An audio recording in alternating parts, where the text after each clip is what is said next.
can't wait any longer! Woohoo! Let's go!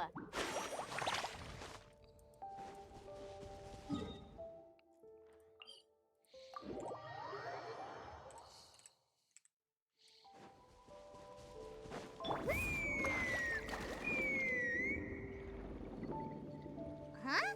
What's that sound? Seems like it's coming from that bridge.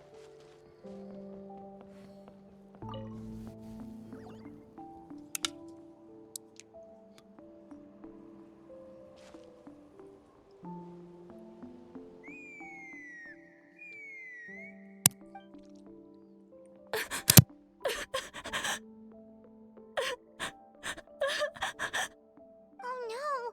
Why is she crying? Should we go check on her? You know, just in case she's thinking of doing something stupid. I'd leave her be. The warriors of the Flower Feather Clan are a proud bunch who never show their vulnerability in public, even if they've gone wingless. Oh, Chaska? Good to see you again, Traveler and Paimon. Before we carry on, let's get a little further away before Koyer notices us.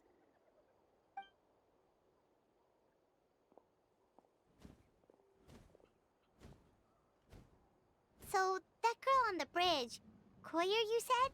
Should she really be on her own right now? With the mental state she's in, it just seems risky. Don't worry. That's exactly why I'm here. Elder Alpa sent me to keep an eye on her. If she does attempt the unthinkable, I'll swoop in and catch her. I doubt it'll come to that, though. She's a fighter. A warrior, in fact.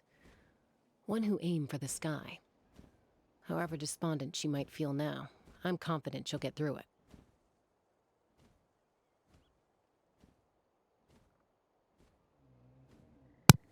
Jag var nära att gå in på Genshin idag. Jaså, hur kommer det sig? Well, Vad har jag in the Flower missat? Feather Clan, there's an elite flying squad made Sponsor? up of Kukusor riders. But it's an extremely selective squad. To become a rider, you need to undergo a trial where you not only demonstrate mastery of the relevant skills, but also win the approval of the Kukusors. Very few candidates make it through the process. Koyer has spent years training for her most recent attempt, but unfortunately she didn't pass.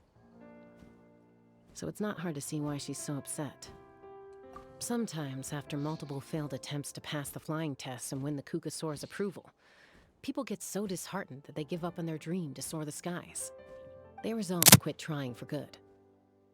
We call those people the wingless. Do they get expelled from the tribe? What? No, of course not.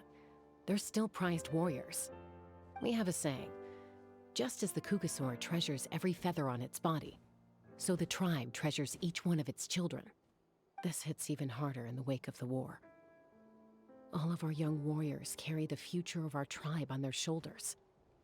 Besides, every Kukusor falls from its nest before it learns to fly. It's practically a rite of passage. Likewise for the wingless, we always hold out hope that one day, when they're ready, they'll rekindle their dreams and keep trying. Until then, all we can do is quietly watch over them from a distance. Just like I'm doing now. Ah, okay. Paimon hopes she'll get back on her feet soon. Well, from the sound of her whistling, her confidence has been seriously shaken. No Kukusor is going to respond to a call that sounds like that.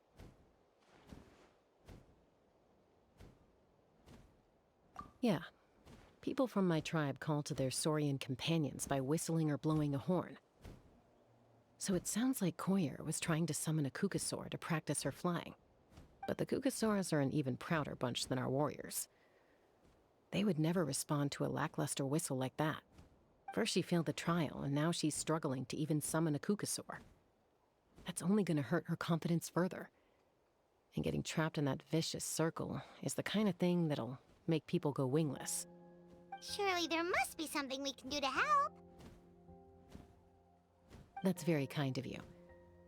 Koyer's flying skills are up to par, but mentally she's stuck in a rut. If she wants to return to the sky, she has to overcome that for herself.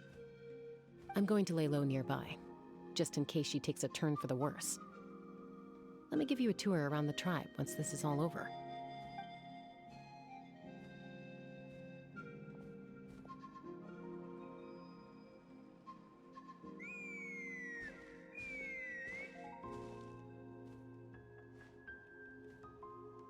Koyer still isn't giving up. Even though Chaska said that she has to do this by herself, Paimon can't help feeling like maybe we can nudge her in the right direction.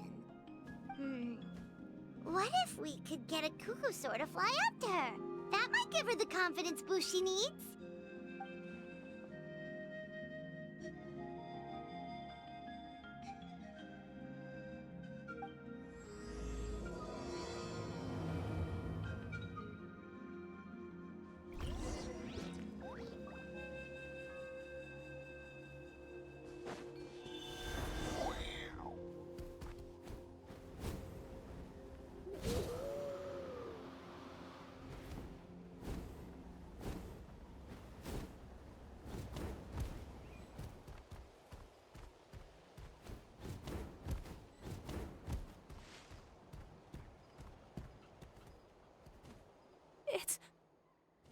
It's a cuckoosaur!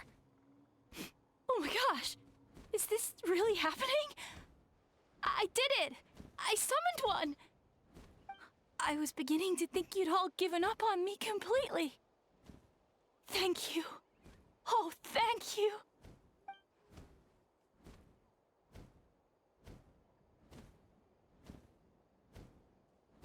Excuse me? Would you mind if we did some flying practice together? Right now? I think I know where I went wrong in the test now. I need to maintain a higher speed on my turns. So, I just gotta practice my bell tail slides and split S maneuvers.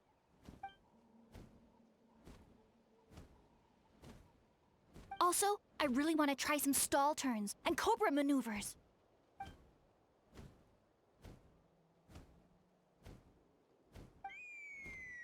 Huh? That sounded like a whistle. Is someone else trying to summon a cuckoosaur?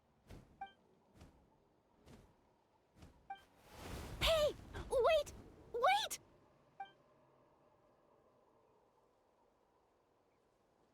Do you think Koyer's feeling better now? Let's go back to that bridge and check.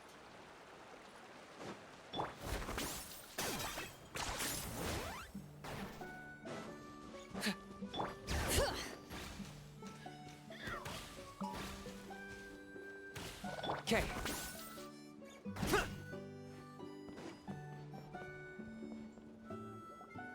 Chaska! I summoned a cuckoosaur! They do still respond to me after all!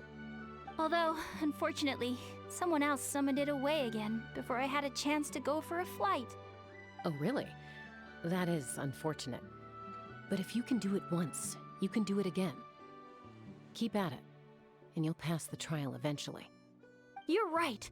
You know, I almost thought about giving up, but I'm glad I didn't. Hey, Chaska, how's Koyer doing? Huh? Who are you? And how do you know my name? These are my, friends. The Traveler and Paimon. You came up in conversation the other day because I was telling them about up-and-coming warriors in our tribe. Oh, the Traveler, huh? So that's you. What do you mean up and coming? I'm closer to being wingless than I am to passing the trial. Anyway, we haven't met before, have we? You look so familiar somehow. Maybe you saw her in the stadium? Or anywhere, really. She's been all over Natlan lately, so it's not surprising that you've seen her around. If you say so. Koyer, Chaska.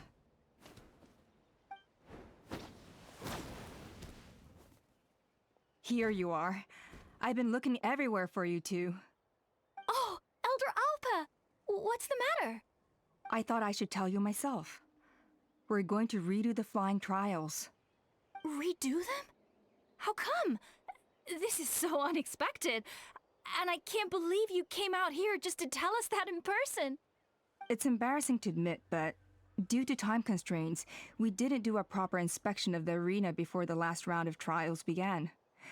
Then we started to notice many candidates performing worse than expected. So we redid the inspection afterwards and found a number of issues which likely impacted candidate performance. This was entirely our mistake, and I apologize unreservedly. I know it doesn't make up for it, but I thought bringing you this message in person was the least I could do. Oh, okay. Chaska, these people you're with, are they the Traveler and Paimon? Huh? You've heard of us? I have indeed. Gathering intel is an essential part of being a warrior. Plus, you've already made quite a name for yourself in Natlan. Actually, I've been meaning to invite you to enjoy our tribe's hospitality for some time. Hospitality? That includes food, right? Of course it does. If you let us host you, you'll be treated quite lavishly. Mighty warriors are highly revered in our tribe. Besides, we still owe you for your help during the war. Without you, we would have suffered far worse at the hands of the Abyss. So I like the chance to show you our gratitude on behalf of the whole tribe. Mighty warriors, plural? So Paimon counts too? Paimon's starting to like you a lot. That should go without saying. Your flying skills are the envy of our tribe. The Flower Feather clan seems like a really nice bunch of people. We definitely need to take her up on this offer. Well, I'd love to stay, but I'm afraid I still have to inform the other candidates about the retrials. With our younger generation's future on the line, there's no time to lose. Wait, Elder Alpa! Let me help! The sooner everyone gets the news, the better! Very well. In that case, Chaska, could I leave you to entertain our guests? Sure thing. Okay. Let's meet by the Obsidian Totem Pole later. Collier, let's get going. Okay.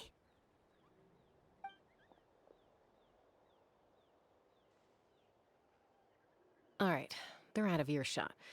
I'm just gonna come out and ask. That Kukasaur who responded to Koyer's call, that was your doing, wasn't it? I grew up with these creatures. I could tell something was off the second I saw it. Her whole demeanor seemed less like a Kukasaur and more like, well, you. So I figure you must have been pulling the strings somehow. She looked very flustered when Koyer asked for a ride, so I whistled to give her a chance to escape. And judging by the look on your face, that was a welcome intervention, huh? It's all right. If you'd rather your hidden talents remain hidden, I respect that. I won't press you for answers, and I'll keep my speculations to myself. You're the kind of person I'd still trust even if you had superpowers. I know you'd use them for good. I think the ends justify the means in this case. She just lacked confidence, and you helped her resolve her internal conflict. If you hadn't intervened, I likely would have gotten my mom to help out instead. Although, having said that, there's a small chance she might have recognized her and seen through the whole thing. That would have done more harm than good.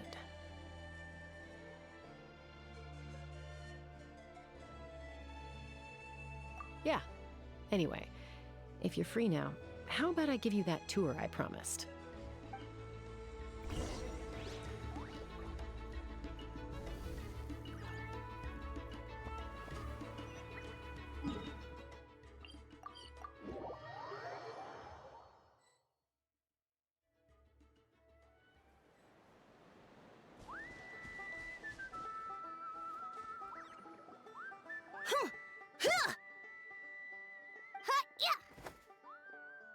Ready? I'm gonna get you! Uh-oh. Are they fighting? Should we try and break them up? They're fine. Just doing their daily combat training. Combat training? A little young for that, aren't they? Not to us. We're a tribe of warriors. In ancient times, we were the most elite troops in the nation, responsible for patrolling and defending all of Natlan. And even though times have changed, we've kept our martial spirit alive. Hey, is that Chaska? Jessica, you're back! come train with us? Now's not a good time, I'm afraid. I'm showing the Traveler and Paimon around. Maybe next time. The Traveler and Paimon? Wait, you mean that legendary warrior and legendary flying expert? Legendary? Yep, that's us, all right. Awesome. It's so cool that you can fly without having to ride a cuckoo-soar. Even Chaska could only do that for short distances. Miss Traveler, can you teach me some cool sword tricks? Oh, Miss Traveler! My family's shop makes the best volcano cake! You gotta try it! Let's behave ourselves, everyone. These people are here as our guests. They're going to meet Elder Alpa in a few minutes anyway. Kotini, instead of being jealous of other people's talents, why not work on developing your own? Cuphack, there's no point in trying any cool sword tricks until you've mastered the basics. Have you done all your sword drills today? And Yatlan, easy does it, okay? Not every conversation has to turn into you plugging the family business. Okay.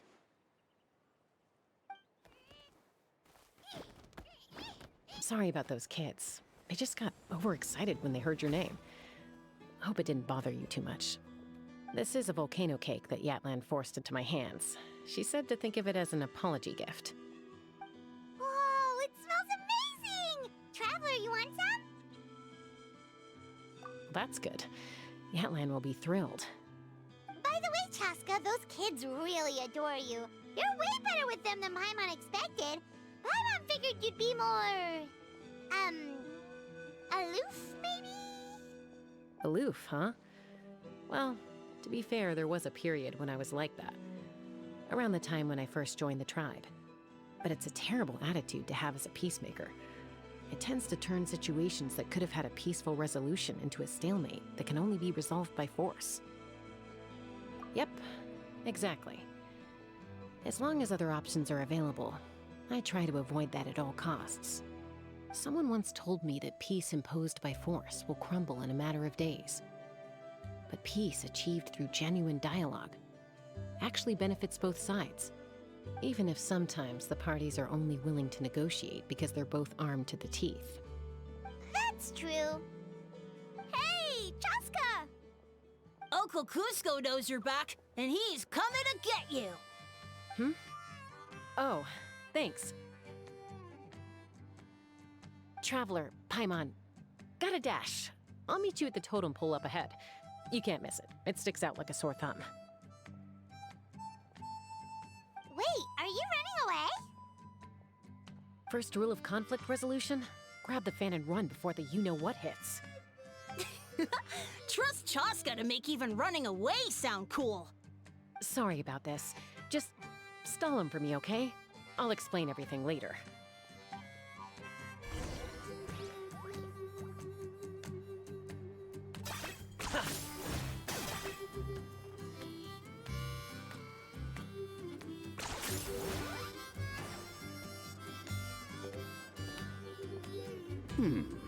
A golden-haired outlander and a white flying object. You must be the Traveler and Paimon. I heard Chaska was with you, but I suppose she's run away again, has she? Sorry, who are you? Who am I? Only her father. She's supposed to go for a checkup every 3 months to see how her abyss condition is doing. We both agreed on it. But she's already missed 3 checkups this year. That's 3 out of 4. Yes, she got exposed to abyssal energy as a young child. Then her birth parents abandoned her. It's lucky those wild cuckoosaurs found her when they did, or she wouldn't have made it. They took her under their wing and raised her as one of their own. Eventually, some riders out on patrol spotted her and brought her back to the tribe. But she was practically feral at that point. The moment you took your eyes off her, she'd be getting herself into a fight, or she'd run away to be with the Saurians. She seemed to prefer them to her own kind. She might as well have been a Saurian in human form. That must be the aloof period she mentioned, right? We later discovered that her exposure to the abyss had planted seeds of conflict in her heart. So, We started trying to bring it under control. But ultimately, she's the only one who can control it. Anyway, she's much more human these days. Yeah, don't worry about her. She seems pretty stable to Paimon. She's probably only avoiding the checkups because she thinks it'll stop you guys from worrying about her. Yes, I'm well aware of that. She knows she needs to be careful. If her condition ever took a turn for the worse, she wouldn't be brushing it aside like this. It's just, every checkup she's been to, they find new cuts and bruises. Nothing to do with the Abyss, of course. Oh no, that's all fine. The problem with her is, she's her own worst enemy. She's been living dangerously again. I'm sure of it. That's why she's avoiding the checkups. She wants to hide it from us. Yeah, Paimon can see her doing that. Oh. In the past, she always had Koichi to keep an eye on her. Now Koichi's gone, and I don't want to lose another daughter.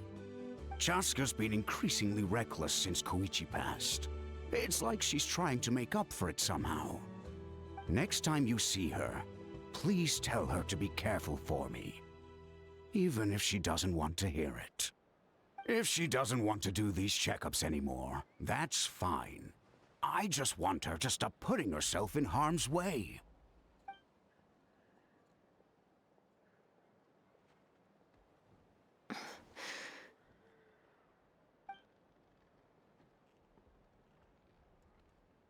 Oh, where did the time go? We should be back up with Chaska before it gets any later. To get to the totem pole, we need to head north, right?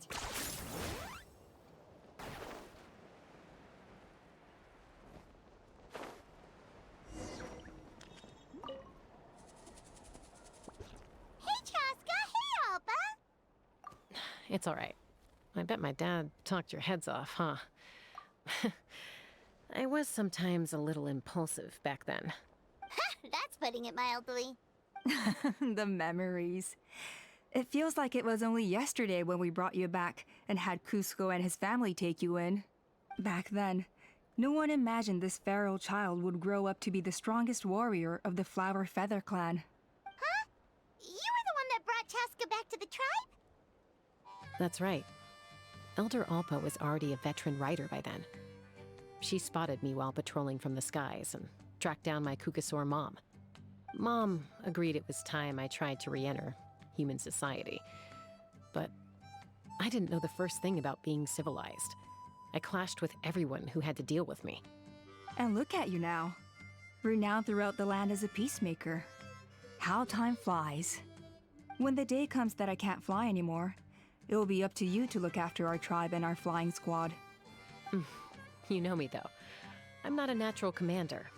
I'm better off as a lone wolf on the front line. So stick it out at least a few more years, okay? Give Koyer and the others time to come into their own.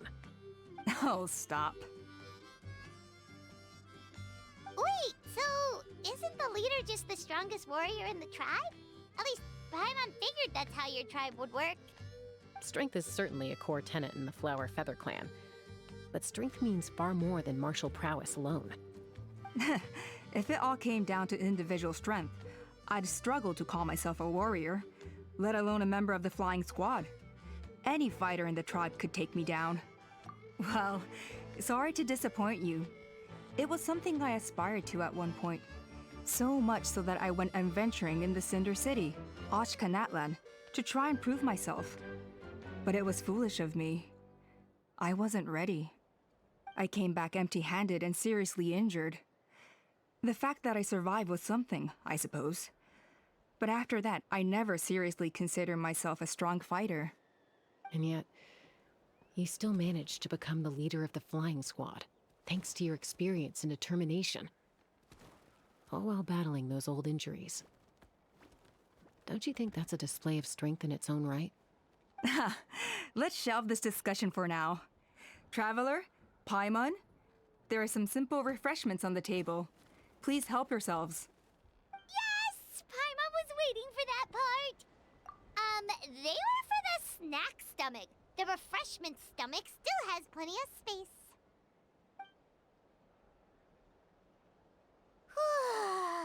Paimon is so full.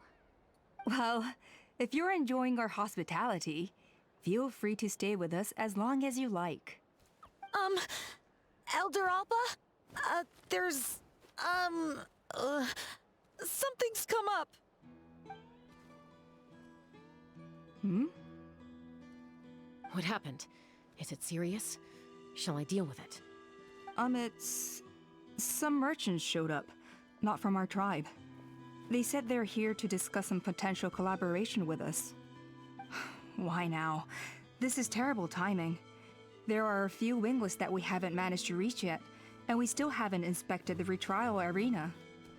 Let me handle the other errands while you meet with the merchants.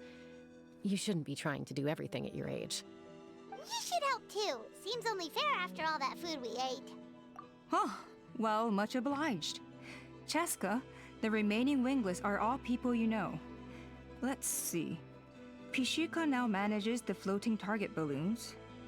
Waska's probably still addicted to eyes on the feathered prize, and Junon spends her days up on the flying platform, staring at the Cinder City. I'll leave you to tell them the news.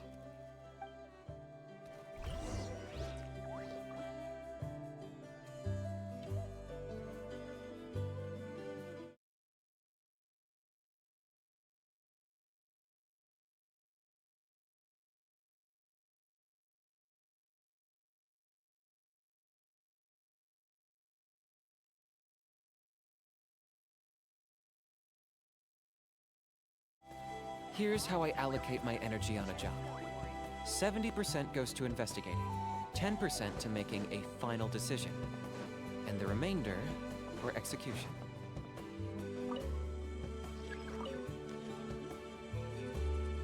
Are you sure you don't want to reconsider, Pashika? I appreciate it, boss. But honestly, I'm pretty happy with my life nowadays. Pashika, they're redoing the flying trials. Huh? Mutoda? Ah, did Alpa send you? I was just telling Pashika the news, actually. The way things are with the tribe these days? I mean, you don't need me to tell you. This here is no future for a seasoned warrior like you. Ah, come on, boss. Do you have any idea how long it's been? I've been wingless for years now. I'm not cut out for that anymore. Of course, I'll do my part if we ever need to defend the tribe. But there's really no point in me trying out for the flying squad now. I've already made my peace with it. Not everyone has what it takes to return to the sky after going wingless. Elder Alpa's perseverance is something else. And it's okay if I'm not destined for greatness. I might not have the Kukasaur's approval, but with my hot air balloons, I can still reach the skies. Handling these balloons every day, seeing how the customers react, the looks on their faces, that's enough for me. Finding something you love doing can be just as hard as passing the flying trial. It's worth holding on to. Fair enough. It's your choice. I won't force you. Oh, by the way, you should try taking a balloon ride if you've got the time. Once you've been up there for yourself, you'll see why I love it so much. No problem. If you ever want to give it a try, you know where to find me.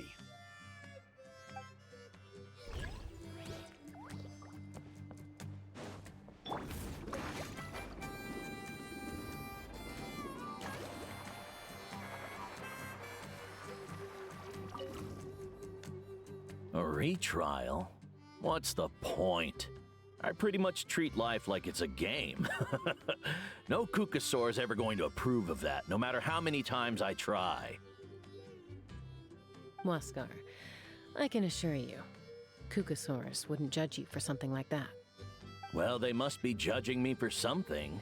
Maybe I lack fighting spirit, or just don't have the talent. Not everyone's a natural like you. Don't waste your time on me. You'll have better luck with the ones who still have their heads in the clouds.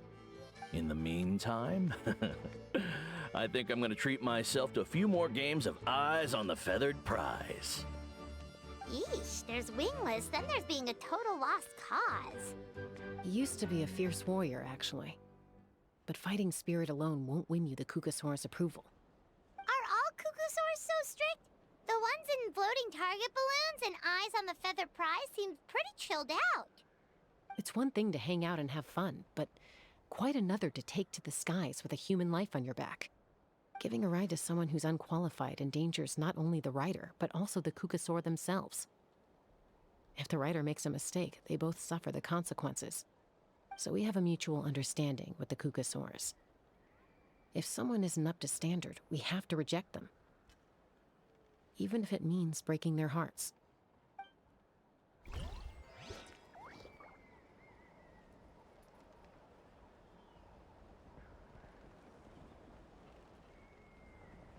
prepared and stay safe.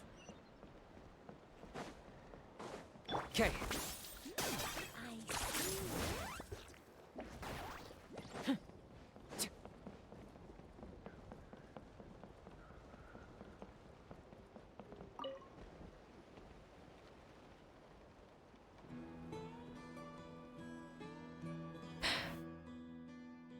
Hey, Junan. Gazing out at Ochkanatlan again, huh? Chaska? What are you doing here? Is something up? The flying squad is hosting retrials again soon. Want to give it another try? Maybe you're forgetting the definition of wingless. I've failed so many times already that I've decided to call it quits for good. I'm done. Elder Alpa always goes out of her way to come and tell me when a new trial is coming up, and it's nice of her to think of me. But nothing's gonna change. I'm not going to suddenly pass just because they're holding another trial. They're making some big changes to the arena this time, so the flying experience should be smoother than before. Koyer's gonna try again. No, forget it. If I was genuinely good enough to make the squad, the location shouldn't affect my chances. A true rider can fly confidently whatever the conditions, like you and Elder Alpa. Shunan! They're redoing the... Huh? Chaska and the Traveler. You're already here. I guess they told you already then. Come on, let's go train together.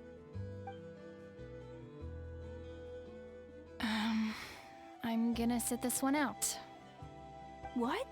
Why? But you've always looked up to Elder Alpa. She went wingless after her injury and spent years drifting, but even she came back and made it in the end. If she can do it, why can't you? I mean, I don't have that kind of perseverance. And besides, the last thing I want to do is fail in front of her yet again. Oh, come on. You know you don't need to worry about that. Alright, well, how about we just treat this as you being my mentor? Then will you train with me? I mean... Enough umming and ahhing. Let's just get up in the air and figure it out as we go. Wait! Hold on, slow down. I can't keep up. Well, that's one way to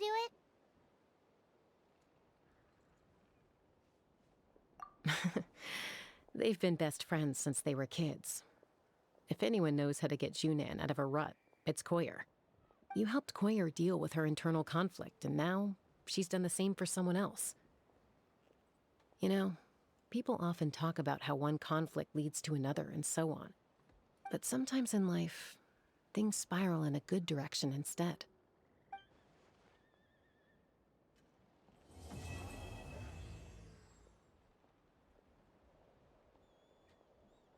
We've notified all the wingless on the list now, right?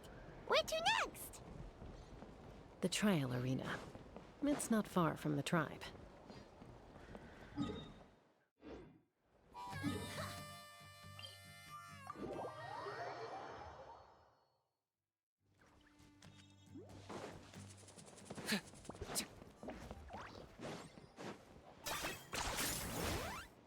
Is this really necessary?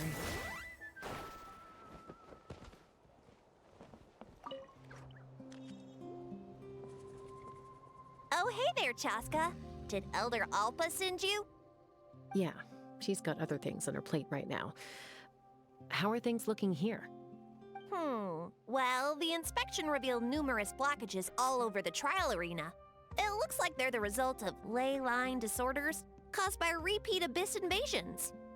Theoretically, we just need to clear those obstacles, and the arena will fill up with gaseous phlogiston again.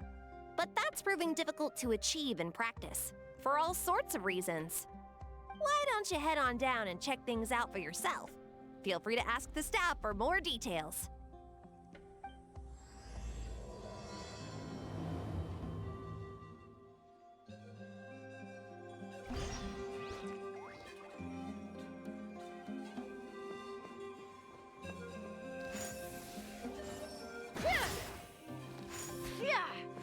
Take me up!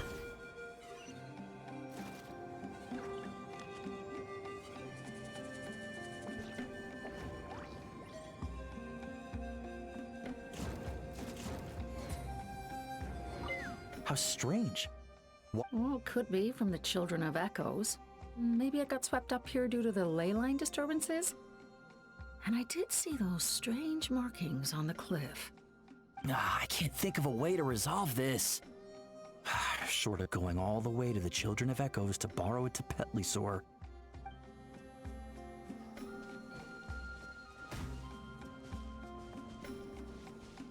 Bring it!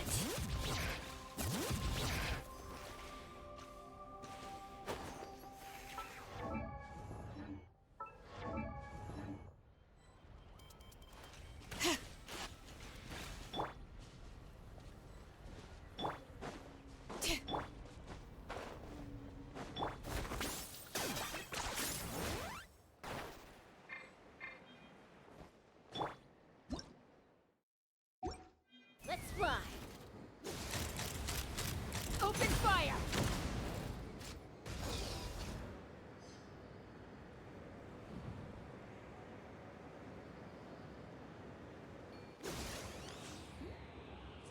Locked on! Bullseye! Coming in! Yeah! Hey! Monsters!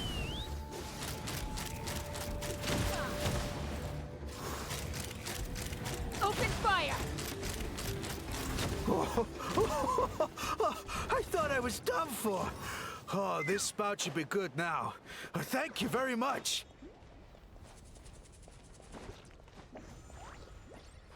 Take me up!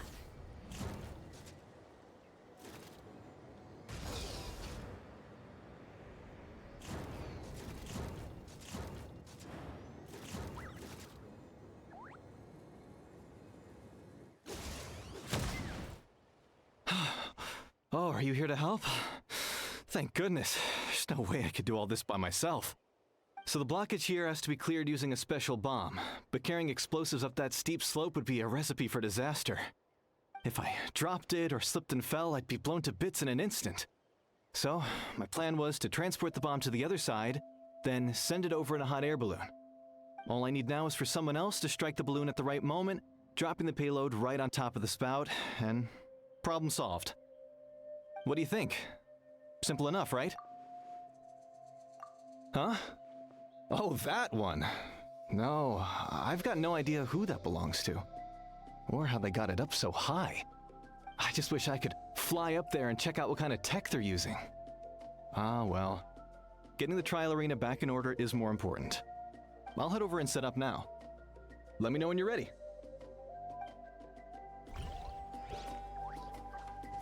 All right! Get ready!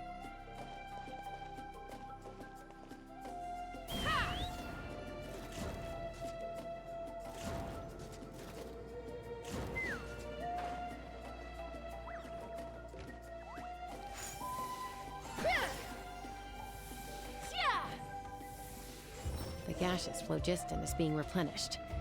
Looks like all the spouts have been unblocked. Let's head back up.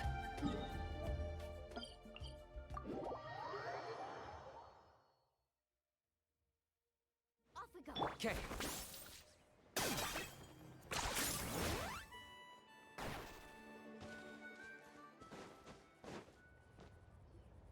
Wow, you took care of everything in no time at all. Incredible work!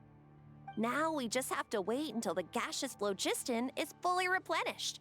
Then we can kick off the retrials. Actually, Inkanak, I'd like to do a test flight first, just to make sure we're not missing anything. Could you arrange that for me? Huh? But you only just finished getting the arena ready. There could still be other hazards we're unaware of. All the more reason to have me test it out. Think of it as another inspection. I guess you're right. With your flying skills, you won't be in any serious danger, even if there are hazards we overlooked. The conditions in this area seem a little unstable, but a test flight is the only way to catch any lingering issues. All right, I'll get things set up for you. Just let me know when you're ready.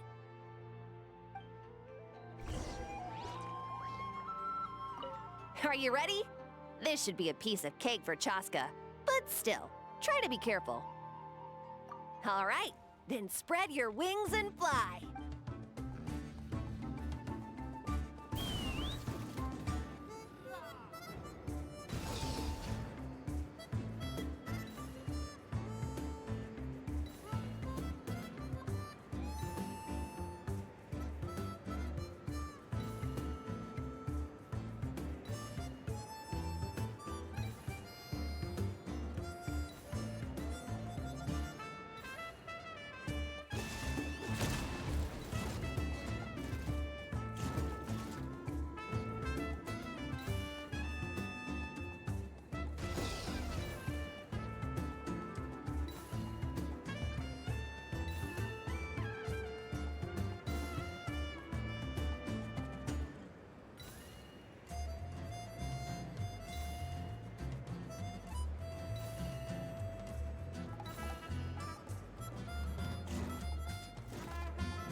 That was amazing. Paimon couldn't take her eyes off you. No, nothing major. Give it a few days, and we should be able to conduct the trials. Help! Help me! You're from the Flower Feather clan, right? Please, come quick, you've got to help us! Catch your breath first. What's the situation? We got attacked by a Kukasaur. My friends are still stranded in the middle of the road with the goods we were transporting. Please, I'm begging you, save them! Huh? Are Kukusaurs really that aggressive? Do they usually attack groups of people unprovoked? Not in my experience, but there are exceptions to every rule. Let's go check it out. Need a surfboard? Okay. Ouch! I've never seen such an aggressive Kukusaur.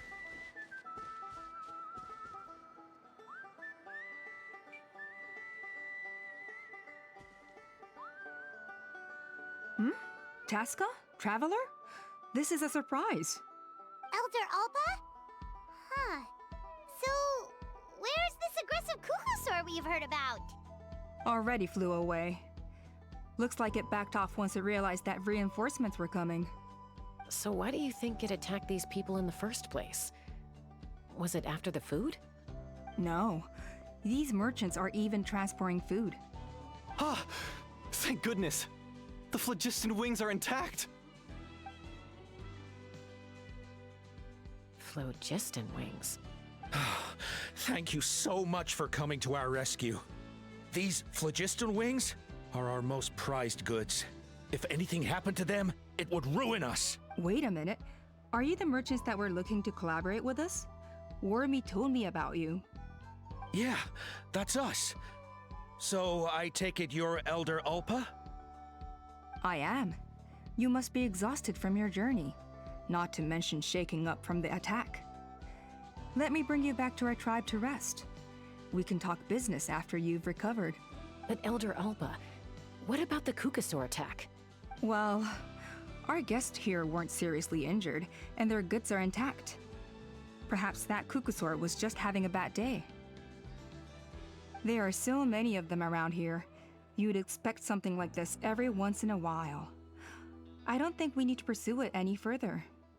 Huh? Did you say flying trials? What a coincidence! Sounds like a perfect use case for our phlogiston wings. You'll be pleasantly surprised by what they can do. Oh, really? Now I'm intrigued. Well then, let's forget all about this Kukasaur attack for now. We have some serious business to discuss.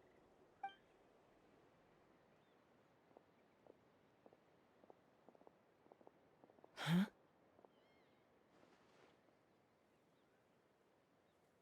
So that's it? That all went smoother than expected. Well, guess we'd better get going. Huh? Chaska? A blood-stained feather.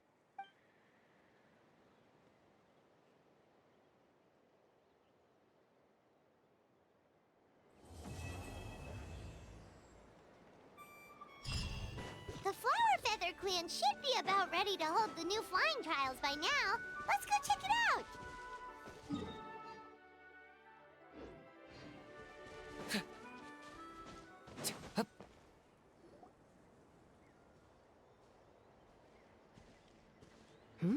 Ah, Traveler and Paimon. You came. Yep, and it looks like we made it just in time! Although, can't say the same for the Kukusaurs. Bit of a low turnout, huh? Yeah, you'll see why soon enough. All right, get ready.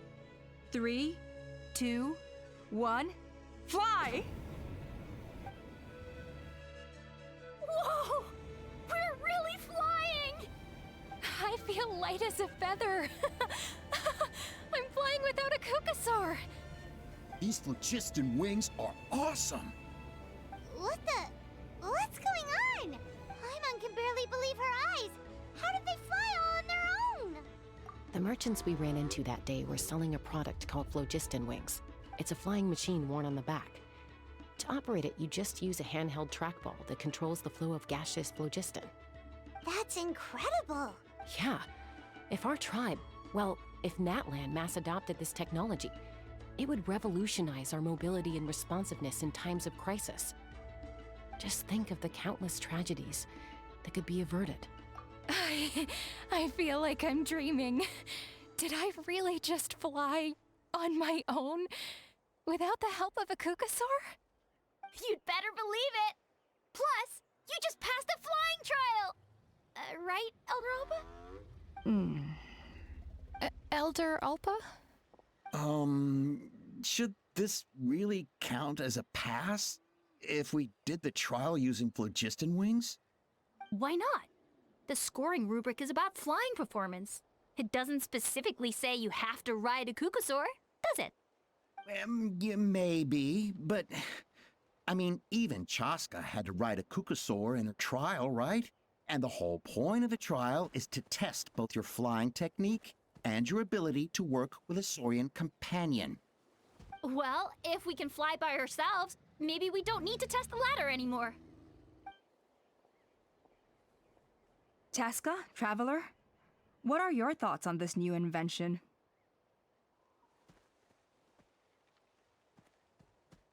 Right? That's what I think too. I agree that they have strategic value, but I don't think it makes any sense to evaluate candidates by the current testing standards if they're using phlogiston wings. Why? Shunan finally mustered the courage to go through with this, and now you're saying it doesn't count? We don't have any experience using these wings in battle, nor is it immediately obvious how to incorporate them into the existing systems in our tribe. Taking a longer-term perspective, I think we need to start by getting thoroughly acquainted with how these things work. Then we can develop a new trial format with new assessment criteria, tailored to candidates using the phlogiston wings. You all raise valid points.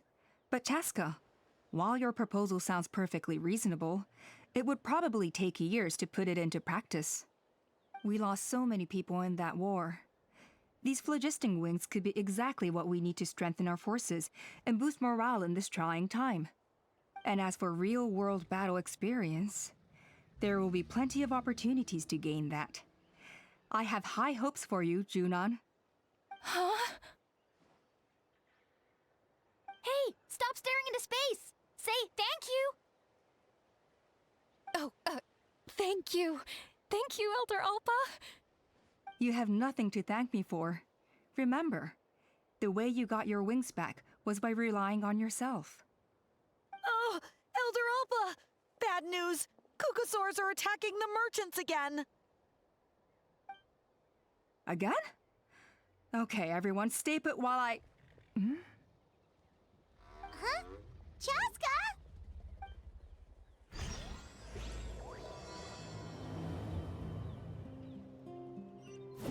Why did Chaska rush off like that? And then Elder...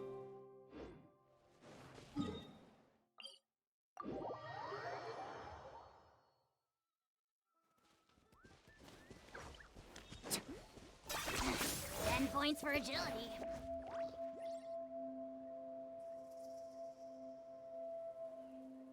Oh, it's back! It found us again! Run! Get out of here! Curses. She's really riled up this time. Hey! Stop running!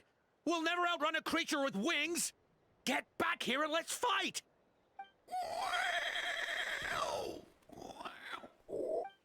Stop! All of you! Chaska! Oh, wonderful! Quick, get rid of that thing!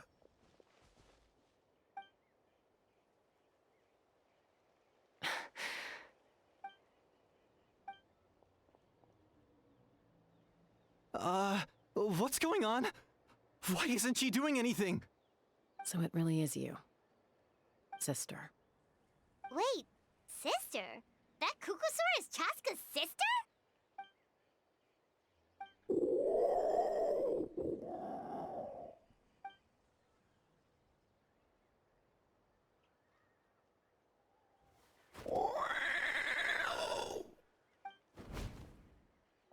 Koya, wait! Is Chaska gonna be okay? Should we go check on her?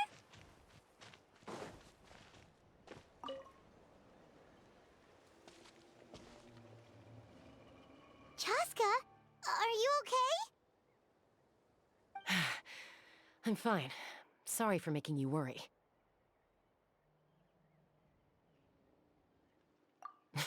No point. She's an expert at hiding her tracks. Once she's shaken you off, you'll never catch up to her. At least, I always used to lose to her at hide-and-seek when we were kids.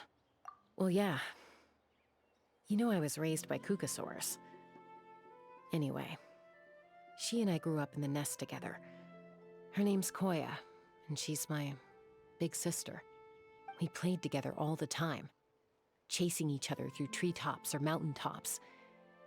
It felt like it would go on that way forever. Until the day I was sent back to live with the humans. Not all Kukusaurs are friendly towards people. Koya, for instance, she's fine with me because we grew up around each other, but she's not fond of other humans. When Mom decided to send me away, Koya strongly protested, and after I left, she became more and more reluctant to interact with humans. Maybe she thinks that humans stole you away from her. It's a possibility, but in any case, we still stayed best friends at first. I had a hard time adjusting to life in the tribe. So whenever something went wrong, I'd run off into the wild and vent to Koya. Ah, so that's what Uncle Cusco was talking about. He said you seemed to prefer hanging out with Saurians to your own kind back then. Yeah, I did. But then, gradually, everything changed. With a new mom and dad, a new tribe, and Koichi, I started getting curious about these humans and made an effort to understand their behavior. The more time I spent with them, the less I spent with Koya. And then, one day, it was Koya's turn to leave the nest. She sought me out and asked if I was willing to leave the tribe and go live in the wilderness with her. As far as I can remember, that was the first time she ever approached a human settlement on purpose. So, how did you answer her? Well, I wouldn't be standing here talking to you if I'd said yes. No, I was torn. On the one hand, I'd already made up my mind to embrace my new family and accept my human identity. But I also knew that Koya wasn't a fan of humans, and I didn't want to disappoint her. She took my hesitation as an answer. She saw it as a personal betrayal, threw a huge fit, and then flew off. We hadn't seen each other since, well, until today. Not for a lack of trying, though. I tried asking Mom where Koya's new nest was so I could talk things out with her. But Koya had already asked Mom not to tell me where she'd moved to. It must be hard for Mom, being stuck between her two daughters. So I didn't press the issue. And I didn't go looking for her. If things carry on like this, I need to make sure I find her before anyone else, even if she doesn't want to see me. For now, let's bring the wounded back to the tribe, and see what Mutota and Elder Alba have in mind.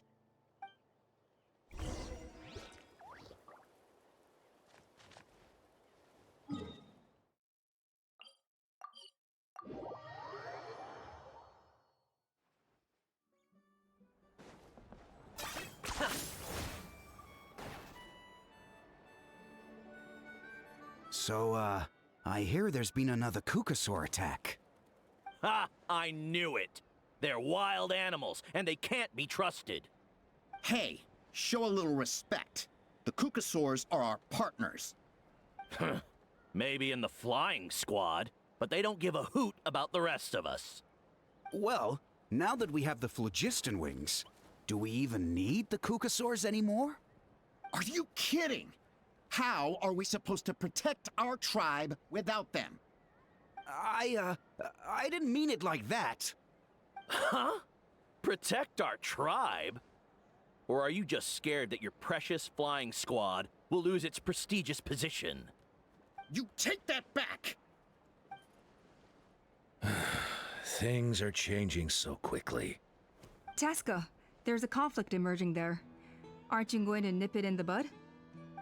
The whole tribe's talking about this now. Breaking up a single fight won't solve anything. The real source of conflict here is the phlogiston wings, and what happened with Koya.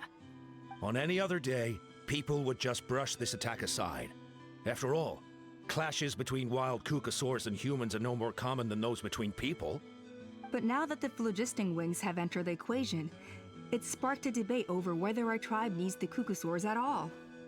I worry that we risk repeating the mistakes of the Cinder City. Back then, Lord Ochkon's hatred of the Saurians nearly destroyed the peace forged by the Pyro Archon.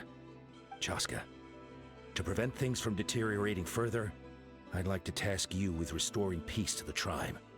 I will.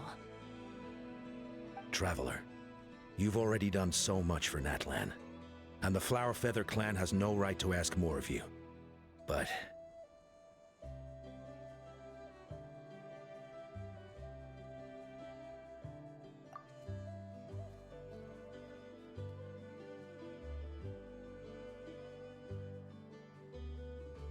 thank you.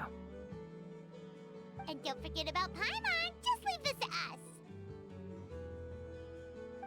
This whole situation has unfolded so quickly that it's put us on a back foot. To tell the truth, it makes me a little suspicious. You think someone might have orchestrated all this? It's possible. Leave it with me. I'll look into it. Also, Chaska, could you try to keep a low profile while you're out there digging around? We don't want to give our hand away. I'll do my best. Okay, so where should we start? This all began with Koya's attacks. If we can find out what led her to do it, that should give us something to work with. Unlikely. Given how she reacted when I showed up, I don't think she's forgiven me. If you want to resolve a conflict through dialogue, sometimes you need a third-party facilitator. Let's go see my mom.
so this is where you used to live as a child?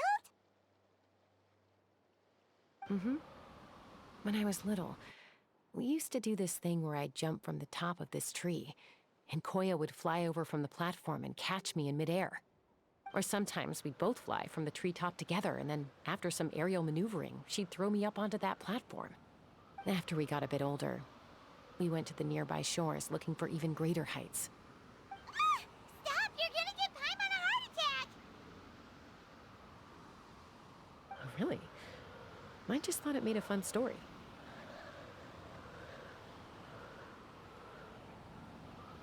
Then I'll share more with you when there's time. Anyway, back to the matter at hand.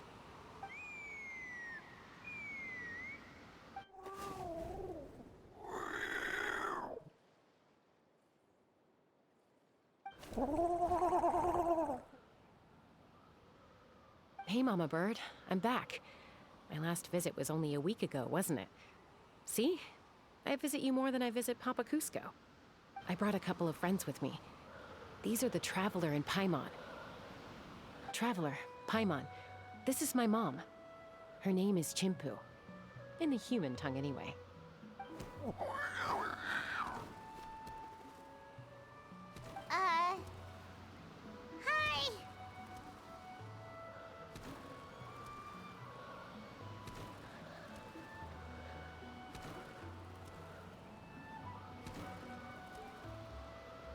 No, not really.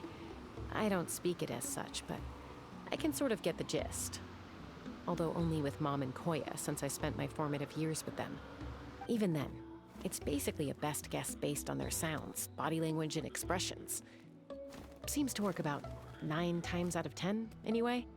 As for whether Mom understands me, I can't always tell. But somehow we still manage to communicate. Call it the family bond, I guess.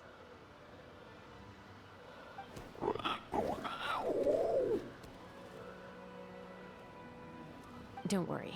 I'm doing well, but I think Koya might be in some trouble.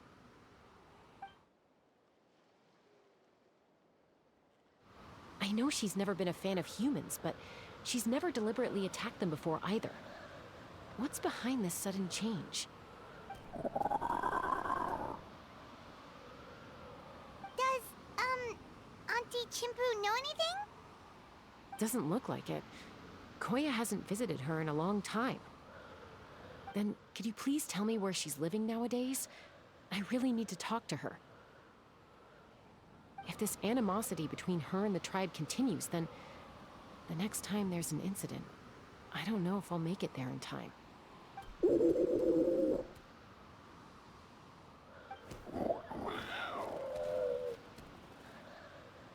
She said she'll take us there.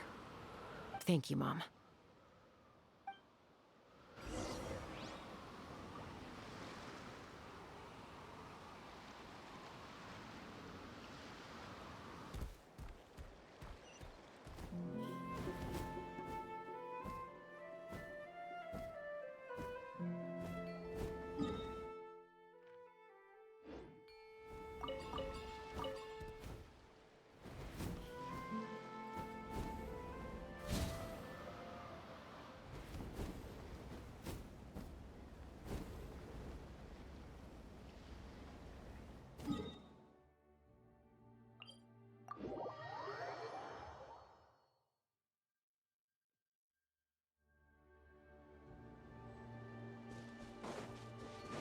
Woohoo!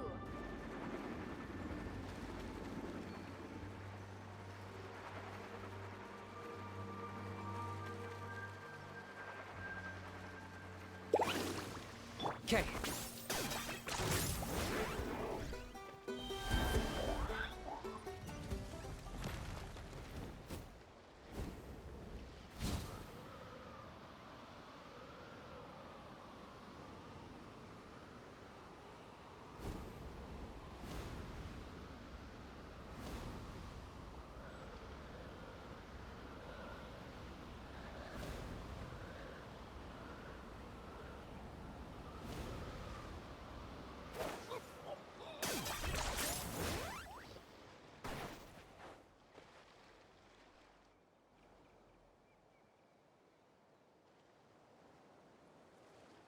is a really remote location. Guess she was trying to get as far away from humans as possible. We stay here? Okay. Got it. Traveler, Paimon. Mom says we should stay out of sight for now. She'll talk to Koya first. Koya is very hostile toward humans right now. So if we show up unannounced, it might just make things worse.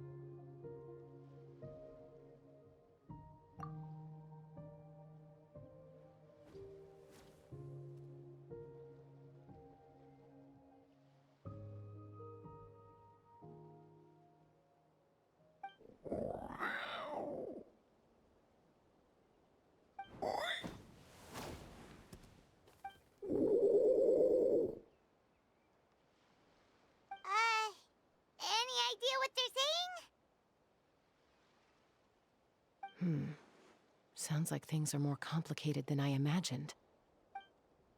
There's evidence in this area suggesting that Koya might have been the victim of a human attack.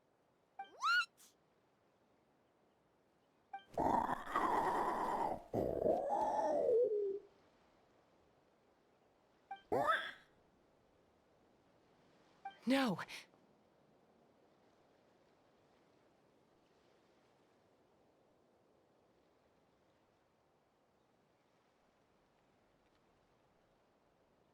It's Chime, Koya's child.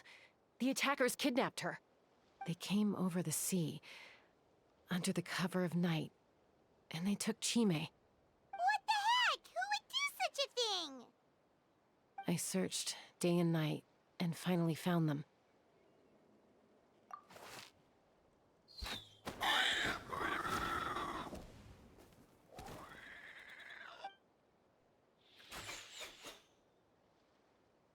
Oh, yeah! T'Pol's contraption is working like a charm! Got her in one! Hey, there's another one! Wait, is that the one that got away last time? Who cares? Just get them all. T'Pol pays us per catch.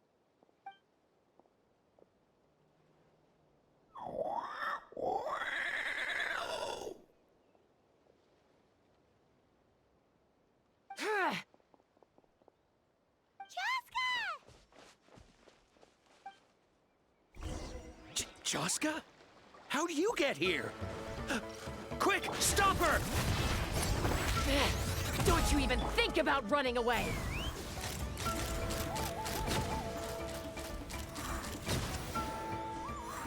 Open fire!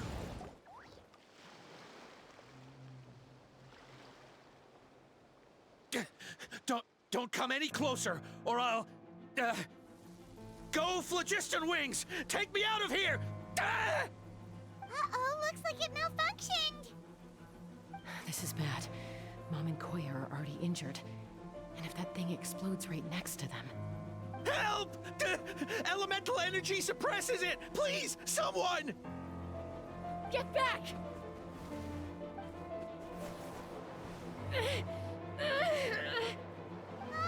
It's still going, and it's getting worse. Guess we need a more permanent solution. All right then.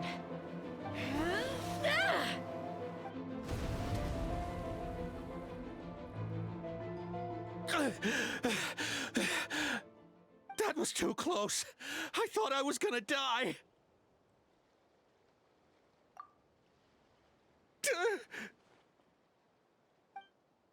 Answer us honestly. Were you the ones who attacked Koya before?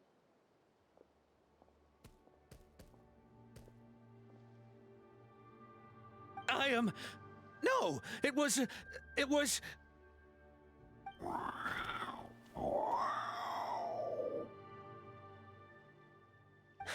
Well, she says it was you.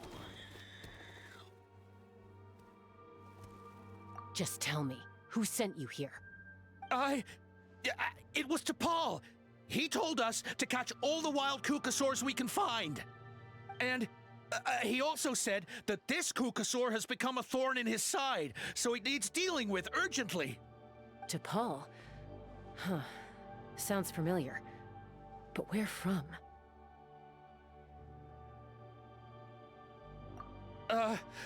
Well, he tends to send his orders in writing. He pretty much never communicates with us in person. When he does, he wears a mask to hide his face. And whenever we trade Kukasaurs for phlogiston wings, we deal with his henchmen. So you didn't even make those wings? All we did was slap some labels on them and transport them over here, to make them look like they're imported. To make it harder to trace their origins. I don't know, honest! Well, that's mighty convenient, huh? What about if I held a gun to your head? Would that change your answer? No need. I'm sorry. I'll tell you everything I know.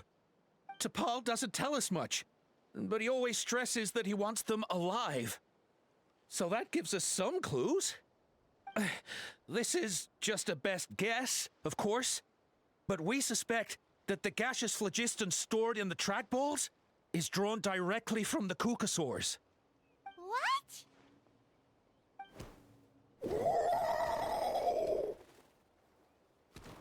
Easy now. You're still injured. Hey, keep talking. Yes, ma'am. So, the gaseous phlogiston has to be highly refined in order to power the phlogiston wings. The slightest imperfection can have disastrous consequences, as you just witnessed. But the Kukasaurs have a natural ability to process gaseous phlogiston. So, if you use them as an intermediary, then...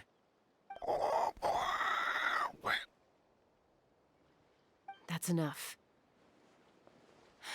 So the Kukasaurs you took, where are they now? T'Pol should have them. But no one knows where he's based, apart from him and his henchmen. We've tried looking for it ourselves, even followed them a few times. But we always end up losing track of them. Random thought. Maybe they're hiding up in the sky?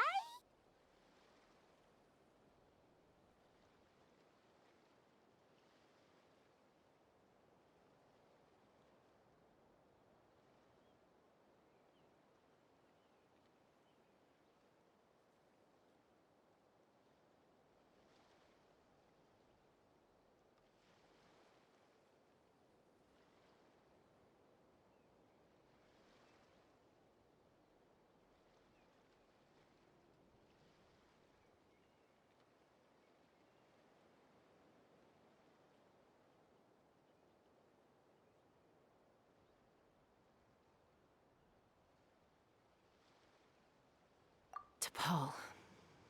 T'Pol. I'm sure I've heard that name. Maybe it was... Jaska! Traveler!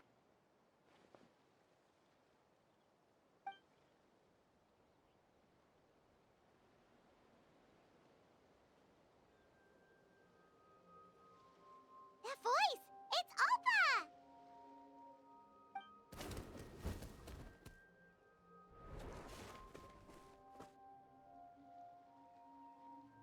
Elder Alba? What brings you all the way out here? Well, I was patrolling nearby when I heard the sound of an explosion. What's going on?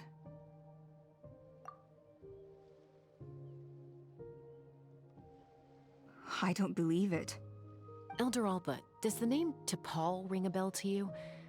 I feel like I've seen it written down before.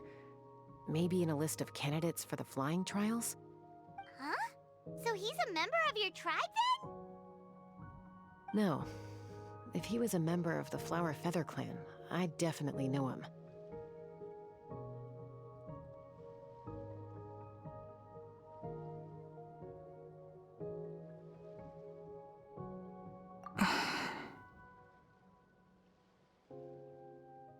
Now that you mention it, I do remember a young man from outside our tribe who came to participate in our flying trials once.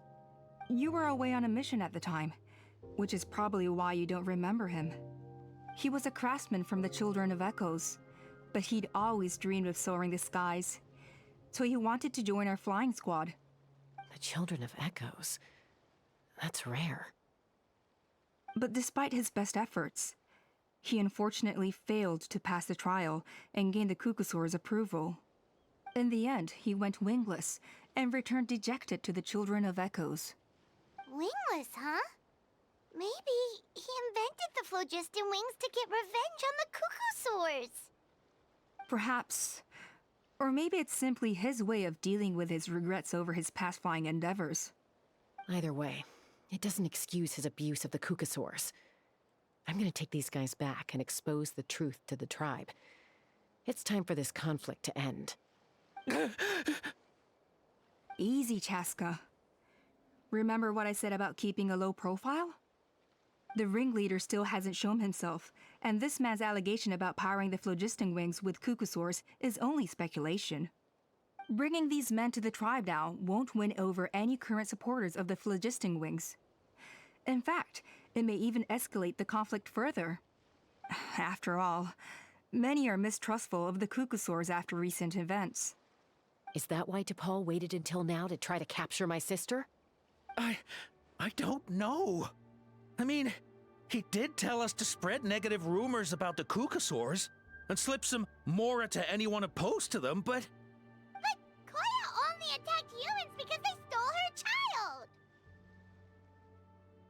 Nevertheless, we will be hard-pressed to change people's minds while emotions are running high. Unless we have irrefutable evidence.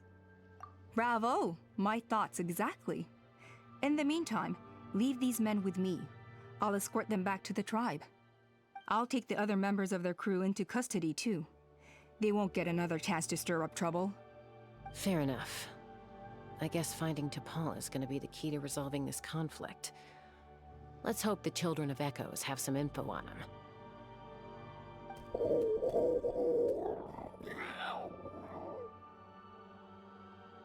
Sorry, whatever it is, it'll have to wait till this is all blown over.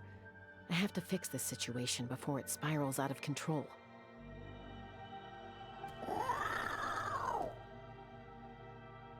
Mom, Sis, rest up and get well soon. I gotta fly.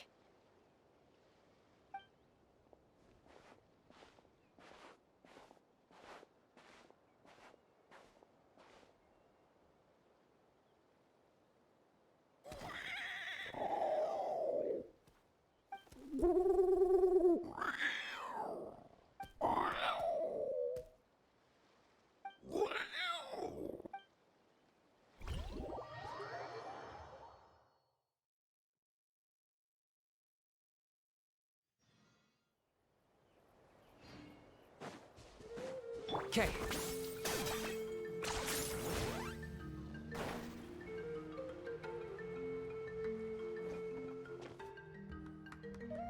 So Alpa says that T'Pol's from the Children of Echoes. But how do we track him down? Just ask around until we find him? Let's start by talking to someone we know. It'll be faster that way. At this time and place, I'll bet the easiest person to find is... Wakey, wakey, Shilonen! Oh, it's you.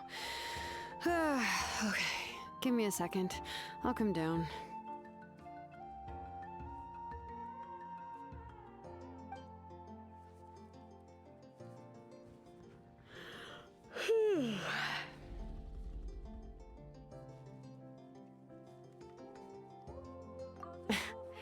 I climb trees to fly further and see farther. I don't usually stop for a nap. Well, we're not all like you. Always full of energy, even after flying around all day. Yeah. So, you've come all this way and interrupted my precious nap time. Might I inquire as to, why? I'm sorry, Shilonen, but it couldn't wait. Does the name T'Pol mean anything to you? He's a craftsman, apparently. Huh. T'Pol. Yeah, that rings a bell. I think that's Puma's child.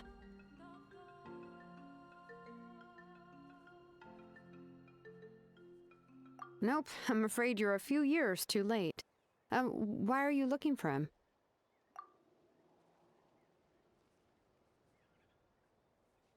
Huh, phlogiston wings. Wow, okay. The kid actually pulled it off.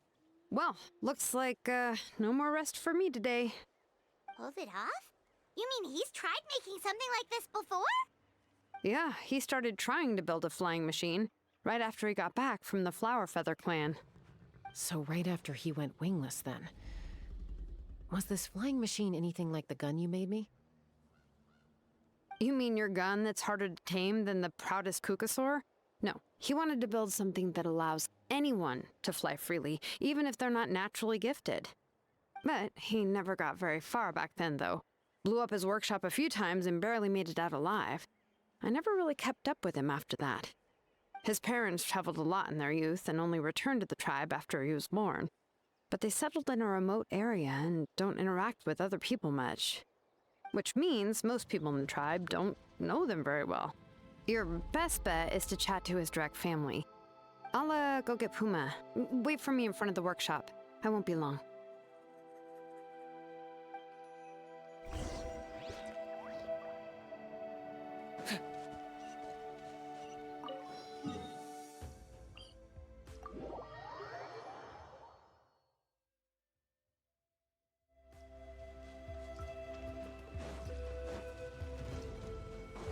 Woohoo!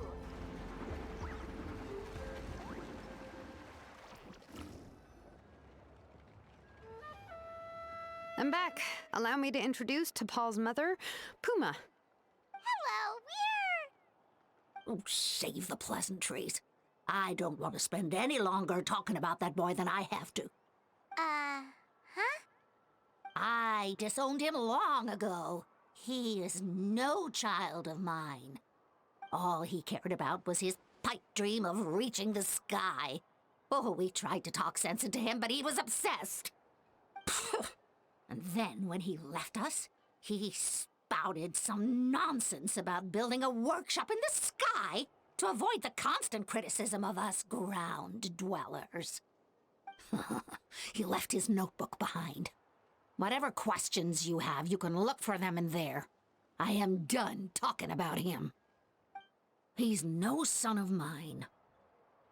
He never called me Mom anyhow.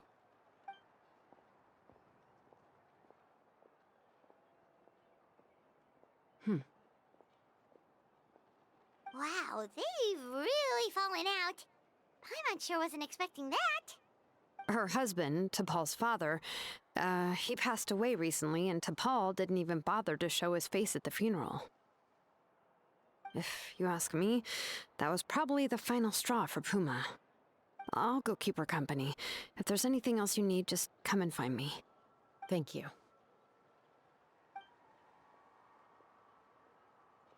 Okay, so this notebook is the only lead we got now, right? What's in there?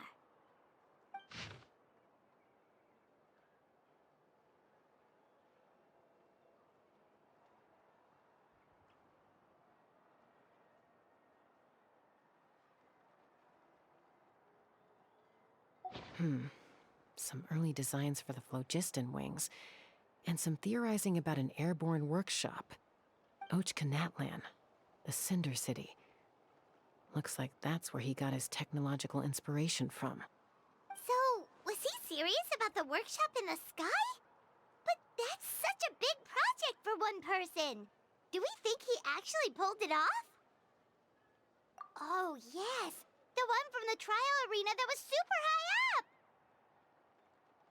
That balloon has been there for a while, and everyone's been wondering how it got up there, but what if that's the wrong question? What if it started off even higher up, above the clouds and out of view, and it only descended to its current height due to some kind of malfunction? Part of T'Pol's workshop? Seems likely. If T'Pol's base had been hiding above the clouds this whole time, that would definitely explain why Isidore couldn't find it. Paimon totally called it! But how do we get up there? Chaska, can you even fly that high? By myself? Possibly. But with a passenger, no chance. I doubt even phlogiston wings could take you up that high. At least, not without that relic T'Pol mentioned in his notebook. Yeah, and he's probably holding on to it. We'll have to find another way. Nope. That's That's way beyond Paimon's altitude. Also, would you really expect Paimon to go up there and take on T'Pol all by herself? Let's not worry. Just because we can't think of a solution doesn't mean no one else can. I'm not the only flying expert in my tribe, you know. Oh, good point. We should go ask Elder Alpa. And Mutoda. He was quite the flying ace back in the day, too. Let's head back and see what they suggest.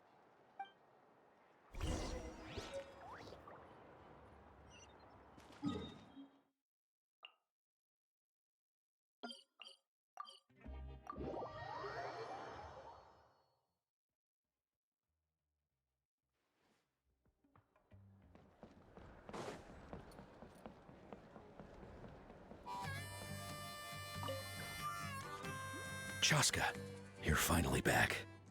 Things are getting really tense in the tribe. Have you made any headway with your investigation? Some people even think we arrested the merchants just to support the flying squad and crack down on the phlogiston wings. We found some promising leads, but there's a major obstacle standing between us and the irrefutable evidence we need. A relic from the Cinder City? So Och Khan's still managing to sow discord, even after all these years. An airborne workshop and a hot air balloon above the trial arena. And that's where you're trying to get to now? Neither phlogiston wings nor a Kukusaur can take you that high up. Do you really think that's where T'Pol is hiding? You know what? There might just be a way. Really? Do you still remember those spouts in the arena? When they were all blocked, the gaseous phlogiston was trapped and unable to flow. But now, it's flowing freely. If we were to block them up again... You mean all of them except the one at the very top of the arena? To build up the pressure there? Precisely. With all the gaseous phlogiston flowing through one spout, it would create a high-pressure wind current. And then we just ride it up into the sky! Yes, it has its risks, but with Chaska's abilities, I think she could manage it. It's an extremely risky approach, but I agree that it's feasible. If you want to give it a try, check with Inkanak at the trial grounds. She can explain how to block the spouts.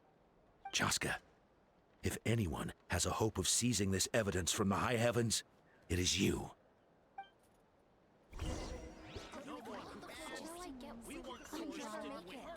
Bad-mouthing the Kukusaurs only step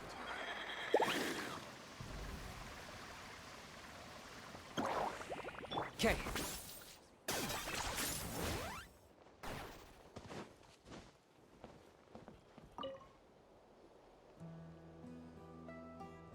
Goodness me, that is a very bold idea. Maybe so, but we have to act fast. What's the quickest way for us to block off the spouts? From a technical perspective, I'd have to advise taking some measurements and carefully planning this out first. But I'm guessing that's not what you want to hear. Then we'll have to take the rough and ready approach. See the solid phlogiston over there? Our prior inspections revealed that some kind of stable structure has formed inside, making it highly damage resistant. It's not without its weak points, but unless they're all struck at the same time, the structural integrity won't be threatened. So, what happens if we do strike them all at once? It'll collapse. Okay, I see where you're going with this. Yeah, you got it. As long as you hit all the weak spots at once from the right angle, the solid phlogiston will fall right on top of the spout and block it up. You're right about rough and ready. Sounds like my kind of plan.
phlogiston right over that throat!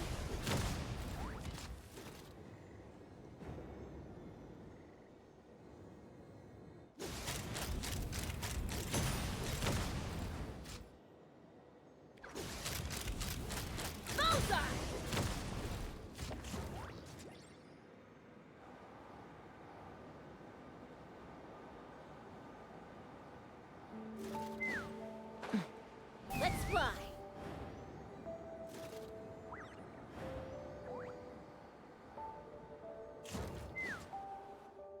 It actually worked! But wait, how are Paimon and the Traveler supposed to get up there? Koya can give you a lift. She's actually been following us this whole time.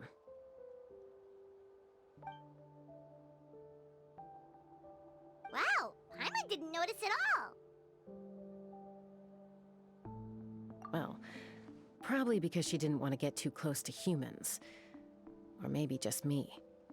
But right now, we need her power.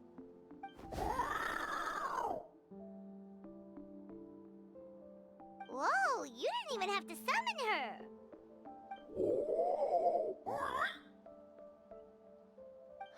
Yes, up there. That's probably where Chime is. All right, let's go have a little talk with this T'Pol.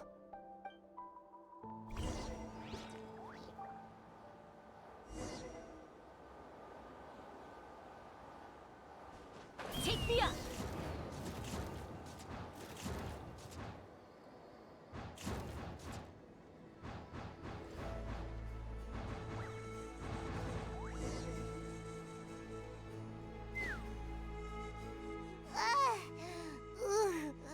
Haven't ever flown that fast before. She feels so ready to throw up. Aha. Just as I thought. It might look like a regular hot air balloon from the outside, but up close, it's clearly been heavily remodeled. And sure enough, it only descended below the cloud line because the custom-built machinery malfunctioned. I should be able to figure it out with T'Pol's notebook. Thankfully, I know a little DIY from fixing up my guns when they're having issues. That should just about do it. Now all it needs is a nice hard kick. Maybe that works on your guns, but, huh? We're really moving!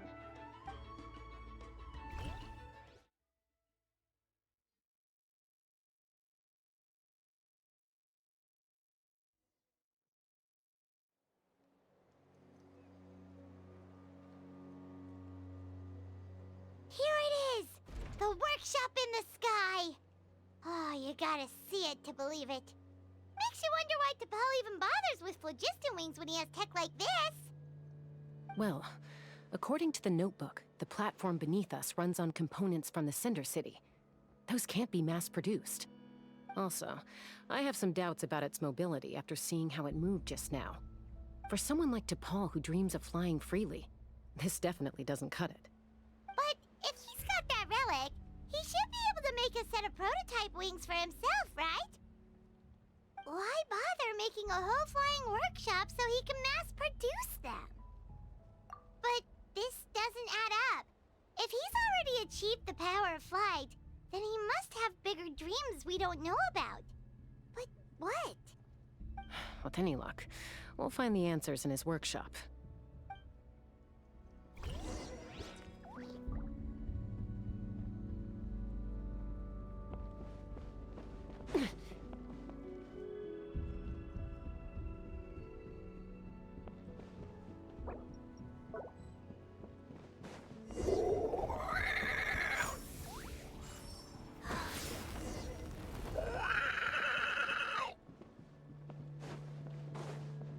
Let's fly.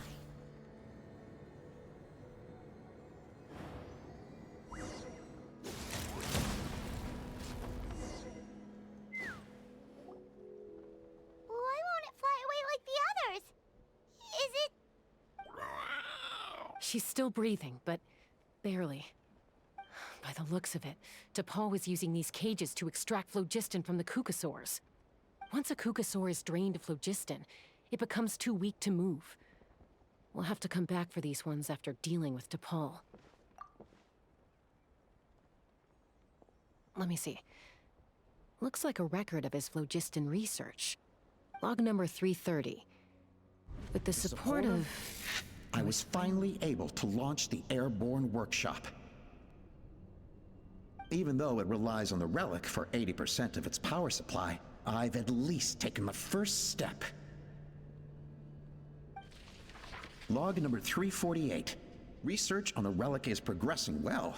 I should be able to replicate the technology and scale up production very soon. Has proposed a name for this groundbreaking invention: the phlogiston wings. I think I'm getting close. Soon I will achieve my dreams. Log number 377. Encountered some issues with the new smaller model phlogiston wings. The gaseous phlogiston showed some volatility during the refinement process. Thinks we should proceed at a more cautious pace with the refinement experiments. But after so many past failures, I have to prove that I will succeed this time. Log number 114. Ran an experiment using cucosaurs to refine gaseous phlogiston. It was a success. Log number 117. I've started recruiting merchants and hunters to capture wild cucosaurs. Log number 121. Major breakthrough in the efficiency of phlogiston yield. Huh? So many parts have been crossed out! Yeah, probably the contact he alluded to in his other notebook. Guess he has a benefactor. Did anyone else notice how the numbering system in this notebook suddenly changed halfway through?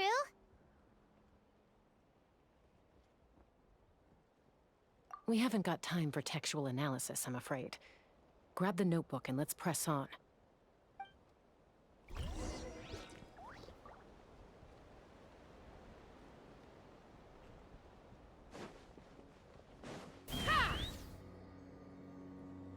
Huh.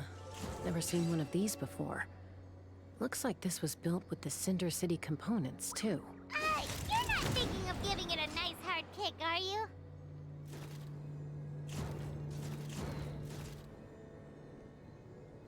Whoa! What's that mechanism doing? It's asking for a nice hard kick where it hurts. Aim for the weak spot.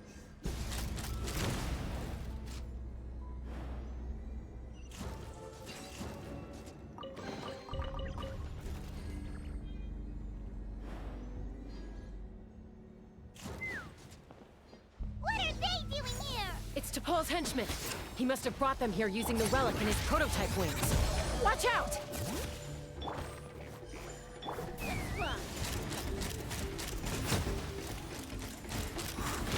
Locked on!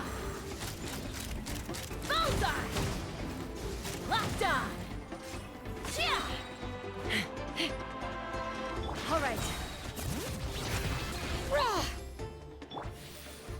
Take me up! Knock him down.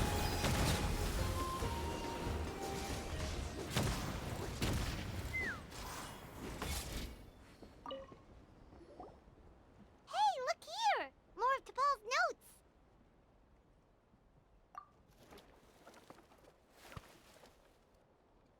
Log number 403.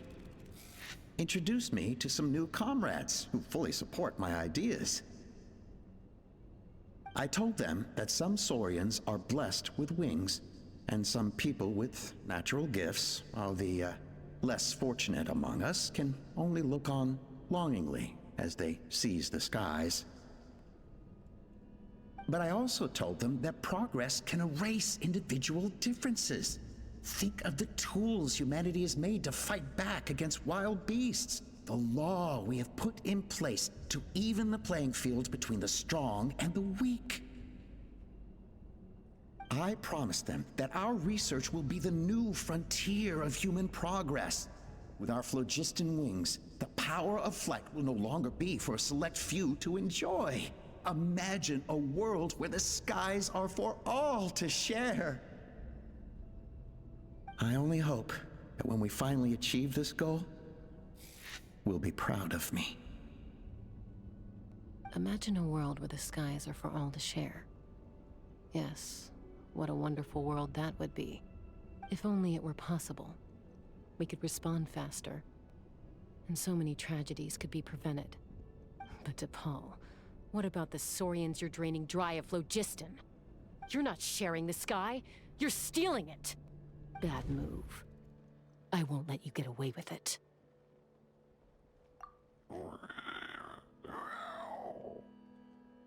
I'm fine. Let's keep moving. I don't think we'll find anything else here.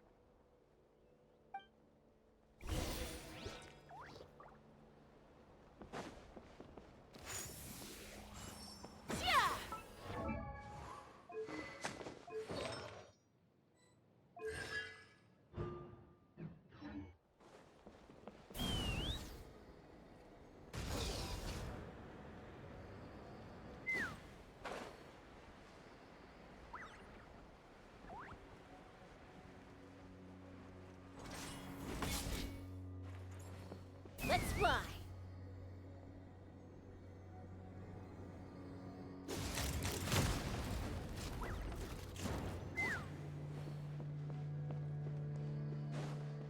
All right.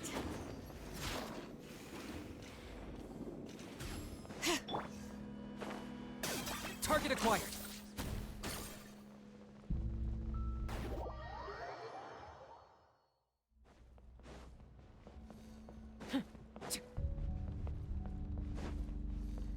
All right.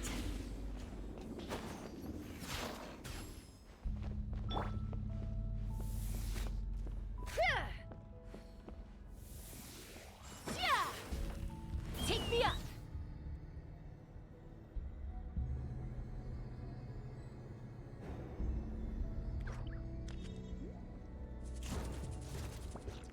Open fire!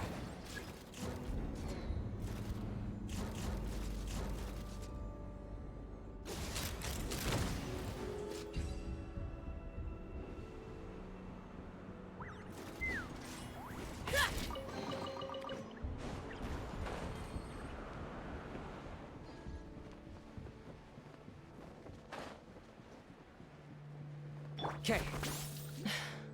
I can't believe he captured so many Kukasaurs. But right now, we have to focus on solving this problem at the source.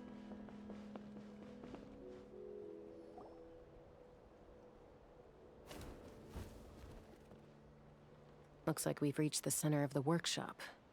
And still no sign of Koya's baby!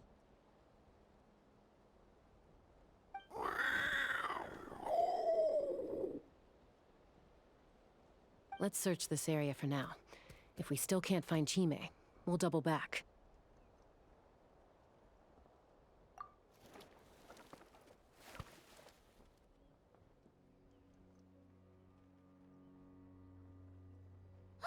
Chaska, Traveler, come quick! What is it? Did you find Chime? Not yet, but look! It's another one of T'Pol's notebooks! All right.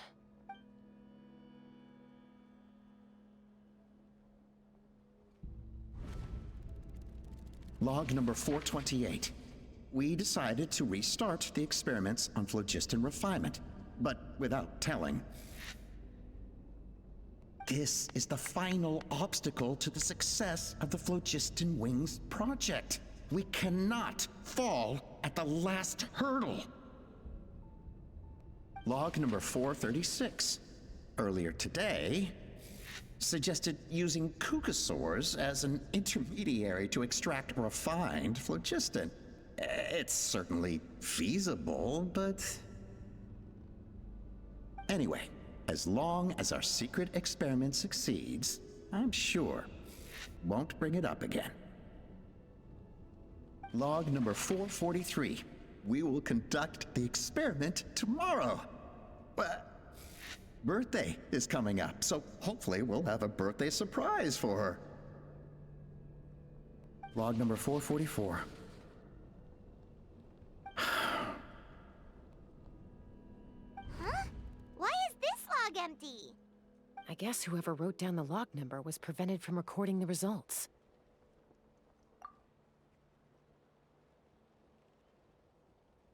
Log number 0. We lost many comrades in the accident. Among them are friends, lovers, and children. But we cannot stop now. We will keep their legacy alive and carry their dreams forward. As of today, we are scrapping the artificial refinement method. Instead, we will focus all our efforts on phlogiston extraction from live kukasaurs.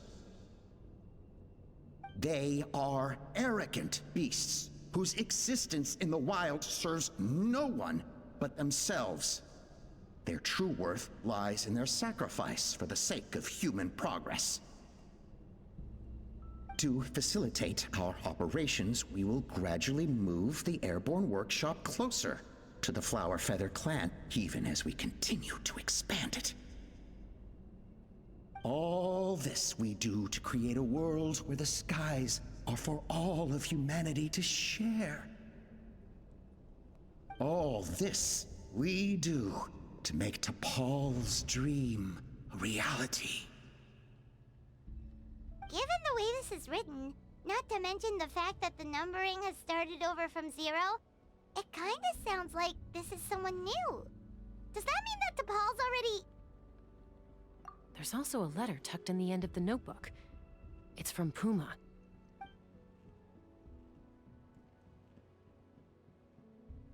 T'Pol, I don't know where you are right now, so I don't know how to reach you.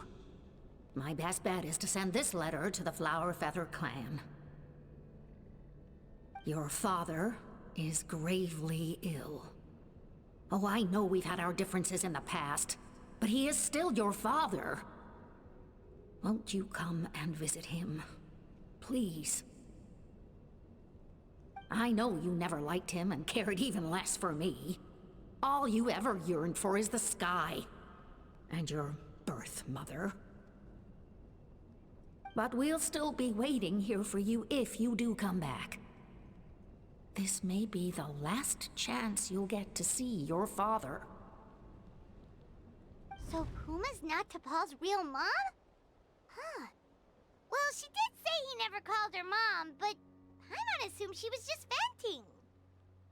We know that T'Pol's father passed away quite recently, and this letter looks recent.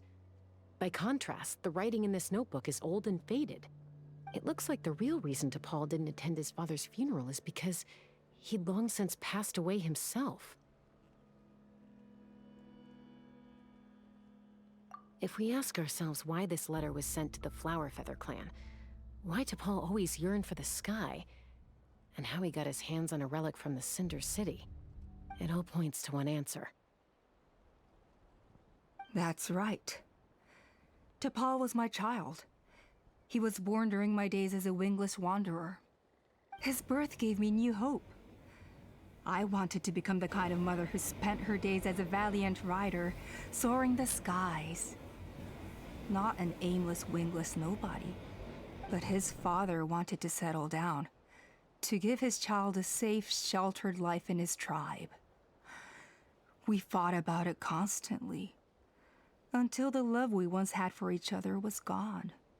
He started a new family, with another traveler who was also looking to return home. And I went back to the Flower Feather clan, alone. I had no idea that despite being raised among the children of echoes, my child still harbored dreams of the skies. Can you imagine, Chaska?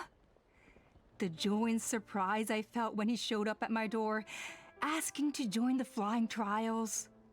Or how proud I was when he said he wanted to prove his own worth, rather than relying on my position as elder. And then the anguish that overcame me when he was rejected by the kukasaurs and became wingless, just as I had after my injury. You've got a lot of nerve showing your face here. Don't take this the wrong way, Chaska. I'm not here for a fight. I just want to talk. Isn't that your preferred way to resolve things? I trust you've learned of T'Pol's wish on your way here. A world where the skies are for all of humanity to share. If only his dream can be realized, no one will ever have to lose their wings again. Our aerial prowess will be greater than ever before. War will never again come at such a great cost. The loss of Koichi is a tragedy that need never be repeated. So tell me, Chaska, do you really wish to see the phlogiston wings forever grounded and gathering dust? Nothing you've said excuses all the conflict you've caused. You mean the argument back at the tribe?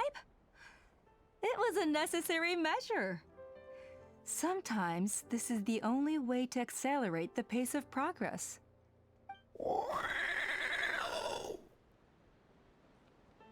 Is a mother harming her children when she coaxes them into swallowing a bitter pill? Of course not. It is a brief moment of suffering for the greater good, and the child would come to understand this in due course. The phlogiston wings are that bitter pill. We will never progress as a tribe if we cling to the scraps the Kukusaurs offer us. Once the people have embraced the phlogiston wings, they will never look back. Even if they learn how the refined phlogiston is sourced. They will convince themselves that the sacrifice of a few Kukusaurs is a small price to pay for our dominion over the skies. But this I had not anticipated. I barely had the chance to introduce the phlogiston wings to the tribe before you found this place. Your plan was hardly foolproof. Yet, it can still be salvaged. Chaska, traveler, you are the hope of humanity. I'm sure you have your doubts about my methods, but know that my love for humanity and for Natlan is genuine. You know me, Chaska. And you know that I've always treated everyone in the Flower Feather clan as my own children, as fellow humans. Surely you can understand my perspective. Hey, quit the quips! This is serious! Ulpa, Natlan doesn't belong to humans alone. And truthfully, neither do I.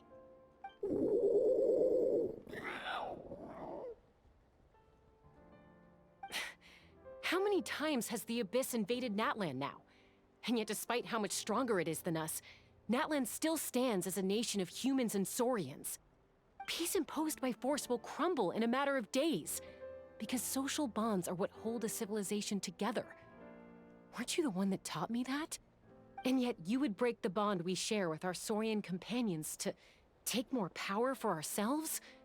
That's as stupid as hacking your own arm off to use it as a club. They are wild beasts, driven purely by instinct. How could they possibly understand human social bonds? Ugh, how did someone like her ever become a writer? Ha! You overestimate them. They bow to the strong and shun the weak. That's all there is to it. They never gave Tepal a second glance when he was at his lowest, nor me when I returned injured from the Cinder City. It's all about survival of the fittest for them. Plain and simple. They obeyed me once I proved myself stronger than them, but the moment it serves them better, they'll abandon me in a heartbeat. You're wrong, Ulpa. They only reject the wingless because they don't want to fly anyone to their death. Chaska, I will promise you this. Only the unruliest wild Kukusaurs will be used for phlogiston extraction. The ones who have nothing else to offer to humanity. Well, that's too bad. Because I know a few unruly wild Kukusaurs who don't think that idea is gonna fly. Namely my mom, my sister, and me. And the others? To us, they're friends, family, even children. So if you want to put any of them in one of your cages, you're gonna have to go through us. Is that right? I knew you might be difficult to convince. Maybe this will change your mind.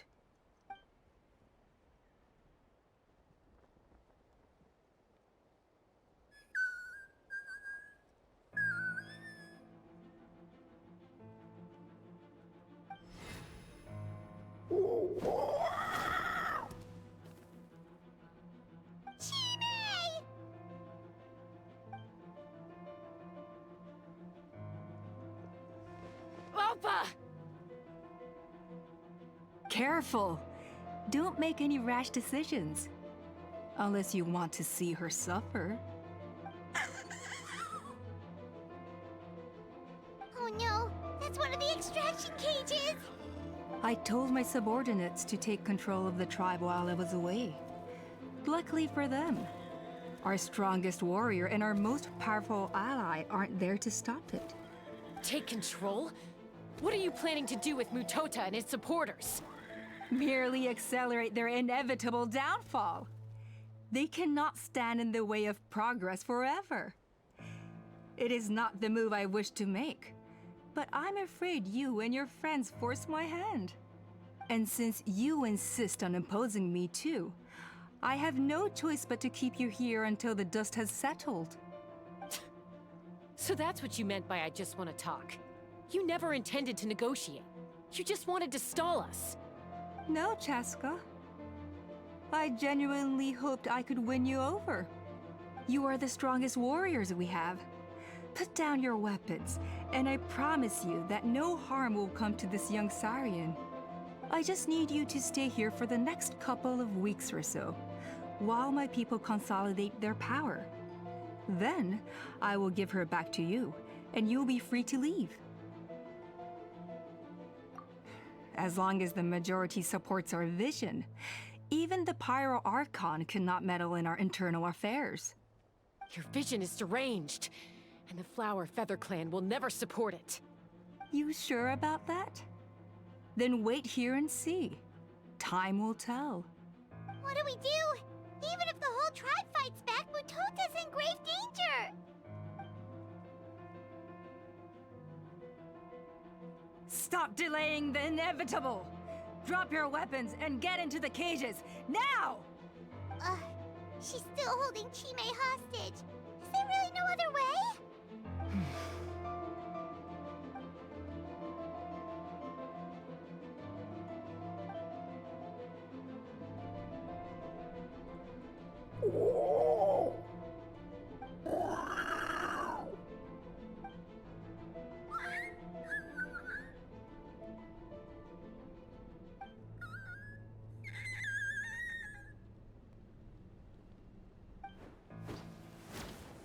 Koya? Huh? What are you yapping about? Stand down. Drop your weapons, now!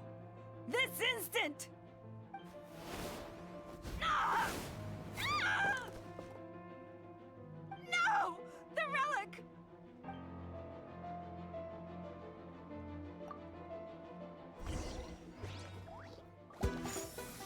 Yeah, let's fly! Open fire! Locked up! Give up, Alpa. We're negotiating my way now, and this ain't your strong suit. Just shut up! Hey, something's up with this relic!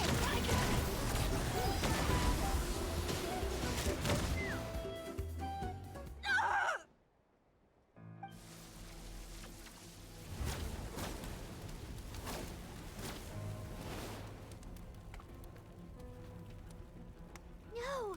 What is she doing? She'll bring us all down with her! But why? We stabilized the relic! Maybe it got damaged in the fight. If we don't think of something fast, this whole workshop is gonna fall apart. No. They're directly beneath us. My beloved tribe!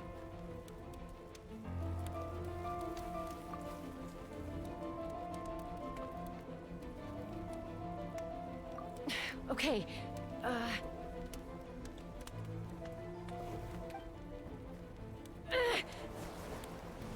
it's too powerful. This ain't a toy like last time. I don't think I can just throw it aside.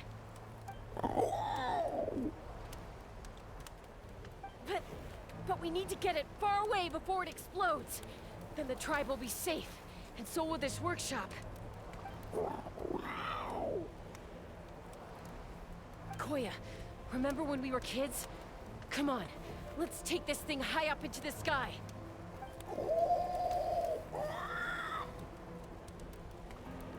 Don't worry, I know I can get rid of it before it explodes. We're talking some surface wounds at most. All I need is for you to catch me at the end. Just like old times.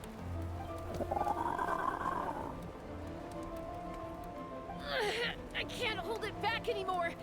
We have to go. Don't be insane! Alpa! What are you... You're a fool, Chaska! Why would you choose such a risky solution? We cannot entrust the safety of our tribe to this wild Saurian! I'm the fool. You really think you can stand a better chance than me? Sure, it may be asking too much for an ex-wingless to escape the blast radius in time. But I can fly it a safe distance away, even if it's the last thing I do.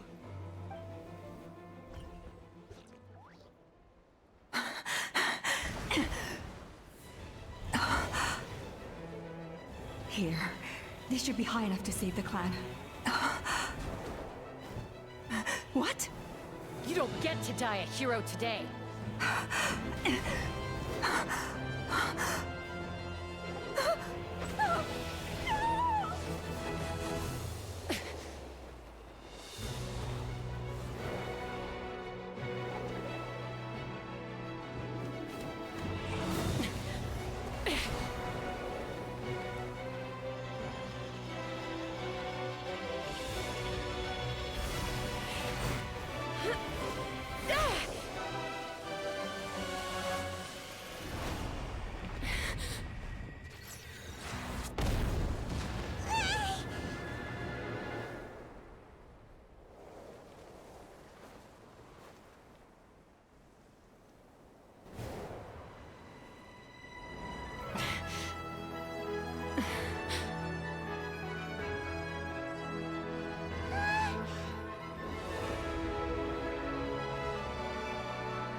Koya, are you hurt?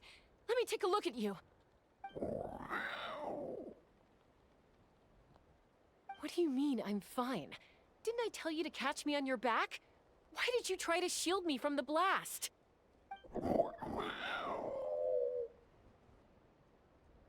Accident? Yeah, right. Seriously, you're as stubborn as ever. Chaska, Koya! How are things looking here?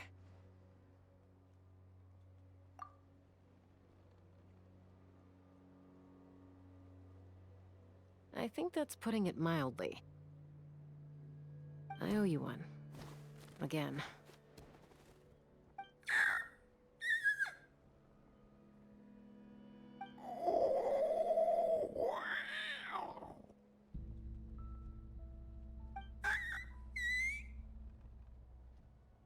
Oh, but be honest. Do you still think Kukasaurs can't form bonds? Mom, I'll figure out the refinement problem. I'll find a way. You don't need to worry about it. I just need some more time. That's all I ask. Please just trust me. Just this once.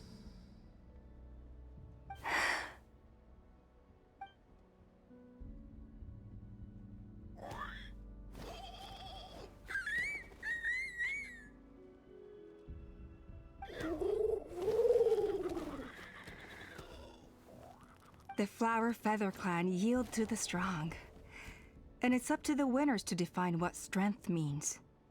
So it looks like it's my turn to yield.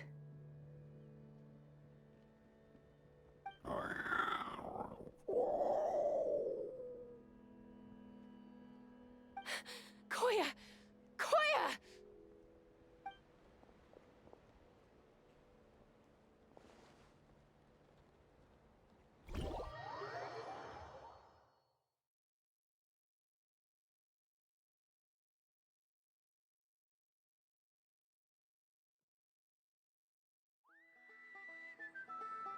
So, you're absolutely sure it's not because of the explosion?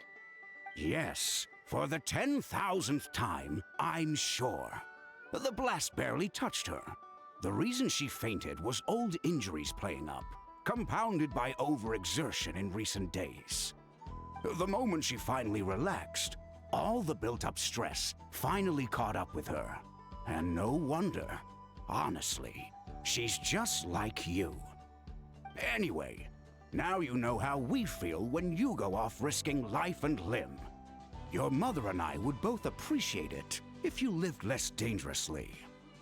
You know she wrote to me from the Masters of the Nightwind, just to scold me for not doing enough to keep an eye on you.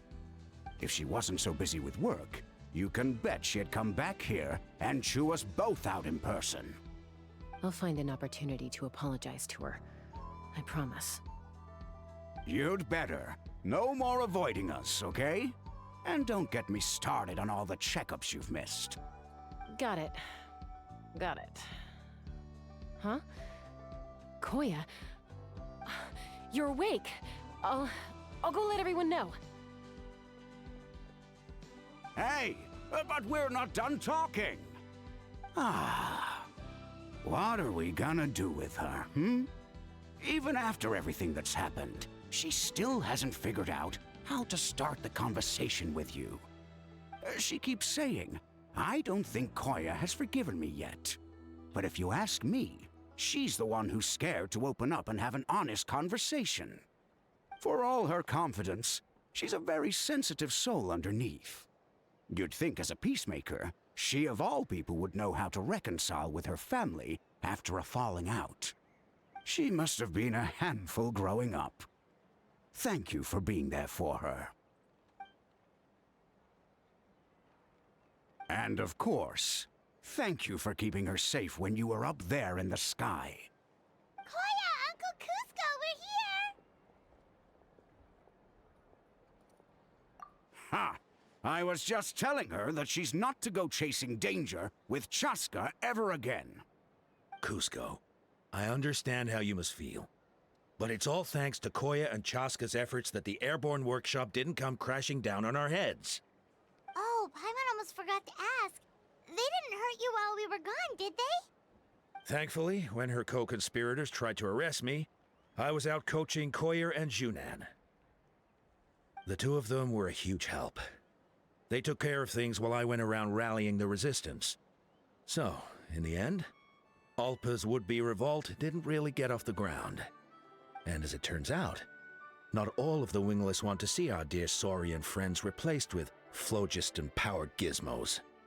I'm so sorry you got mixed up in this, by the way. We should have caught on to Alpa's scheme sooner. We could have saved so many Kukasaurs from getting hurt. Most of the airborne workshop has now been dismantled. We've just left one small, harmless part intact, and repurposed it as a jail for Alpa and her cronies. Let's see how they like being locked up in a sky prison. So, it looks like there's just one last conflict left to resolve. Peacemaker, you're up. I said I had to wait until things had blown over, didn't I? And now they have. But I still have no idea what to say. Koya, I just want to say, I'm sorry for how things went down back then.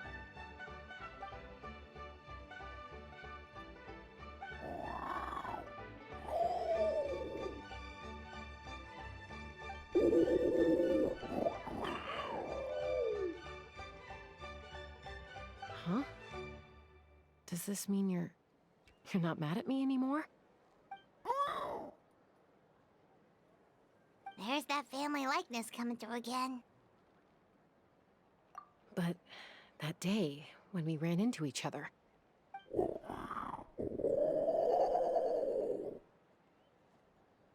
Huh? So then, when did you finally make your peace with it?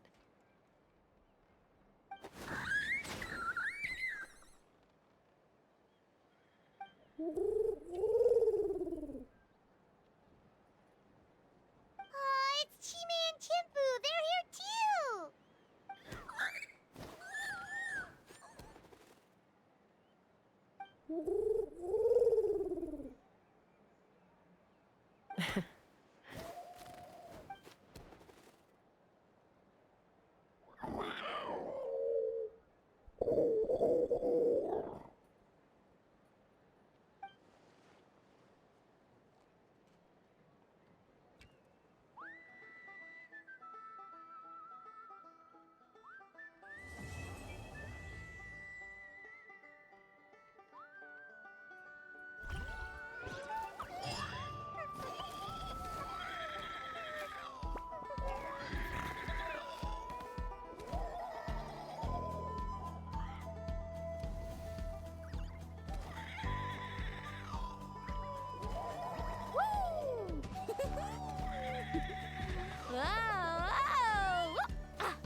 Okay.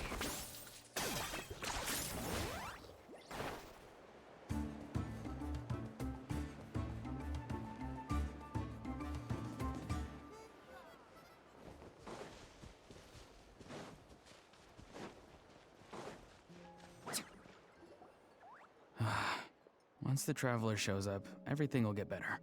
Hey, Auroron, over here!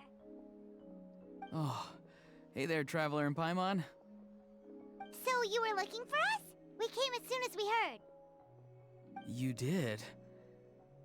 That makes me feel warm and fuzzy. Is this what happiness feels like? The heck? Where is this coming from? You are truly the best friends I could ask for. If my vegetables met you, I'm sure they'd grow all the more lush for it. What makes you say that? Well, it's a compliment. I heard that complimenting people makes them happy. Did it work? Are you happy? It's that obvious, huh? Well, you're right. I feel like an aphid who can't find a flower. Granny is standing in my way.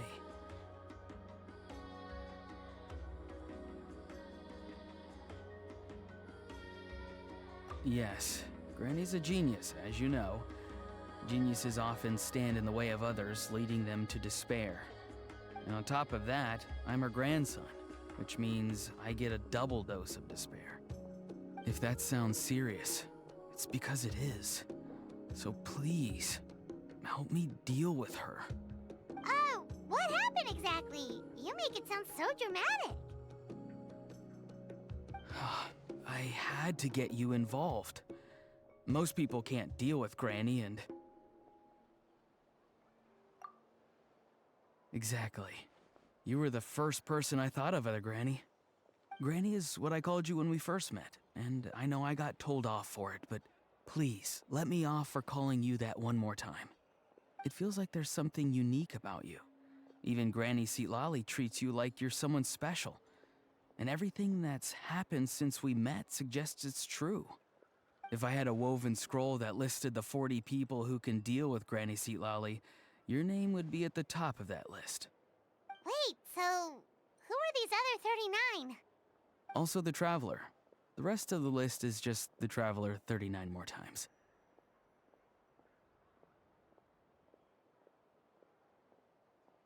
Great.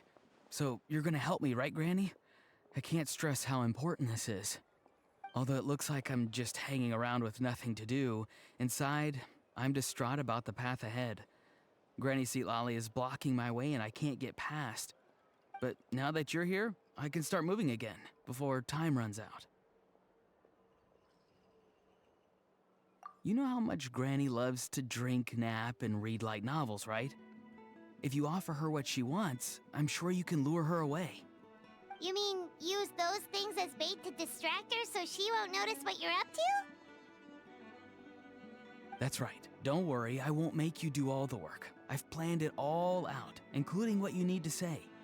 All you need to do is walk up to her and tell her this. Dear Granny, I have the latest volume of Mirage Warriors here, along with the special edition spin-off of the case files of Miss Orith. Want to read them together? She'll pretend not to be interested for a few seconds, then think of an excuse to say yes. As long as you're the one doing the fishing, she'll definitely take the bait. He's just trying to butter you up. Even Paimon can tell. He's just saying whatever it takes to persuade you. No, I mean it. Granny might not say it out loud, but I can tell she has a soft spot for the Traveler. If you say so. Paimon's still not convinced, but if all we have to do is say a few words to Seatlali, it's hardly putting us out.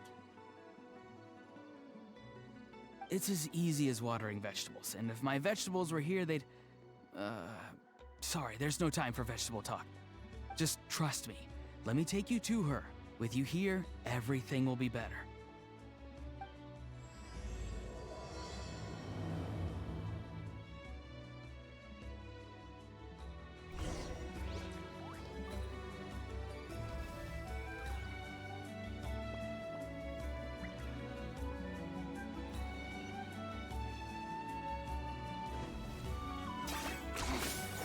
points for agility.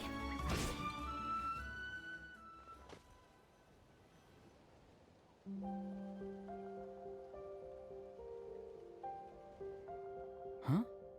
What's the matter? It's Granny. She's gone. She was standing there at the cave entrance to stop me from going in, standing right in my way.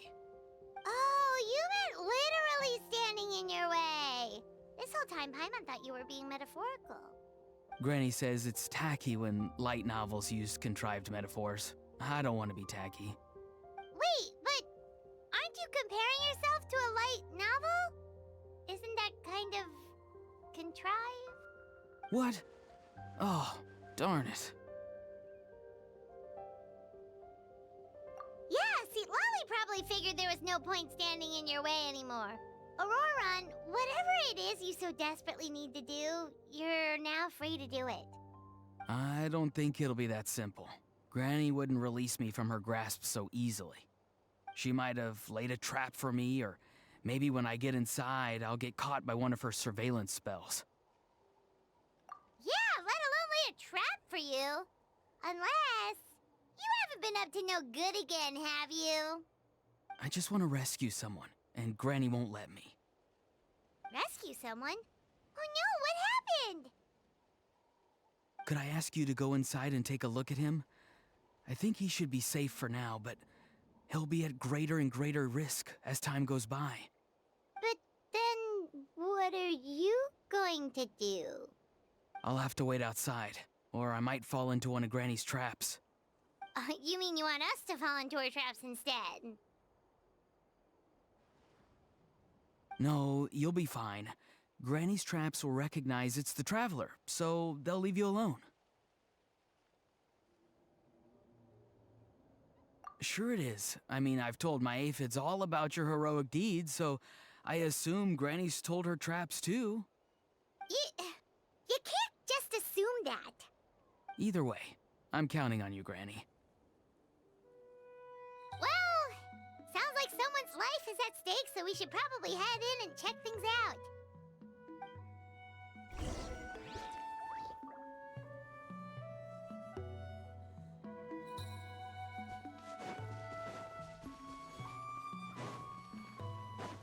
Guess we just keep following this path? Auroron seemed pretty confident that Lolly's traps won't harm us. But still, it can't hurt to be careful.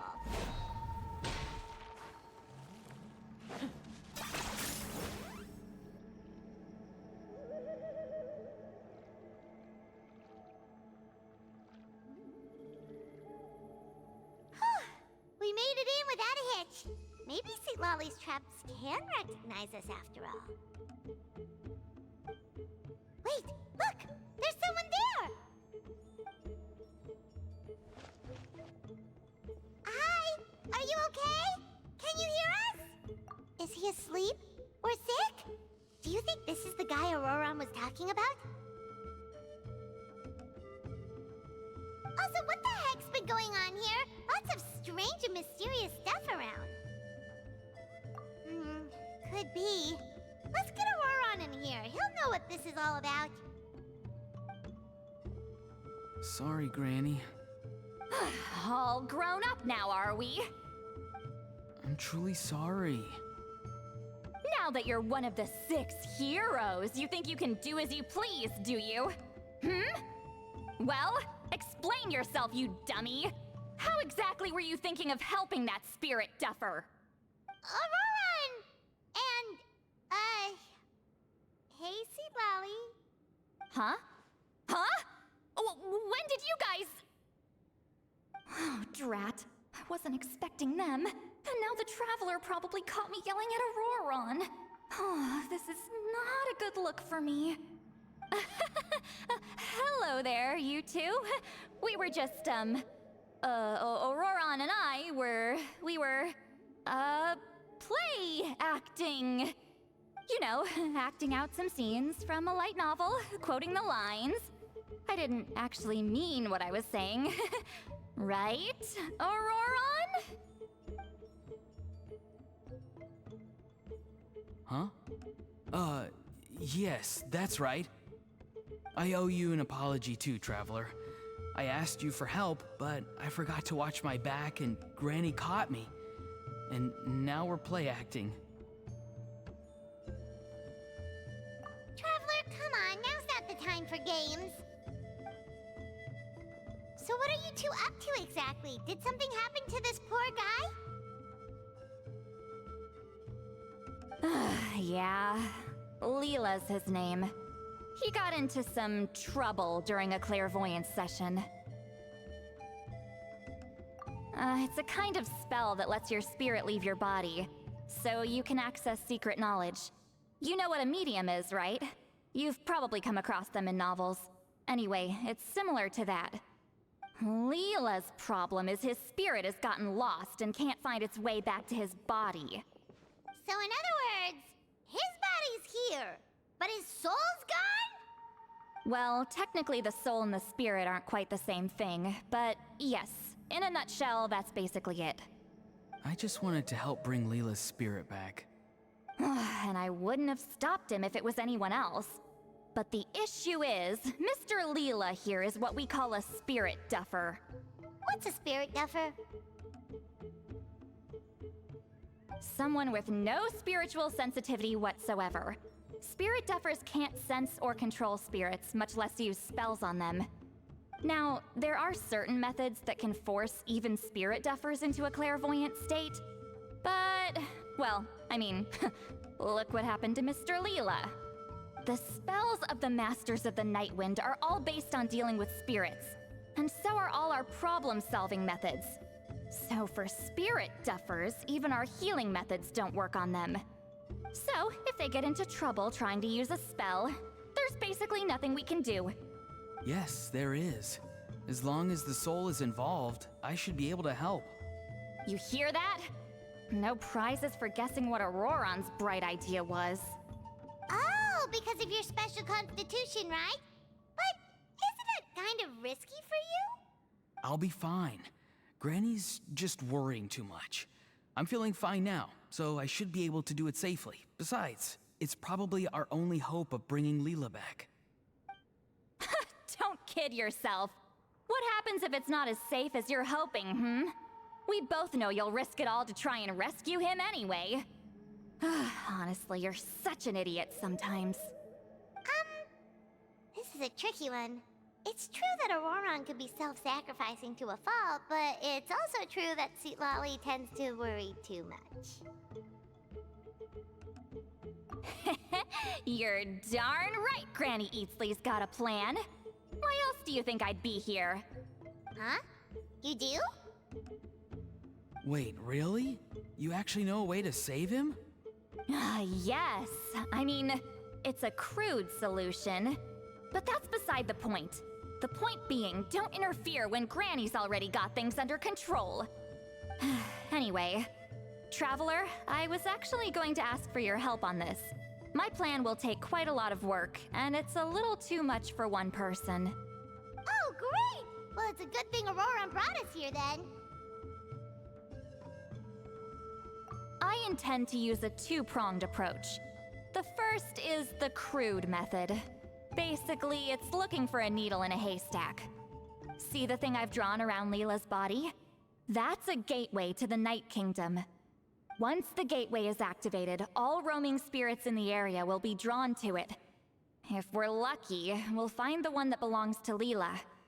I'll lend you some of my power like last time, so you can use my clairvoyance. It only works if you use this projection sensor first, though, so don't forget that step. Don't worry, this time nothing can go wrong. You'll just feel like you're in the Night Kingdom, and you'll see a lot of roaming spirits around you. All you need to do is gather them up. You can leave Auroron to sift through them and find Leela. Since he wants to help so bad, he can take the hardest job. Draw him back, using what I know about the instincts of spirits. As we all know, clairvoyance is usually conducted with the goal of unraveling mysteries. If we can find out what mystery Leela wanted to learn the truth of, we can use that to draw his lost spirit back here. I'll do some clairvoyance of my own, and channel it through Leela's body. That should give me some idea of what he was thinking.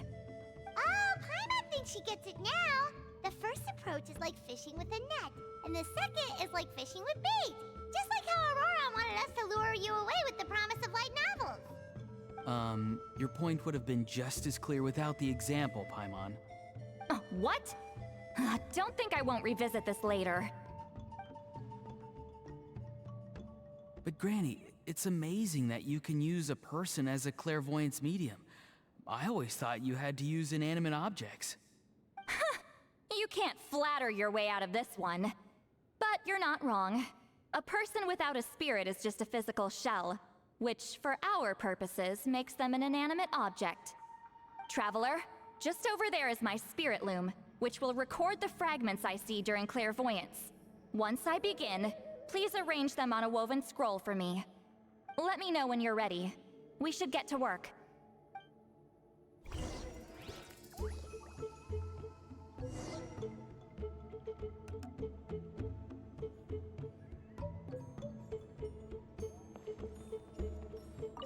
Are you ready? Don't worry, the spirit loom is very easy to use.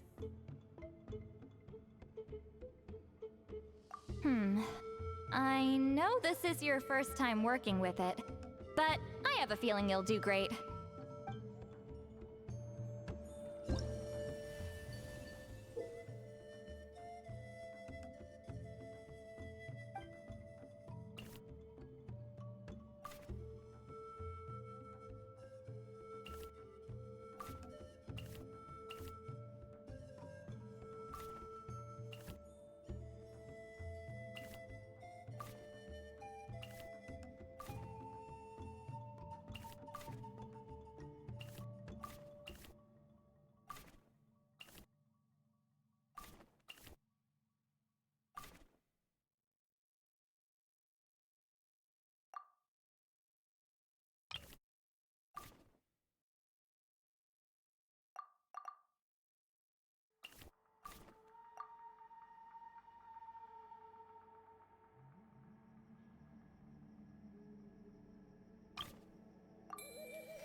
Oh, the woven scroll is ready. This looks like a person. Who is it? Huh? It's Sanhaj Kampore. Huh? You mean that Sanhaj? Auroran's ancient name hero guy? That's right. He was not only one of the 6 heroes, but also a legendary border master of our tribe. 500 years on, and the remains of his spirit is still so strong. Border Master is an honorable title, by the way. It's only given to powerful figures like Granny Seatlali. No, not like me. The most powerful border masters can expand the borders of the Night Kingdom and temporarily manifest part of it in the real world. I'm no amateur with border spells, but Sanhaj is in a league of his own.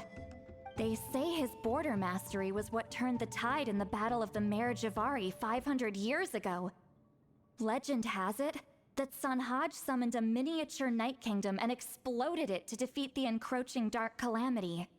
Whoa, he must have been really strong! Of course, it came at a great price. As far as I understand, both Sanhaj and Tainoch, the leader of the tribal coalition forces, gave their lives to activate this spell. I don't know what Leela was thinking. Even I'd think twice before seeking out Sanhaj Kampore during clairvoyance. So what sort of spirit duffer in their right mind would... I guess folly is the greater part of bravery. I'm starting to feel like something else is at play here. I think I'll pay a visit to his house and see if I can find any clues. Yep, you can keep gathering the roaming spirits. That won't be affected. Hopefully you do find Leela that way, because it'll save us an awful lot of trouble.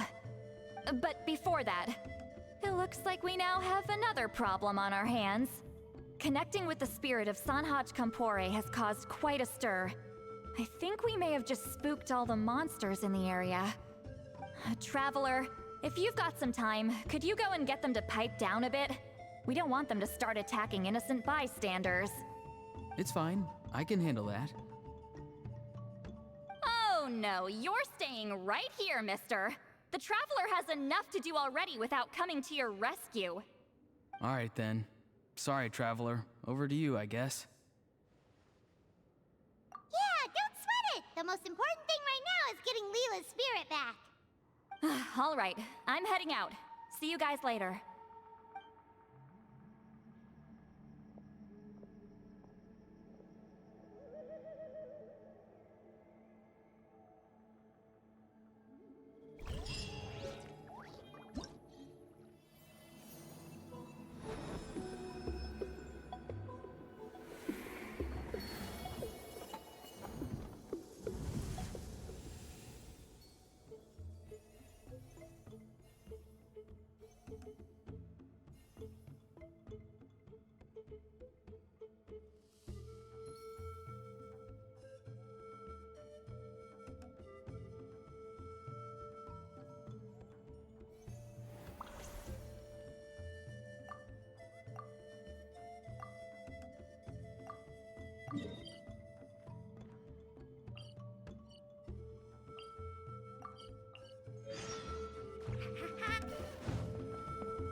Time to go.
I'm not the friend to come to for work.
Here's how I allocate my energy on a job.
Show me your moves! Into the wind. Let the mountain's veins boil! Time to shine! As one with wind and cloud. Where evil lurks, shoot on sight. Ready.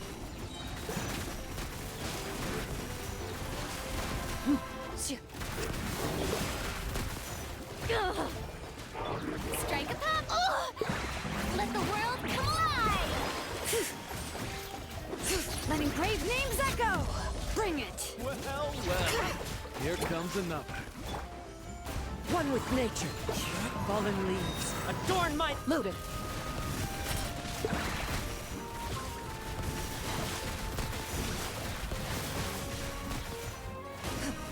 Hunt them down. Let the mountain's veins boil! Time to shine! Yoo-hoo! Clouds high. The birds ready.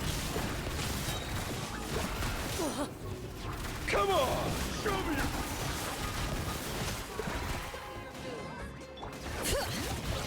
Letting brave names echo! Let the world come alive!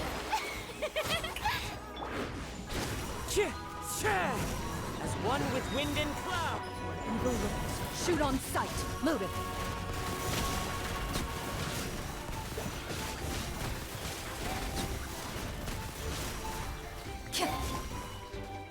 Hear the echoes of the valley!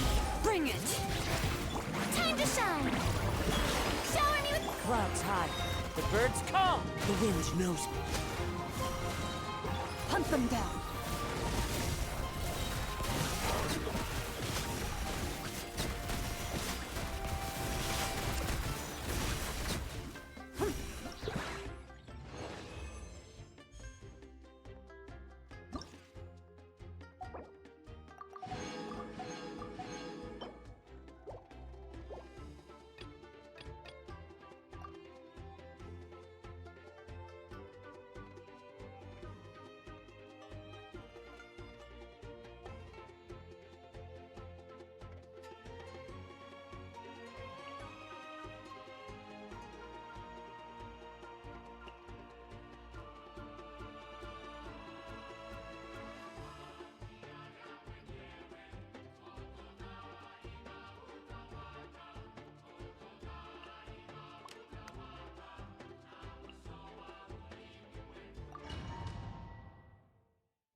Off we go.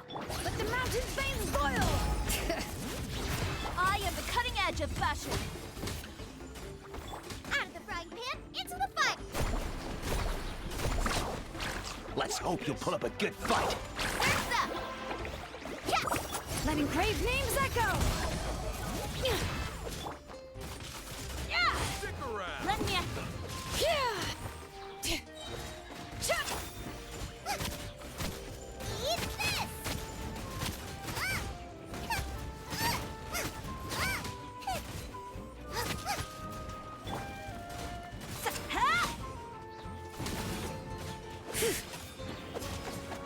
Hear the echoes of the valley!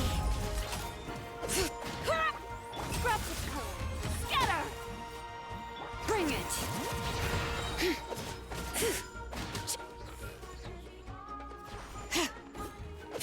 Letting brave names echo! Yes! I am the cutting edge of fashion! Carving waves!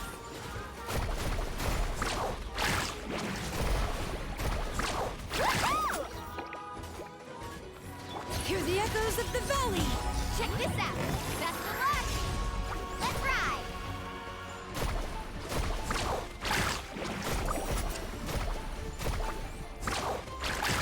Let's hope you'll put up a good fight. Bring it! Let the mountain's veins boil! Let's go, Tomato. Delicate as silk. You're toast! Faster!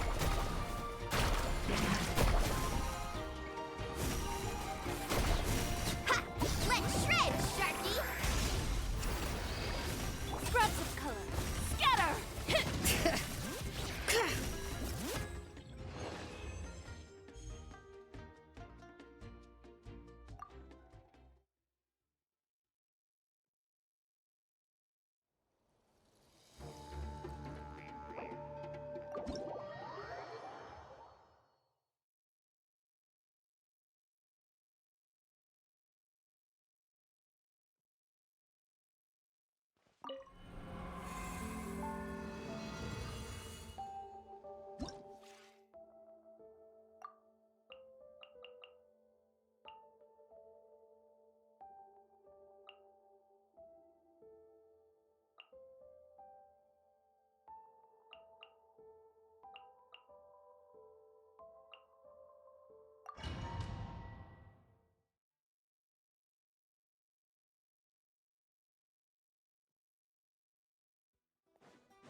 fusion shot! Yoo-hoo! Let the world come alive! Hear the echoes of the valley!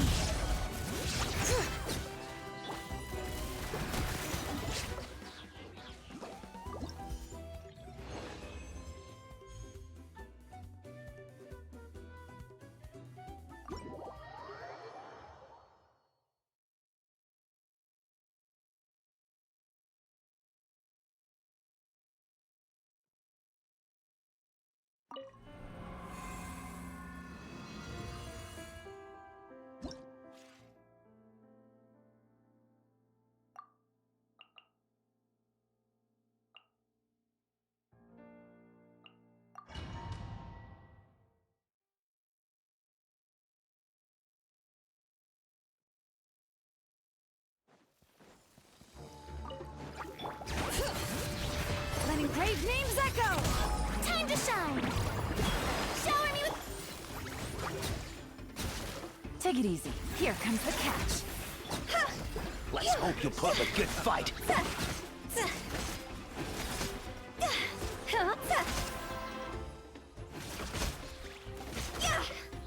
Let the mountain's veins boil! Bring it! Strike a pose! Let the world come alive! Quietly now. Game's up. Fun's over.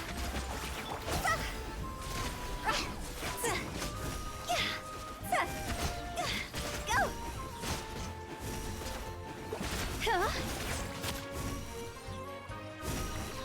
Letting brave names echo! Let my name echo in song! Shower me with praise! Things are about to get dicey. See? Let's hope you put up a good fight.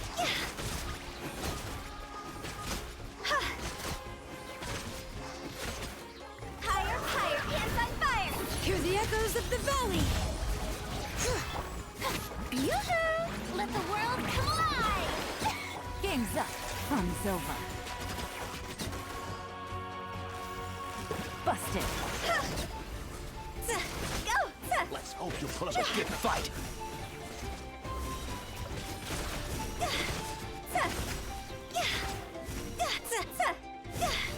Letting brave names echo!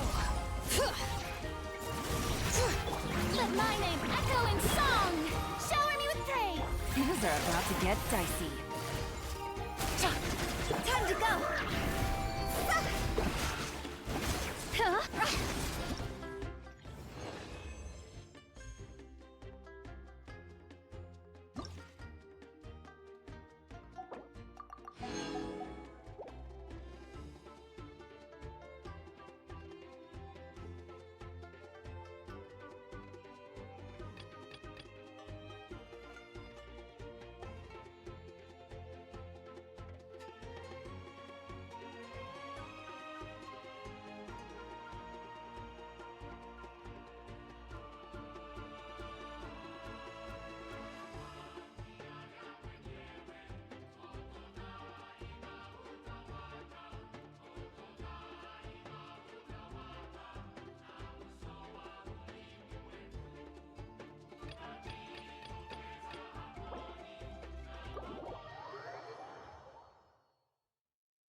Hal loves being antagonistic. Just ignore him when he's...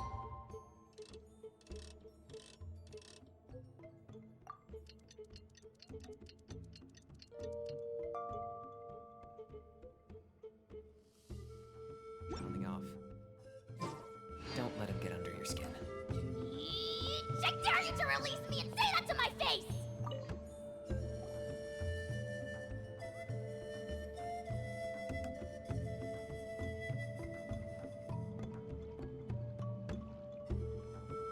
Hey, everyone.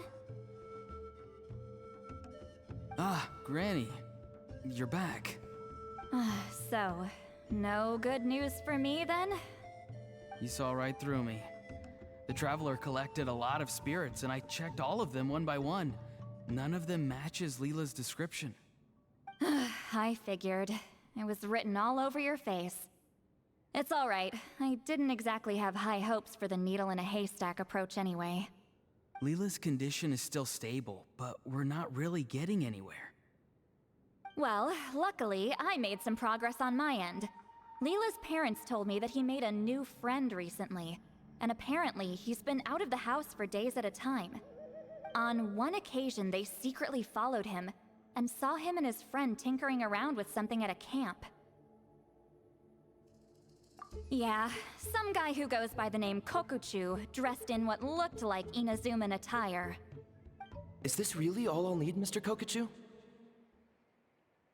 Based on my studies of the ancient texts, hypersensitivity is usually treated with desensitization therapy. So, I figure there's no reason it shouldn't work in reverse.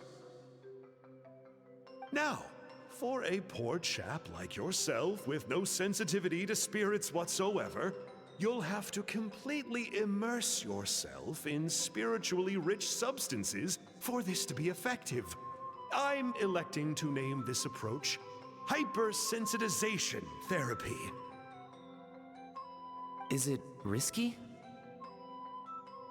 You're the spirit duffer, not me. I'm sure you're more clued up than I am on the potential consequences of brute force clairvoyance. Ultimately, it's your decision. All right, but I do have one last question. What's in this for you? People like me obviously don't have much clout in this tribe, so it's not like I can offer you much in return. You think I'm looking for a reward? Oh, my good sir, take a look at my face. Isn't the answer written here clear as day? What? What's written there? Just a friendly guy who's happy to help. What?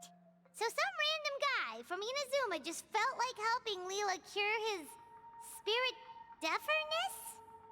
Hypersensitization therapy, huh? What a novel idea. Could that really work? Not on Leela by the looks of things. It's anything but novel. Our tribe used to offer it as a treatment once upon a time. But it was so fraught with risks and had such an abysmal success rate that it was eventually outlawed. As for this Kokuchu fellow, I'm sure he has his own agenda. He conveniently disappeared right after Leela got into this mess. Leela's parents gave me the address of the camp, so I went and checked it out. There were clear traces of spiritual energy. And also, look what I found. What's this? A broken shard. Probably from a weapon or some sort of ceremonial implement. You feel that? It might look old, but it has extremely strong traces of spiritual energy. Leela must have used this as his medium. It would definitely explain how a spirit duffer like him was able to trigger a clairvoyant experience. Wait, there's something else. It feels so familiar. I think this is somehow connected to my ancient name. Connected how? Is it like a shard of an ancient name? No, more like... I think this item might have belonged to a previous bearer of my ancient name. Okay, that's it. Granny's getting itchy clairvoyance fingers. I'm going to try using this shard as a medium. Cool, same as last time? The Traveler can use the Spirit Loom to record what you find on a woven scroll. Nope. Auroron can do the recording this time. Why? It's a safety measure. You have a better understanding of the spirit domain than the Traveler. If this really is a Sanhaj relic, you'll be better placed to deal with the fallout in the event that something goes wrong. See, Paimon? Told you Granny has a soft spot for the Traveler. Look at her not wanting to put her in danger. Meanwhile, I'm just a grandkid, so I'm expendable.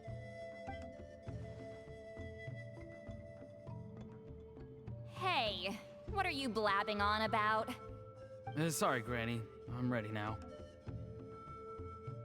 Then let us begin.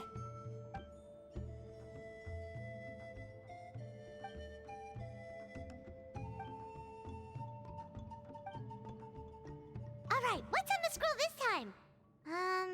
Looks like a broken bow covered in flames. Hey, don't you think one of the pieces looks just like this shard? You're right! It seems to be from the body of the bow. I saw a bow just like this in one of Granny's scrolls. Yes, it's the weapon Sanhaj used in the Battle of the Mare Javari. I guess that proves it. This shard is a bona fide Sanhaj relic. Good old Sanhaj. The relic's spiritual energy was fluctuating very strongly, but I wasn't in any danger at all. The Traveler probably would have been fine as well. Now that's a true hero, huh? Generations later and the stuff he used to own is helping to treat spirit duffers. I still think there's more to this story, though. Kokuchu must have had his own motives beyond just treating Leela's condition. Well, okay, we saw the full bow just now, right? Maybe he wanted to see it too, so he could track down the other pieces. I don't know if he'd have anything to gain by doing that. Even if they're Sanhaj relics, I still doubt he'd have much use for a broken bow. Also, why use a spirit duffer in that case? You're basically setting yourself up for failure. Huh? Leela's body is responding! Let me take a look. I can sense a spirit being drawn to the relic. Looks like Granny's plan is working. Leela's spirit is being drawn to the bait. In that case, let me try again. This time using both Leela's body and the shard as mediums. You can do it, Granny. I'm ready to go too. You got the itch too, huh? Plus, Auroron went last time. It's only fair to take it in turns.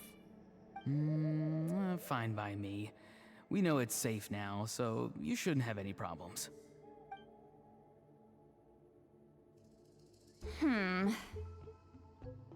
All right, if you insist. Be my guest. Just let me know when you're ready.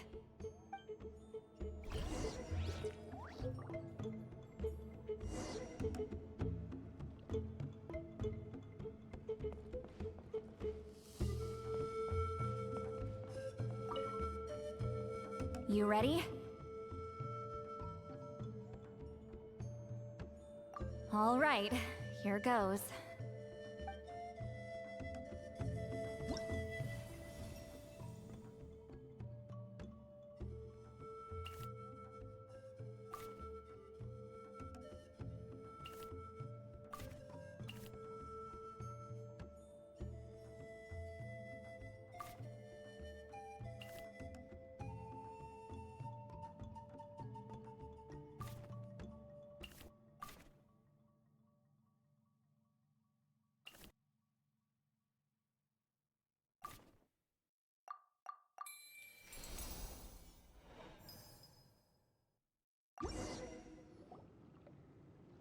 Another image has appeared.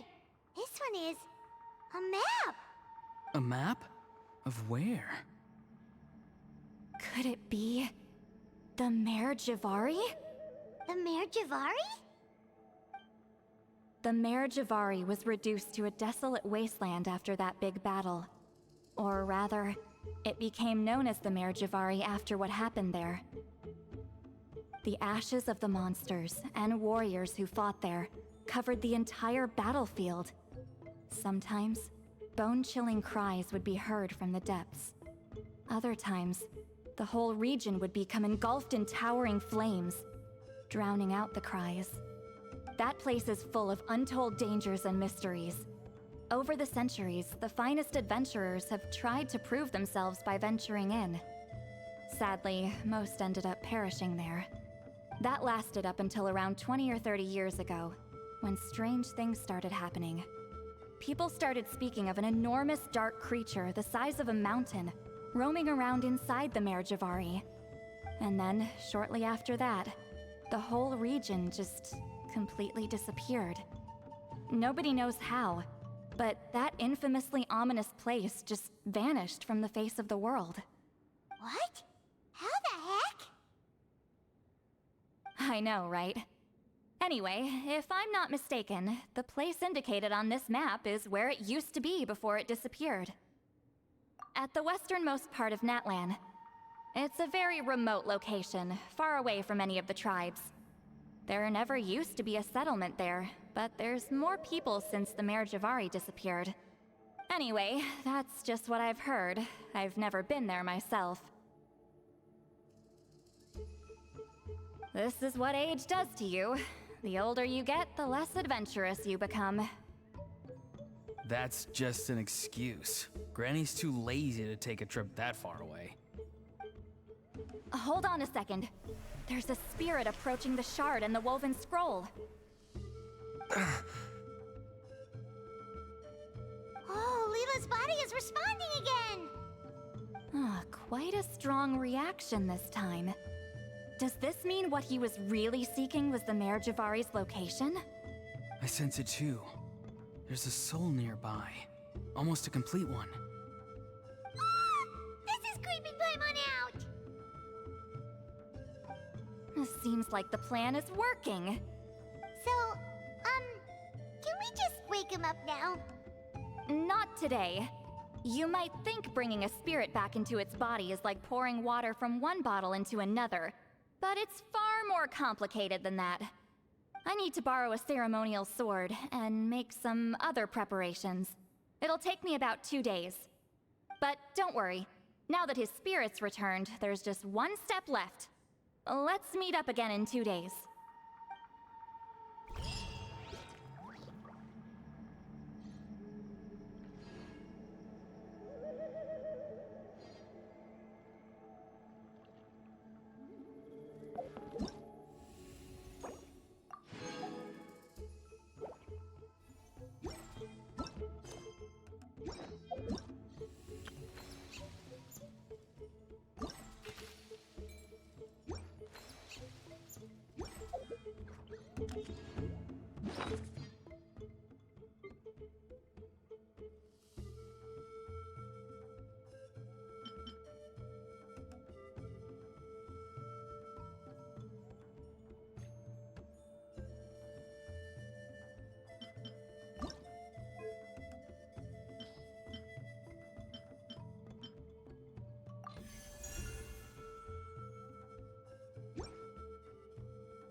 Paimon has so many questions about his true identity. Let's go talk to him and find out.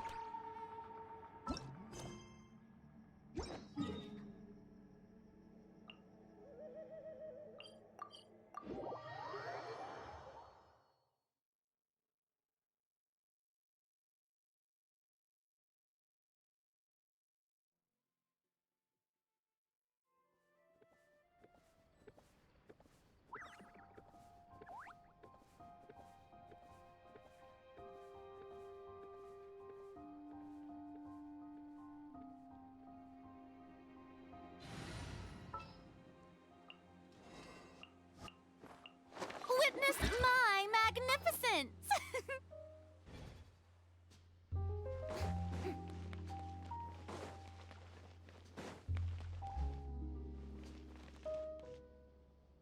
I have to keep an eye on the deployment of guards at all times.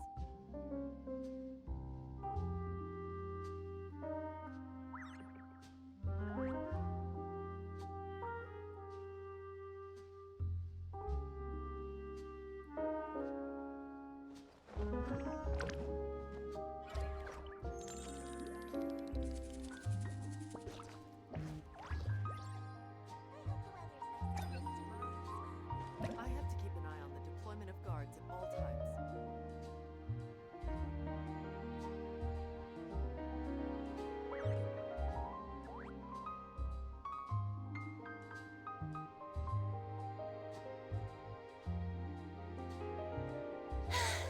Being too popular can be such a hassle.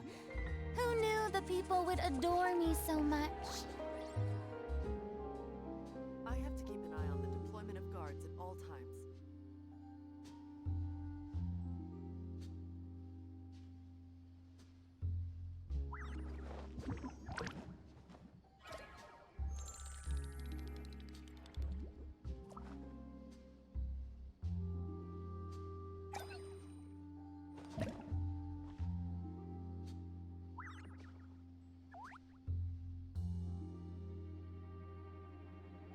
I have to keep an eye on the deployment of guards at all times.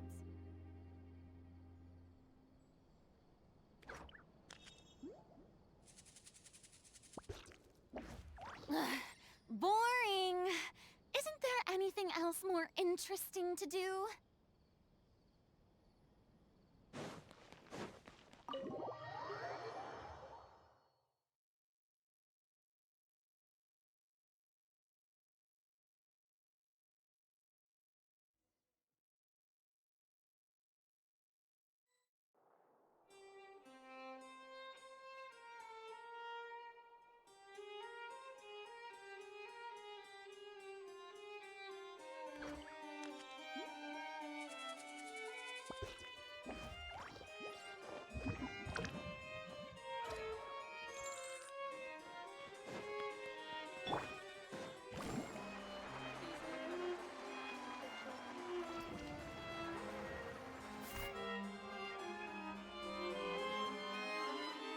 Wait, did I hear that right?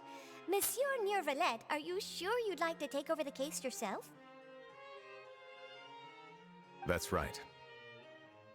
Oh, but why? Technically speaking, cases like this are better left to the guards. Neuvillette! Sidine! Hey there! What are you two talking about? Ah, Traveler and Paimon, please help me talk our Chief Justice out of this. He wants to investigate a case on his own. Now, this is completely unprecedented. How can we have the Udex acting like a private detective? Hmm? Thank you for your concern, but I currently have no such plans. Oh, apologies. I took your question in earnest, but it now occurs to me that it was most likely in jest. So, what is it exactly? It sure sounds serious if it's something you've got to investigate personally. A Melusi named Kiara received a threat letter. And then? That is all the information I have acquired at this stage. I have no idea why you're so hung up over this. I've checked the schedule in advance, and it seems like there aren't any trials today. So, if you insist, I have no objections. Thank you for understanding. Then I shall return to my post for now.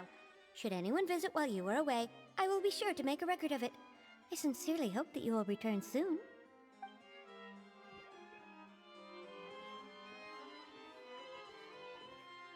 Judging from Sadine's reaction, it must be pretty rare for you to investigate stuff personally.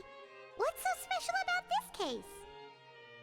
I cannot tell you just yet, but it reminded me of certain past events. There could be complicated conflicts of interest behind all this, so I must eliminate all risks in advance. Come on, stop being so secretive! We still have no idea what's going on! It is not my intention to keep you in the dark, but I need some time to revisit those memories and collect my thoughts. Long story short, a little more than 400 years ago, I became the Iudex of Fontaine and initiated a series of institutional reforms. There were few people I could trust, but I had two subordinates who were exceptionally trustworthy and capable. Carol, a Melusine, and Vautrin, leader of the Special Security and Surveillance Patrol. They must have been amazing people to receive such high praise from you! Indeed. Unfortunately, I wasn't able to protect them. The reforms damaged the interests of some, and the more conservative faction took advantage of Carol's identity to instigate political unrest. Ultimately, they wanted me to yield more of my power. The incident resulted in Carol taking her own life, and Vautrin being exiled.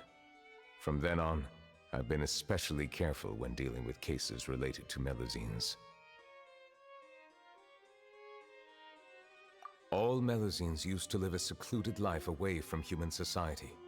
I granted their wishes when some of them, including Carol, asked me to bring them to the court of Fontaine. Many common folk believe that I share a special bond with the Melusines, and whatever they do can be traced back to me. Some of them, especially those who hold a grudge against me, exploit that belief and stir up conflict over Melusines in an attempt to lay the blame on me. I have nothing against the opinions of others, but the moment a whirlpool of conspiracy forms, it inevitably affects the innocent. It has already happened once, and I want to make sure it does not happen again. Even so, why do you have to be the one investigating? There's the guards, the Maréchaussée Phantom, and the Special Security and Surveillance Patrol. Aren't they more than enough to figure out what's going on? Based on prior experience, there is a high chance that those who hold hostility towards me do not belong to the same department. The political system of Fontaine is relatively complex and involves the interests of multiple different factions. However, since I am technically an outsider in Fontaine, a lot of trouble could be avoided if I personally took on the case. Outsider? But aren't you the Chief Justice of Fontaine? Why would you be an outsider? I understand where you are coming from, but there is not necessarily a connection between my responsibilities and how I perceive myself. You know very well about my true identity, and have even met others of my kind in other nations. Even though I was born with a human form, there is a fundamental difference between dragons and humans. Taking on the role of Chief Justice does not make me a part of this community. In fact, the status I was granted has prevented me from forming deeper bonds with others. I have lived in Fontaine for a long time, but I do not belong here. That is why I call myself an outsider, a fish out of water. Yeah, we have nothing to do with all those organizations anyway. So how about we come with you on your investigation? Let's team up and round up all the bad guys lurking in the dark. That does not sound like a bad idea. I rarely investigate cases on my own, but with professionals like you around, I'm sure it will go a lot smoother. Oh, Paimon's starting to get a little embarrassed. Just leave it to us. Let us go. We should visit Kiara first and try to gain a better understanding of the situation.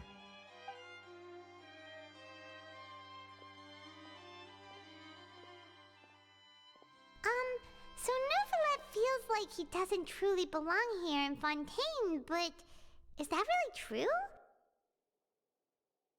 Paimon feels like he has a kinda skewed perspective on a lot of things. Anyway, let's catch up with him first.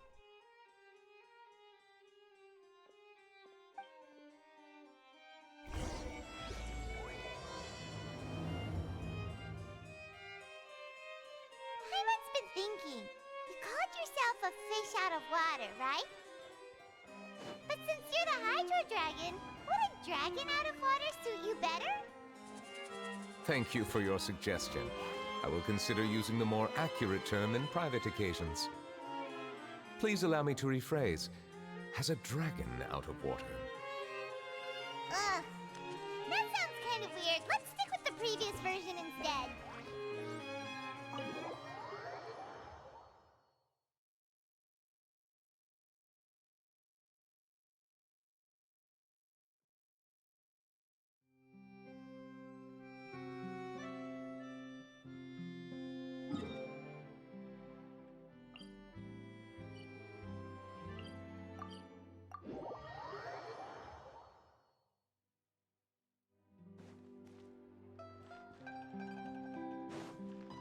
Let's ride!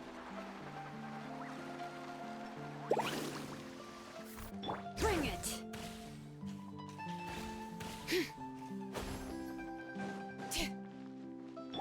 Carving waves!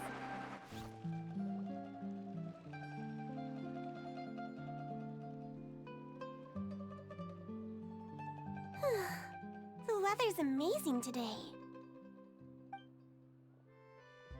Kiara, Monsieur Neuvillette! And you are? Oh, I remember. You're the Traveler and Paimon. I've heard about you. Aw, she's adorable! Hey there, it's nice to meet you. Thanks for the compliment. Is there anything I can do for you? I heard from Sidine that you received a threatening letter. A threatening letter? Oh, right! I remember now. The letter fell through the crack in my door as I was heading out this morning. It said something about catching me, so I thought someone wanted to play hide and seek. But Sidine told me it was a threatening letter, and that I could be in danger. But that's not gonna happen with everyone looking after me, right? Have you run into any suspicious-looking people recently? Suspicious-looking people? What counts as suspicious?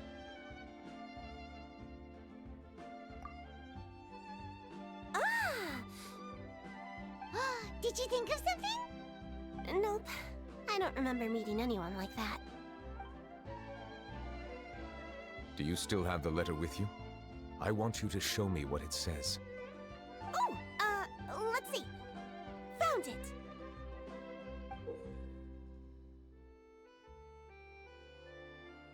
Now then, get lost. If you don't leave the Maréchaussée Phantom, I will come and catch you in person. Don't say I didn't warn you. A simple threat. Neither the handwriting nor the content itself reveals anything about the writer's intentions. We can't rule out that possibility. Since you can't think of anyone suspicious, I will be heading back to the Palais Mermonia to review some official documents. Kiara, you should come with us. It's safer if you stay close by. Sure! Wait, no. I still have a case to work on. I promised Alof that I'd check on her place later. But you are being watched right now. Going off on your own could be dangerous. And that's where we come in to help. We'll stay with Kiara and make sure she's safe. With us around, anyone scheming to hurt Kiara can forget about it! Thank you, Traveler. Big Sis Paimon.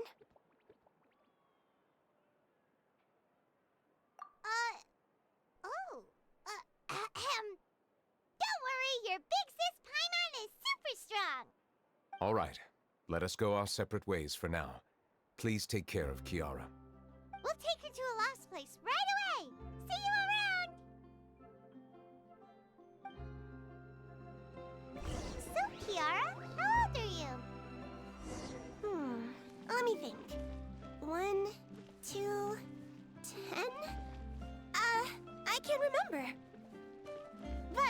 remember coming to the Court of Fontaine with Carol and Neuvillette. That must have been a long time ago. Carol? Didn't Neuvillette mention her just now? That was more than 400 years ago! Why would Paimon be a big sister to you? My memory isn't that good, but Carol told me I could address others based on how I feel about them. Paimon feels a lot more grown up than me, so you're a big sis. Huh, Paimon sees. Hey, Traveler, did you hear that?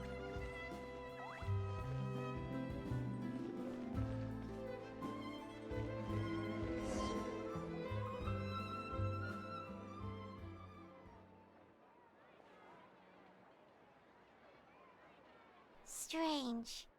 Paimon felt like someone was following us. Olaf! Kiara, you're here. Huh? Wait, aren't these two... Oh, they're the Traveler and Big Sis Paimon. I thought so. What brings you here? All right, guess I shouldn't have asked. May I begin inspecting the store as planned? Of course. Go ahead.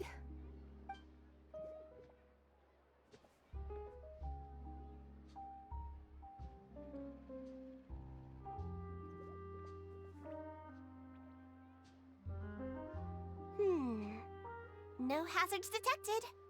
You've cleared the inspection. Seems like the criminal from that case last month never set foot in here at all. That was quick. What were you inspecting? I took a look around the shop. Neuvillette says that us Melazines have special eyes that can see things people can't. Things like bloodstains. No matter how hard you try to clean them up, we Melazines can see their residual stains for some time. Pretty cool, huh? All right. Now that you're done inspecting, can we have a chat? Hear me out. I'm planning to release an outfit for children next month and wanted to hire you as my model. Is that okay with you? Of course! Is there anything I need to do? Please wait a moment while I take your measurements. The sample should be a perfect fit. Seems like they get along really well. Huh? What are you looking at? Is there really someone watching us? Shh! Let's sneak over and take a look.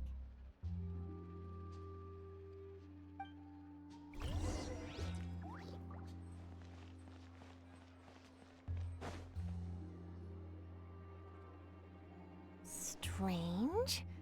Why isn't he back yet? Gotcha! Ah! Charlotte, what are you doing here? Oh, wait, don't tell Paimon you're the one who sent Kiara that threatening letter. But... Threat letter? What threat letter? This is starting to feel like an interrogation. Okay, I'll be straight with you. I don't know the slightest thing about that threat letter you mentioned. I only wanted to follow Monsieur Neuvillette and request an interview with him. You want to interview him? That's right. I'm not the only one, you know. Interviewing him is every journalist's dream. But it's not an easy task to accomplish. The Palais Mermonia rarely accepts appointment requests from us, and we never have the chance to interrupt when the court's in session. So imagine how surprised I was seeing him out on the streets today. It seemed like you were investigating something too. The perfect opportunity to whip up an exclusive, don't you think? Of course, I'll make sure to turn in my manuscript to him for review. I have my principles, and I'd never publish an article without the consent of all parties involved.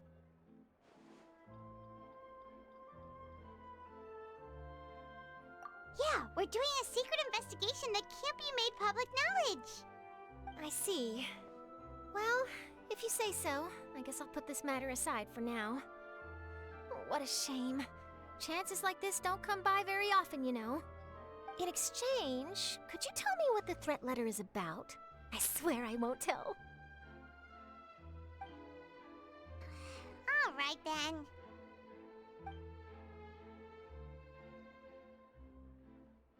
What? Someone's targeting a cute little Melazine? Shh, not so loud. It just so happens that I did an interview with Kiara. Last month, in fact. It was well received by our readers, so I was planning to continue the series.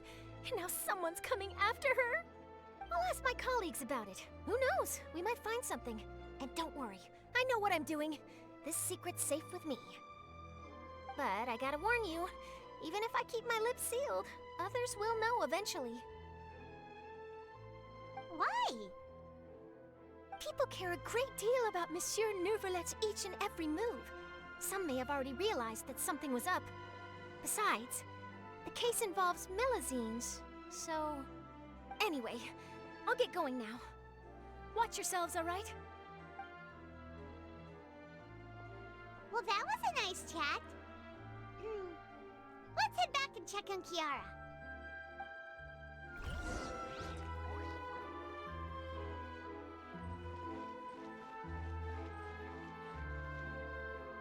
What do you think? The design looks pretty good, huh? I think it's great! Huh. It's very pretty indeed. Haran! What are you doing here? It seems that you just showed up out of nowhere. As I passed by the Palais Mermonia, I heard that Neuvillette was investigating a case with you. Technically speaking, he and I are under an employer-employee relationship. It didn't feel right to have my employer personally take on such trivial cases. I happened to have some time at the moment, and came to take a look. I sometimes have my clothes custom-made at this boutique, in any case, so we always have a lot to talk about.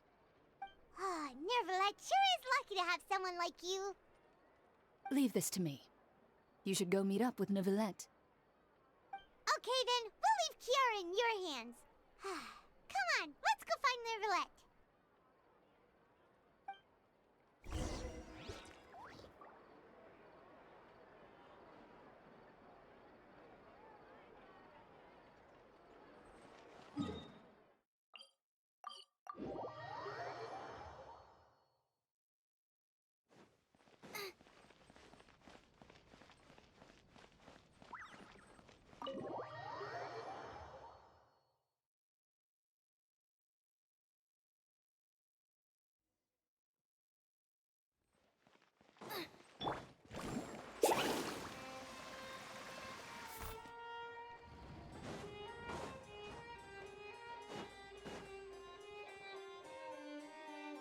Oh, you're back. Is everything all right? We ran into Cloran. She offered to help us protect Kiara. That is good to hear. I trust her abilities. It looks like Kiara is in good hands. We thought so too. Well, did you find any leads? I've been looking over the case records, specifically inspection reports submitted by Kiara and major cases I've judged over the past decade.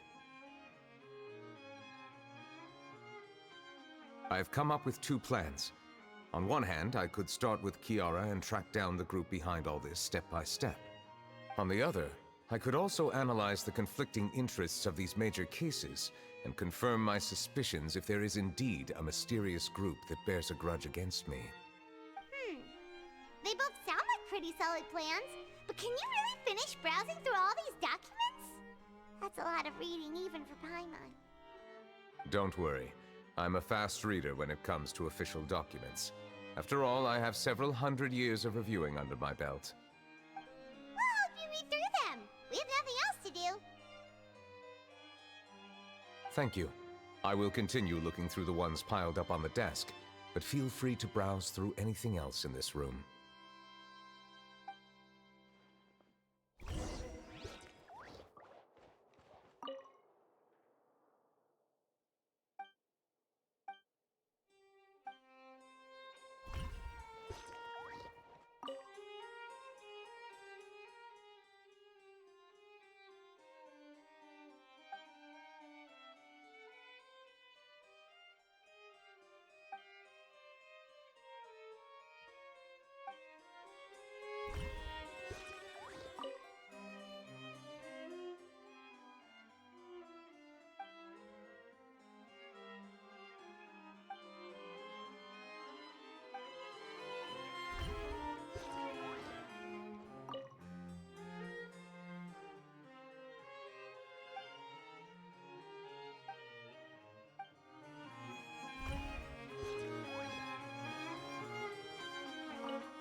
Have you made any progress?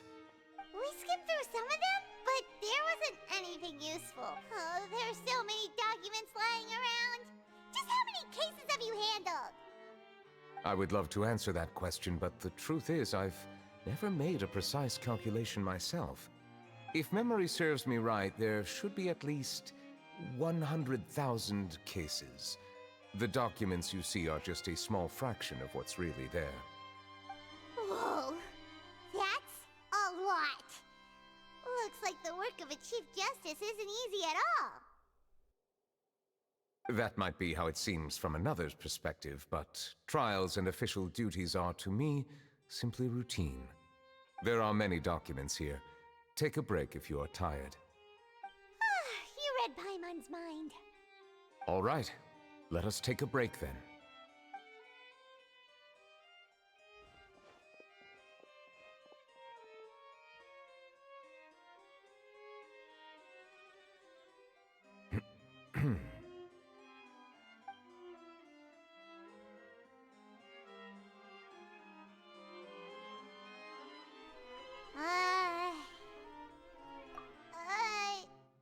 Even though resting is a part of taking a break, shouldn't we at least talk about something?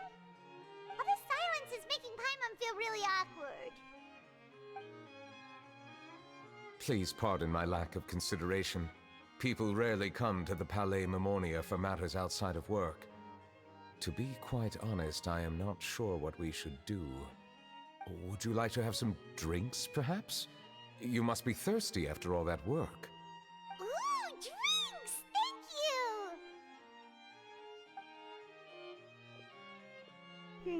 Paimon wonders what Novelette likes to drink. Oh, maybe he's a fan of really fancy wines. He seems like the type of person who'd own an entire winery. You know, like Diluc.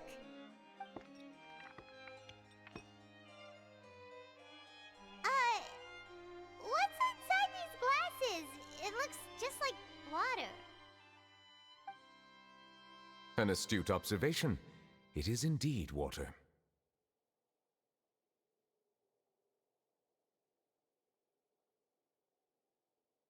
So it's just plain old water? What did you think it was? Since you're the Chief Justice and all, Paimon thought you'd prefer something more sophisticated. This water is indeed very special. It would not be an overstatement to call it sophisticated. Huh? I believe you've already tried Fonta.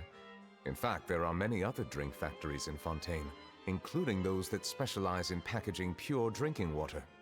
Said water is sourced from all across Tevat, including Mondstadt's Cider Lake, Liyue's Chintsa Village, and Inazuma's Konda Village.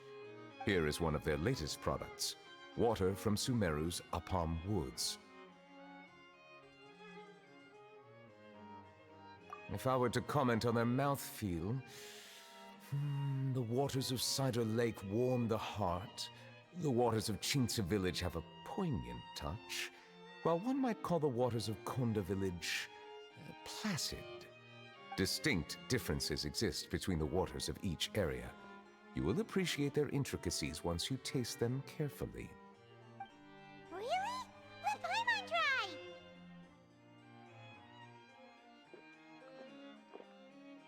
What do you think?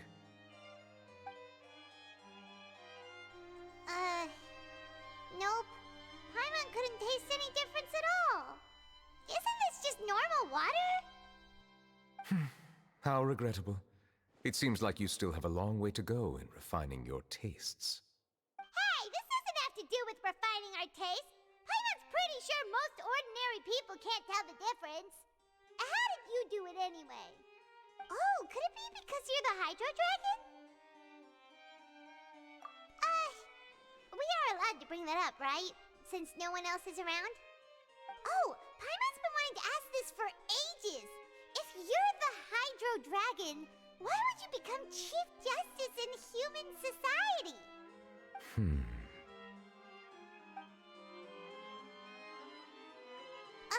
Sorry. Paimon was just curious. You don't have to answer. There's nothing to hide. I was simply organizing my thoughts. I accepted this position because I wanted to seek out answers to questions that have perplexed me. Questions? Are there really things you can't figure out? Many, in fact. But the one question that puzzles me the most concerns my own existence. In essence, I neither know why I was born in this form, nor do I understand where my long life should take me. For a long time, my memory was rather incomplete. With regard to the primordial sea, for example, I used to only be able to vaguely recall its connection to me, but I was unaware of what that connection was exactly. Perhaps the elemental dragons of other nations may have some form of an answer. However, they are scattered across all of Tevat. Abruptly visiting could very well pose an unpredictable risk. True. Some of them have very unique personalities, too. I have been holding on to these unanswered questions for a long time. But there is one thing I've discovered along the way. My emotions easily resonate with those of others. Even I don't have the slightest idea what they mean. My guess would be that there are at least some similarities between humans and myself. By observing their behavior, perhaps I could one day understand the meaning of my existence. Have you made any progress then?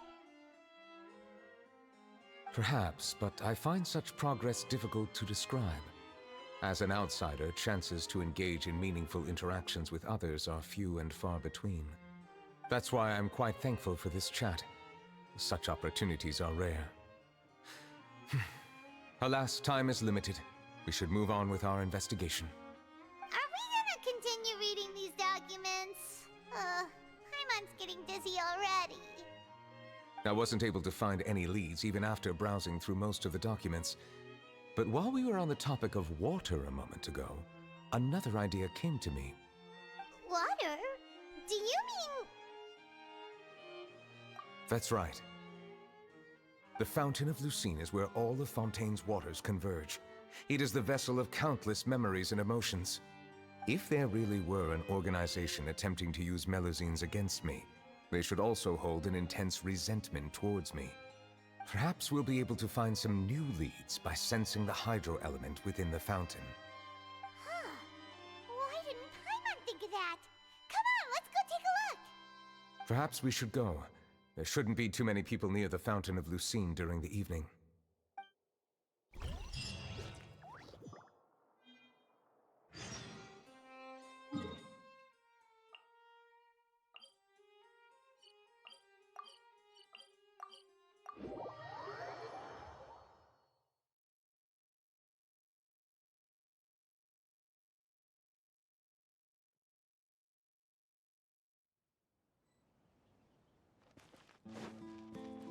Let's ride! Monsieur Neuvillette?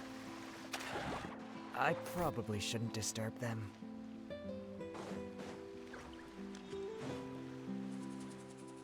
Looks like we got lucky today. There's hardly anyone around. What should we do next? Oh, Traveler, can you still hear the voices from the fountain? Perhaps leave the investigation to me. I need you to take a few steps back and keep a safe distance. A safe distance? Neuvillette, what exactly are you...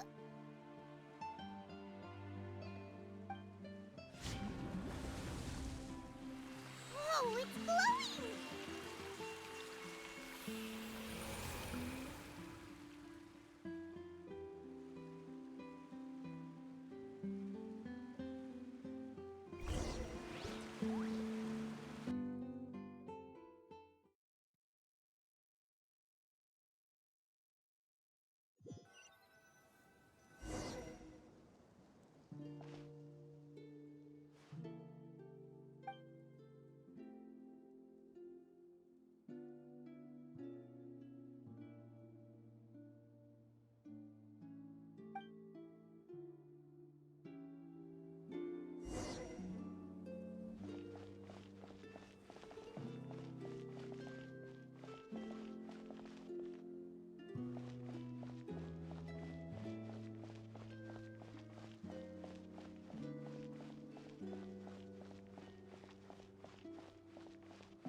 Thank you for bringing us here, Monsieur Neuvillette.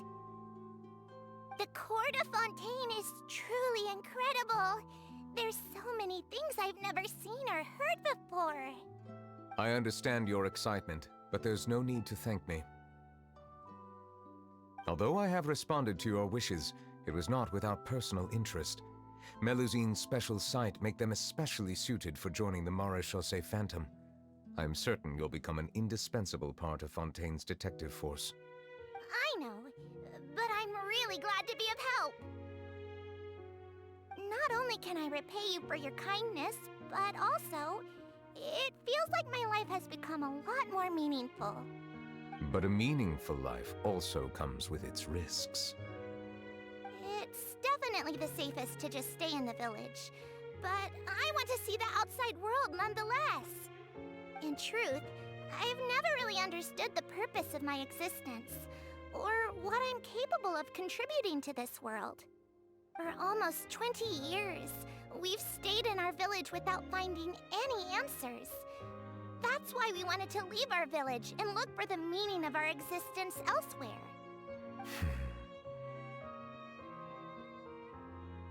I understand your confusion. In fact, I feel the same way. I too came here for an answer to my questions about my own existence. Really? Could you tell us what we should do to fit in as you did? The truth is, many people threw rocks at us today and told us to go back to our village. It hurt a lot when they hit me in the head, and I tried really hard not to cry. Logically speaking, both time and effort are essential when different species attempt to peacefully coexist. It will be a difficult road ahead, with countless obstacles to overcome. Different identities and ways of thinking all contribute to strengthening the barrier between one another. Removing it will be no easy feat.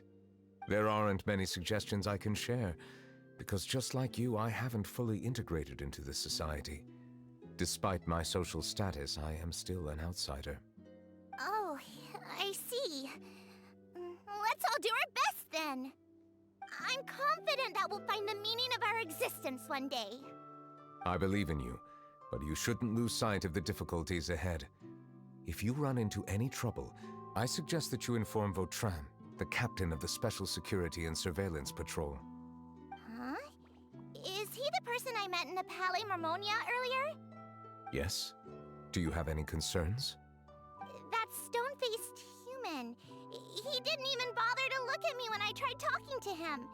It felt like he wasn't interested in anything but work. He is an earnest man.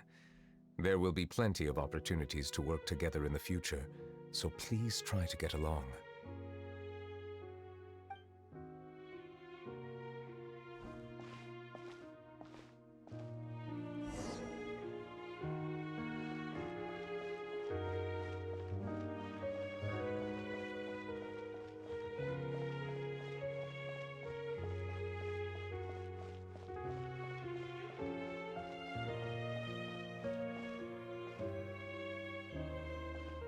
Hello. Can I help with anything? Thanks, but no need. Oh.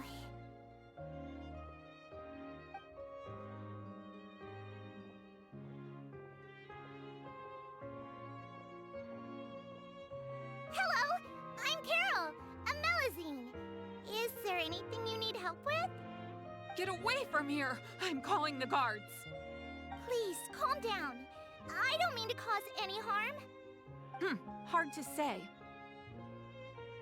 Yeah, we should probably stay away from these monsters. Haven't you realized? Strange incidents have been increasing ever since they came. Why should we trust this species from who knows where anyway? I can't believe Neuvillette allowed them into the Court of Fontaine just like that. Exactly. That so-called Chief Justice even granted them official positions. Not only that, but they're now responsible for investigating cases as well. I swear, there's some hidden agenda at play here. Go away! Quit acting innocent! I'm not leaving. I won't let you say bad stuff about him. We joined the Maréchaussée Phantom and solved lots and lots of cases. We've never done anything wrong. Solving cases? With Neuvillette in cahoots with you, you could have fabricated it all, and no one would know. So tell me, how can you guarantee that you Melazines aren't involved in anything that occurred recently? Didn't I tell you before? Don't go advertising if you're not a good talker. Vautrin?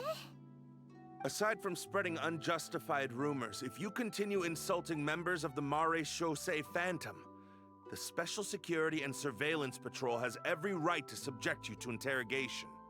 There have indeed been an increase in cases recently, perhaps due to the shifting currents of conspiracy, and I understand your concern. However, there's been no evidence pointing towards Melazines being involved. Even the captain of the security patrol is on their side.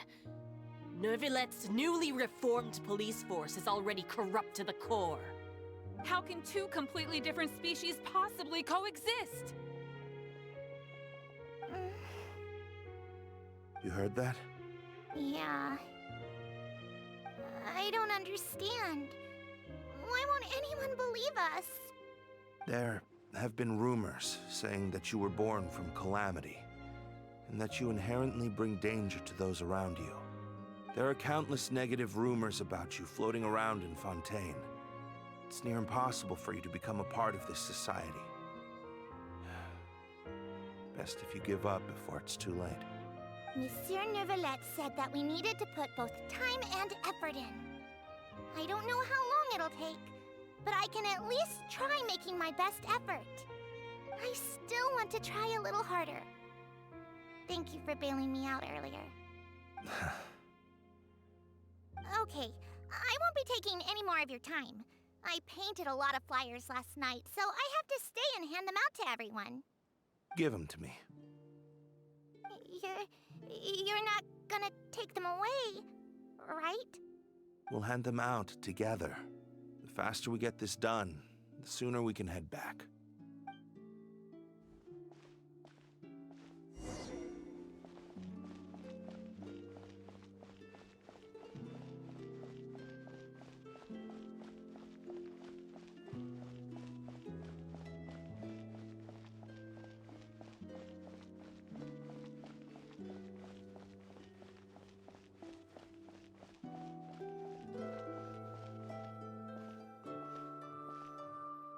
Monsieur Neuvillette, what's this?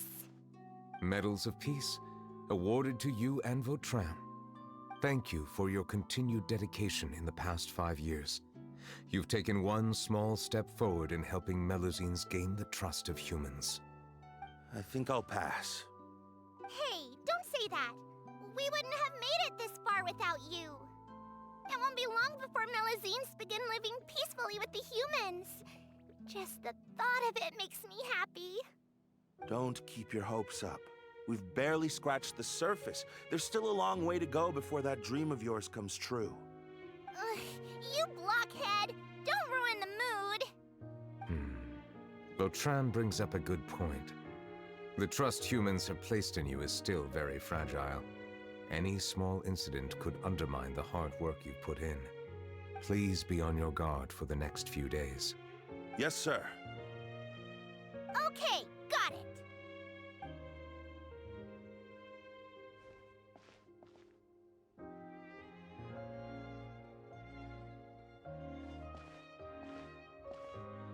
Medal of Peace? Peace isn't going to give us back what's rightfully ours. Are you sure we should do this? We're no match for Neuvillette, even with all our powers combined. What if... Nah, not gonna happen. As long as he remains in his position, there's no chance he'd take us out personally.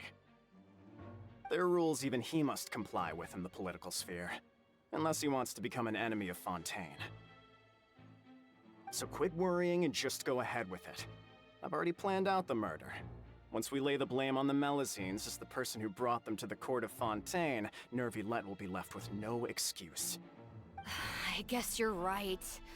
Ugh. If he just left things the way they were, it never would have come to this. But he's forced our hand. Time to teach him a lesson.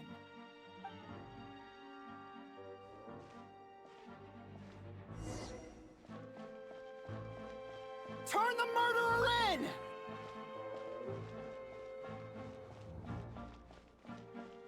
Melazines can't be trusted! That goes for Nervalette, too!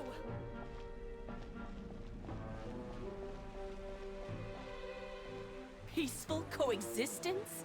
What a joke! Get out of the court of Fontaine and don't ever come back!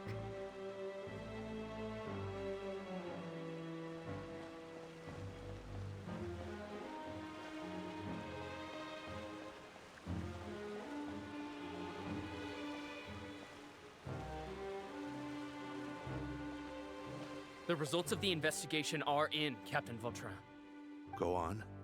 There is no direct evidence, but reasonable inference indicates that the ones controlling the situation are supporters of the old regime, whose interests have been undermined by the reform. They tricked Miss Carroll into going to the crime scene and pressed charges against her. After that, they incited panic among the people in order to make Monsieur Neuvillette confess to his mistakes and yield up power. The guards were stopped by the enraged mob and couldn't intervene in time. Miss Carroll chose to sacrifice herself to pacify the situation. And she called me a blockhead. A little investigation would have cleared things up. Why didn't she wait until we'd established the truth? She didn't have to prove her innocence like that. The situation had rapidly escalated to a physical altercation between infuriated citizens and the guards. Miss Carroll might have thought there was no better plan. That is indeed something she'd do. Captain Vautrin, should I present these results to Monsieur Neuvillette right away? There's no need. Notify the guards to restrict public access to all information. Restrict access to... Wait, are you planning to... There's something I've never told Carol. I had a little sister named Ilaria who passed away when I was very young. She's just like Carol in every possible way. Innocent, kind, always believing the best of people. People like her are the most vulnerable to deception and betrayal. From the moment I met Carol, I knew that she'd be easily manipulated by others. I kept a cold demeanor and tried lecturing her into giving up. Looks like she was unfazed by that. Yes. In fact, some of her spirit must have rubbed off on me instead. Because I too began working towards that pie-in-the-sky dream of hers. I should have known. Those cowards don't have the guts to confront Neuvillette. They even avoided causing trouble for me. They were after Carol all along. Can you understand how I feel?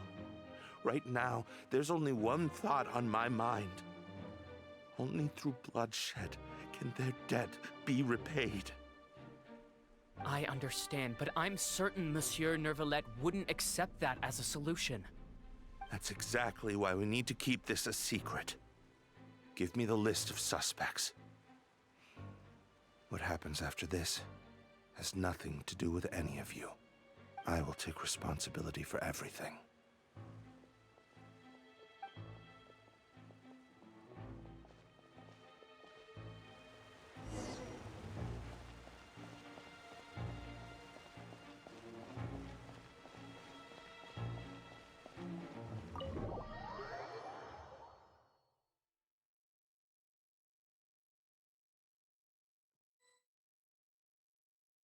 Did you know?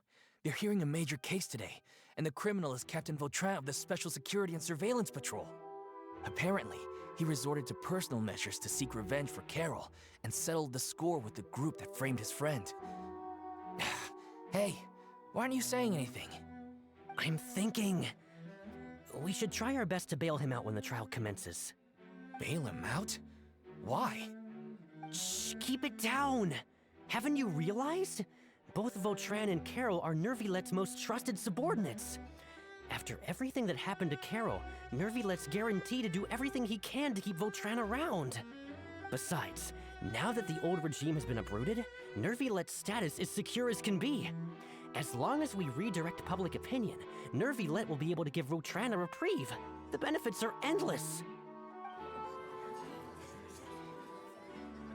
Vautrin sought vengeance for his friend for a valid cause. This represents the justice he upholds. Please, think about it. If the same thing had happened to you, wouldn't you feel the same way he did? Yeah, that's right! This whole thing started because of those despicable cowards who levied false accusations against Carol. How could Vautrin be declared guilty for seeking revenge? Monsieur Neuvillette.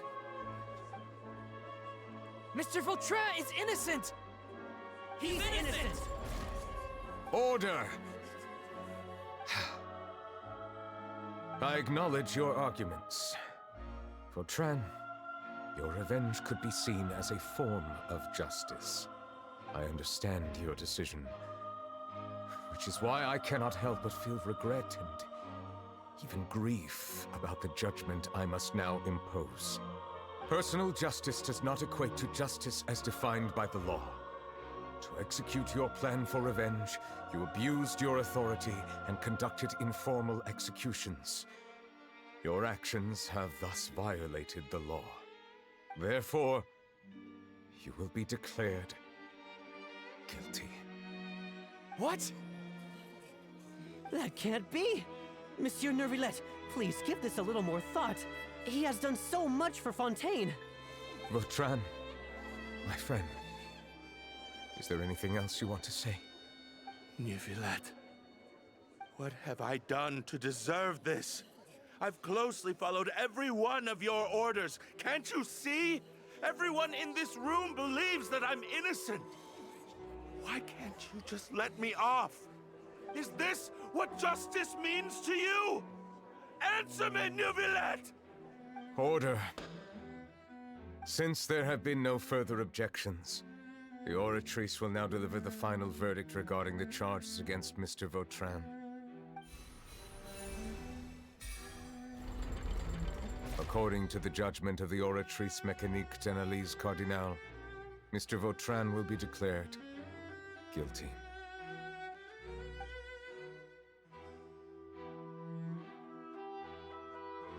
Goodbye, Monsieur Neuvillette.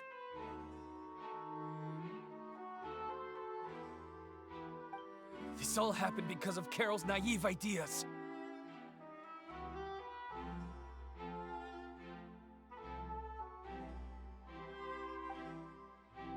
How can different species peacefully coexist anyway?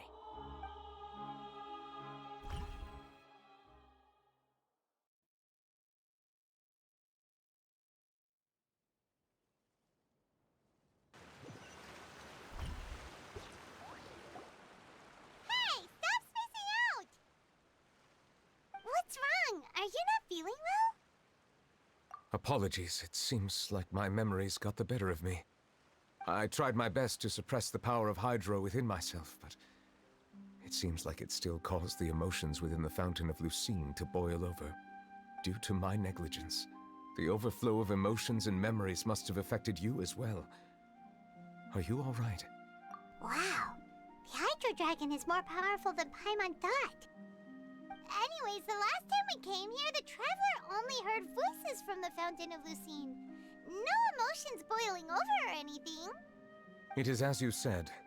This might be because I am different. It is not only the fountain. I can sense emotions from all waters in Fontaine. Rivers, lakes, and even the rain. That sounds awesome! But I rarely ever do anything like this. Emotions carried by water are always chaotic and disconnected. As an outsider, having my mind occupied with irrelevant memories isn't exactly a pleasant experience. Which ones?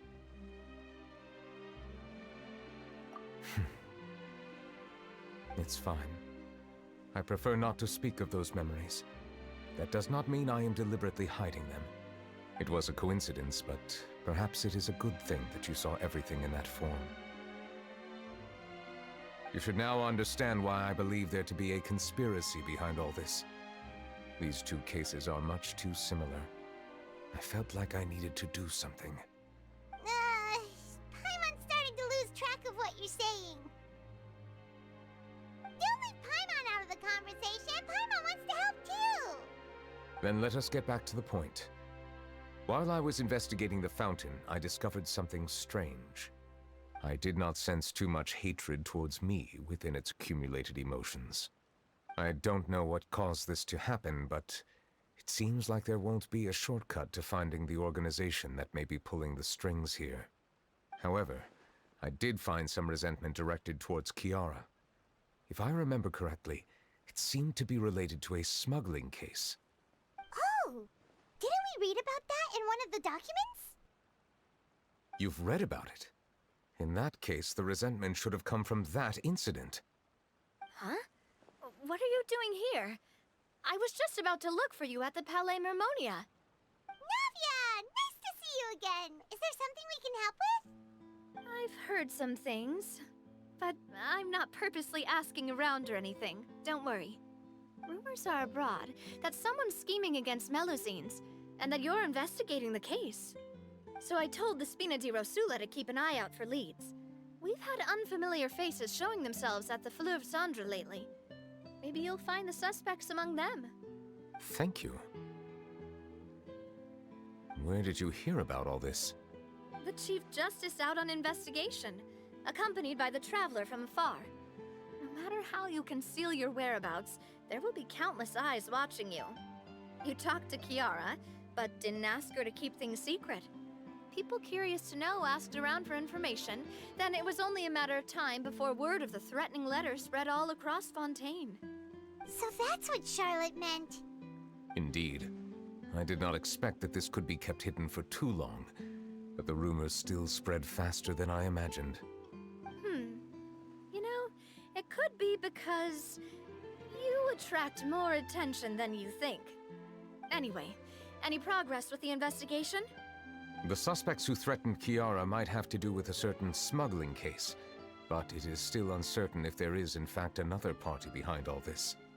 We are planning to return to the Palais Mermonia to revisit some details and identify the senders of that threatening letter. All right, then I'll round up the Spina di Rosula and follow up on their progress. Wait for my word. Ta-ta! Neverlet, do you think there'll be any problems now that the word is out? I have already considered that possibility, and I do not think that there will be any.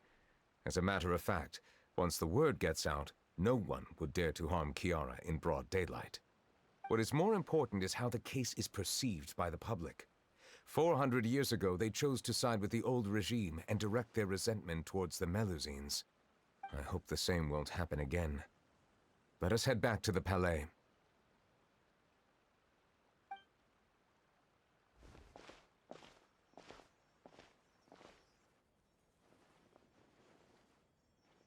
Strange. What are these people doing out on the streets so late at night? Did something happen? Let's take a look around.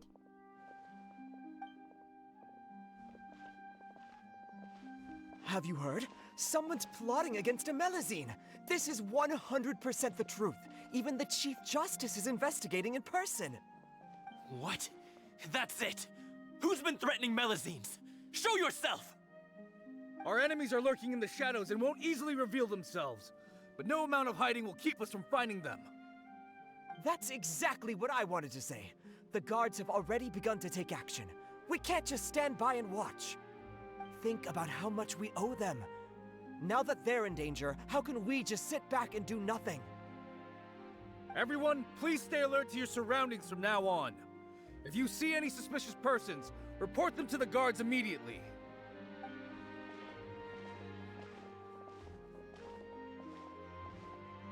It feels like you've been following me this whole time. Did something happen? We were informed that. Nope. We just finished our shifts and happened to be strolling by. Have you had dinner yet? Why don't we check out the new items at the dessert shop together?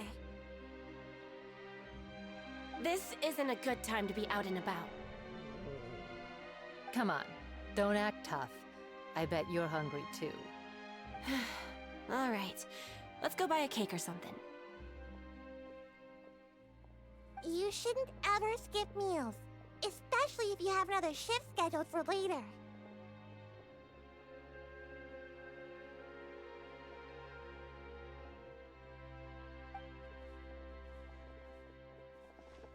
I heard even Nervilette's keeping an eye on the situation. This is the perfect chance to get promoted. We gotta make sure we give it all we've got. Seriously? Were you planning to shirk your duties if Nervilette wasn't involved? Relax, I was just playing. We've worked together for years now. If something happened to them, I'd be haunted by regret for the rest of my life. That's more like it. We should stand guard until the criminal has been caught. Come and fight me instead, you cowards! Have you heard? Even the Special Patrol came to help. Shh! Look! Is it that Nervilette? I think he's looking at us. Looks like there's nothing to worry about. This is truly wonderful. So, wanna go over and say hi? No, I should stay where I am. My appearance could give rise to unnecessary commotion. Let us stick to our plan and return to the Palais Mermonia. The faster we uncover the truth, the better.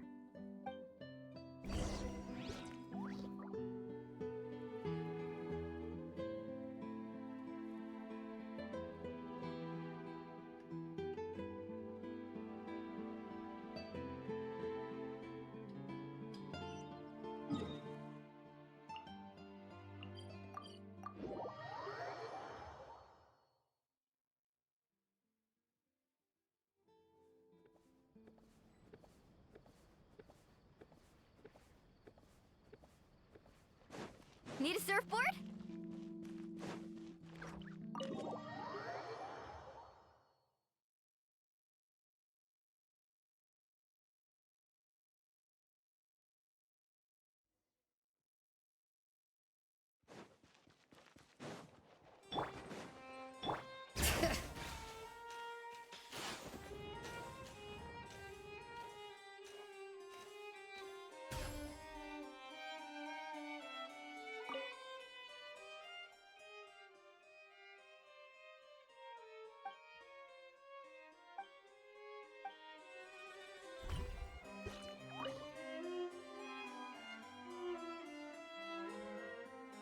The smuggling case was solved by the joint forces of the guards and the Maréchaussée Phantom. This is the one. The list of involved suspects should be... Ah, found it.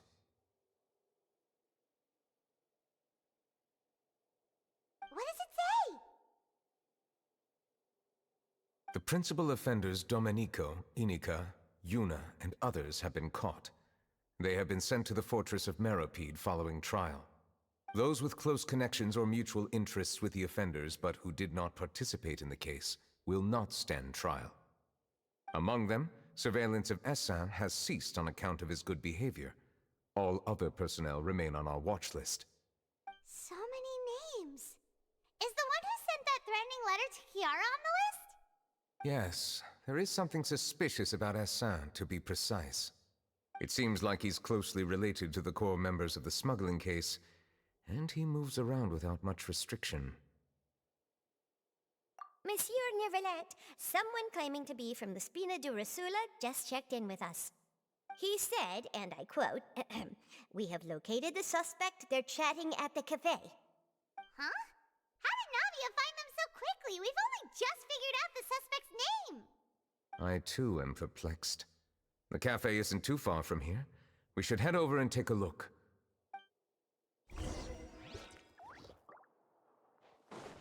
Bring it!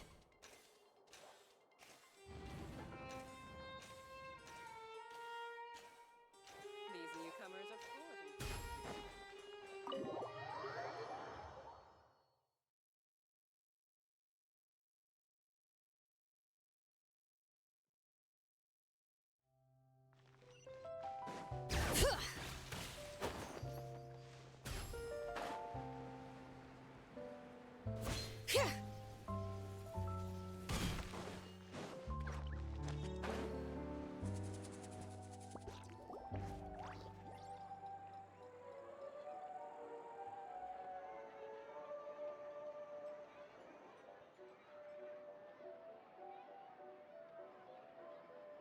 Hey, Navia, we're here!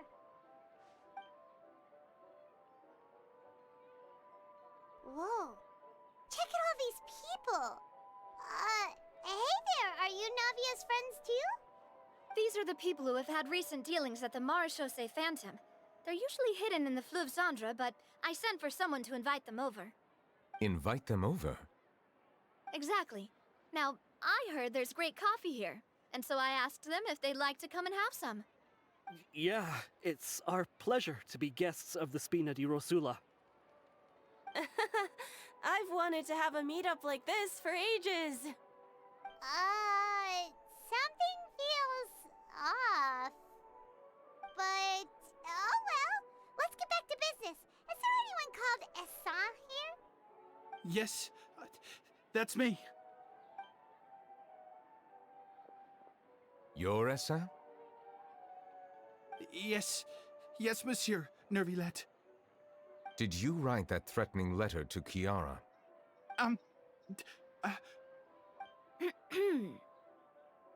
did, but I was just following orders. Orders from whom? Domenico. He was my boss. I couldn't disobey his orders. Domenico? Where is he now? The fortress of Meropide. Well, I'm afraid even the Spina would have trouble looking into that place. Looks like you'll have to make the trip yourselves. This was as much as I could do. You've done more than enough. I am extremely grateful for your help. Leave the formalities for later. You should find Domenico first. If he really is the one setting up the conspiracy, it'd be best if he's exposed as soon as possible. All right then, let's head to the fortress right now.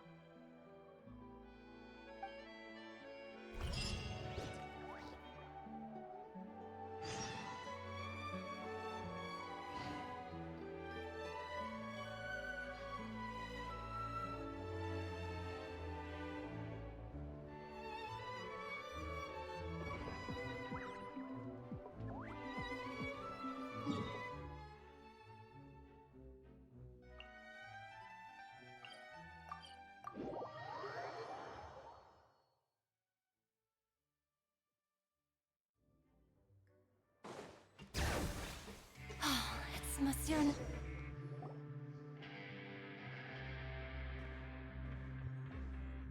Welcome to the Fortress of Meropide, dear esteemed guests. We're back! Oh, and a greeting from none other than the Duke himself!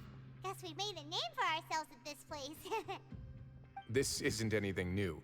I figured you had important matters to discuss when the two of you, not to mention the Chief Justice, showed up. Let's assume we've gone through the pleasantries and cut right to the chase.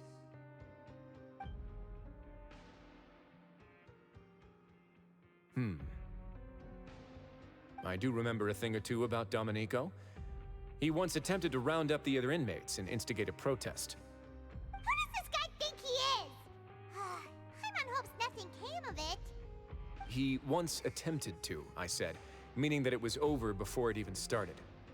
And now he's threatening Melazines, is he? To be honest, Domenico doesn't seem like much of a conspirator. The fact that the three of you bothered to personally investigate raises a flag. Is there something else going on behind the scenes here? He's got the same concerns we do. I am concerned about this incident because something similar has occurred in the past. I wish to meet Domenico in person and have my questions answered. That's an easy one. Let me think. I think he's at... Oh, did I hear someone say Melazine? What happened? Sijuin! Yeah, and we're investigating. The person who threatened her seems to be imprisoned here. Really? Is Kiara gonna be okay? There's no need to worry. Clarande is protecting her as we speak. Well, that's great. But if the criminal's still... Is there anything you can do about this? Ah, head nurse. Do you require me to personally deal with the criminal? Wriothesley. Okay, I get it. I'll bring Domenico to you. That's your only demand, correct? Think of it as more of a humble request. I'm here on my own accord, not to formally transfer a criminal for trial. I urge you to set aside any concerns. Thanks for the trouble. Consider me in your debt. Whoa! If Paimon were the Duke, Paimon would take this chance to ask for something really important. Well, were I still a criminal, I'd probably ask for a lighter sentence. But I'm sure Monsieur Neuvillette would reject that. But enough jokes. I'll look for Domenico and bring him to you. Make yourselves at home. Our dear head nurse has mentioned you quite a few times, so I'm sure she has a lot to say. Please come with me to the infirmary. Ah, and watch your step. There's some pretty dark areas, so make sure you don't trip over anything.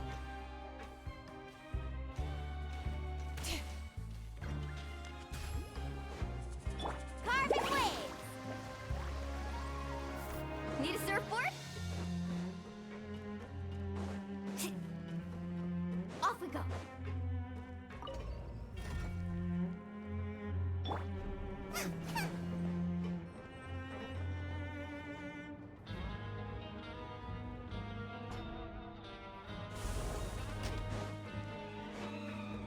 Let's ride!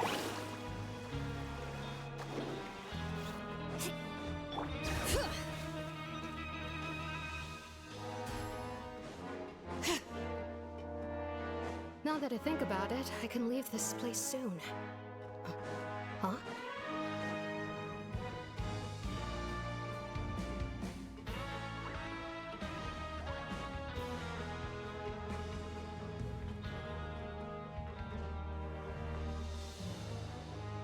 Please rest here for a moment. Oh, and would anyone like anything to drink? Paimon's not that thirsty, but thanks anyway. Thirst is a warning sign that you're dehydrated, which means you have to drink up even before that. I'll bring you some tea. I'm sure you'll have a lot to talk about.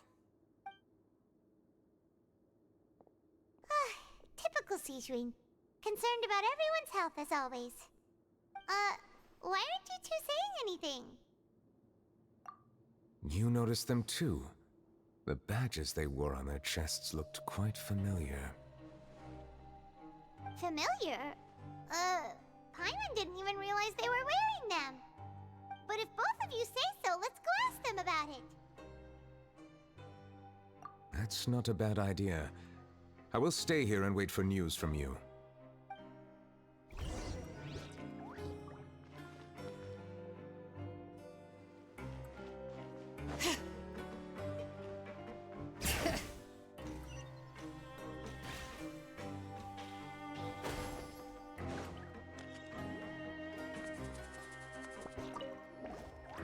Anything you need? Oh, this? Are you interested in joining the Mutual Aid Network? The Mutual Aid Network? Don't tell Paimon you're another shady organization like the Beret Society. The Beret Society? Oh, you mean the group that was dissolved a while back? Rest assured, we're completely different. Okay then, what does your network usually do? We have a very long history, going back as far as 400 years ago.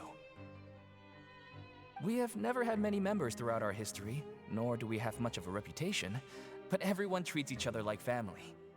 Helping each other is our purpose. At the same time, we seek to maintain just dealings as much as possible. Sounds like a pretty neat organization. All we want is to defend ourselves.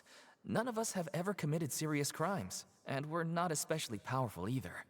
We're at a natural disadvantage here in the fortress. But people won't give us a hard time if we stick together.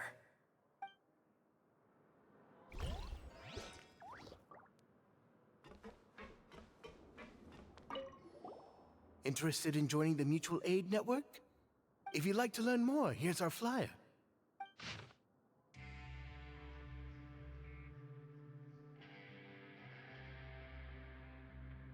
Our slogan may have evolved over the centuries, but our goal has remained unchanged. Here, this book is for you. You're welcome to come and sign up anytime.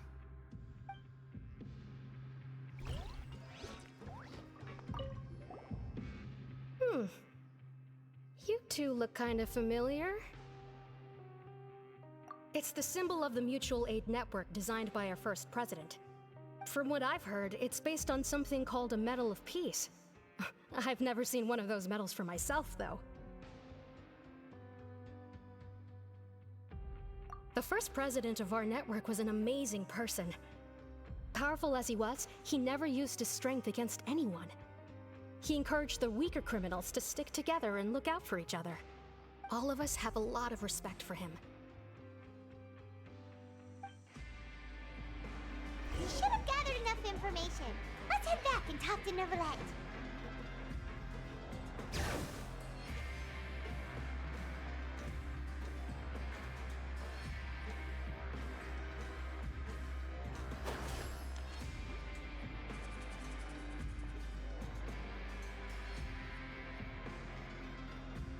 Did you manage to gather any intel? Mm-hmm. The people who wore the badges belong to an organization called the Mutual Aid Network. According to them, the badge's design was inspired by the Medal of Peace. Have you seen any of those before? I personally crafted 2 of them myself. They were awarded to Carol and Vautrin. Carol's medal was destroyed in a fire.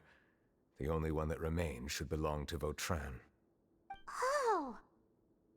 So the network was inspired by... Monsieur Neuvillette, His Grace has requested your presence in his office. He's found Domenico. All right. Let us talk to him first and get to the bottom of this situation.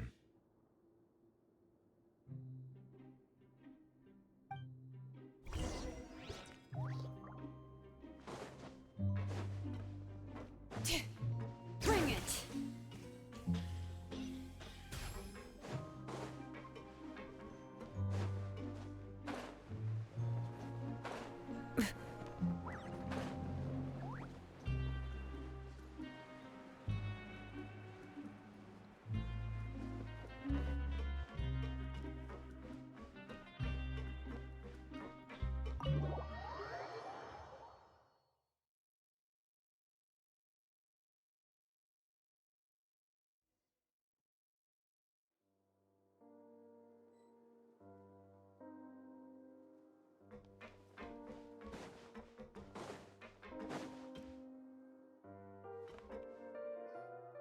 Allow me to introduce this fine gentleman, Domenico. Why don't you explain everything to him? Neuvillette? What do you want? What are you gonna do? Kill me? Calm down. I merely want to ask you a few questions. Was it your idea to send that letter to a Melusine? Hassan has already confessed, so there really isn't any need to keep hiding. That idiot! I can't believe I trusted him. Let me ask this another way. It was your idea to send that letter, correct? Yes. Who is pulling your strings? What? You're not trying to frame me for something I haven't done, are you? It's best if you realize the gravity of your situation. The Chief Justice of Fontaine has been personally investigating your case. I assume your previous attempt to incite unrest at the Fortress of Meripede has something to do with this as well. I admit I acted on impulse. I'll tell you the truth. But before that, you must ensure my safety. I can do that. You see, we're all reasonable people here. I only intended to do some small business at first. Someone contacted me about delivering some goods and promised me a generous sum of more in return. After making a few trips, I was suddenly approached by the Marechaussee Phantom. They accused me of smuggling prohibited items, and I was put on trial. But I refused to accept any of that. The ignorant can be rightfully absolved from guilt, right? Well, I suspect that someone got me locked up here so they could get their hands on my goods.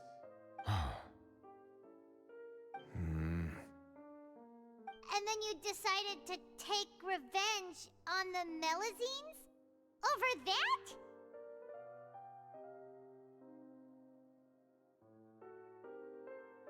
My initial target was Neuvillette. Everyone in the Fortress of Meripede was declared guilty by him after all. So they must more or less hold a grudge against him, right? If I could get them to strike back. but for some reason no one wanted to team up with me. That mutual aid network in particular. What did those nobodies even gain from trying to challenge me? Seriously.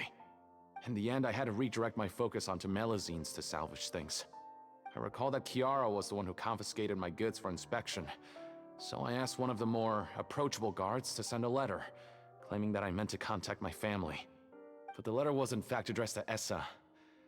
I requested that he write a threat letter to Kiara and force her to resign from the Maréchaussée Phantom. Am I to assume that the claims you've made are your own thoughts? Have you been in contact with any suspicious people recently? No.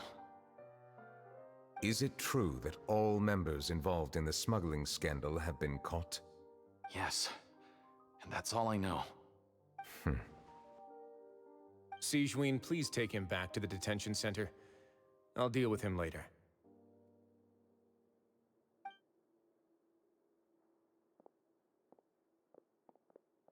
So, Monsieur Neuvillette, you were concerned that there might be a shadowy faction looking to capitalize on the delicate situation with the Melazines to stir up greater chaos? Yes. I experienced a similar incident in the past, so I had to be prepared for any possibility. And how long ago was this incident? More than 400 years. You might be overthinking this. Time can change a lot of things. Everything's different now. What do you mean?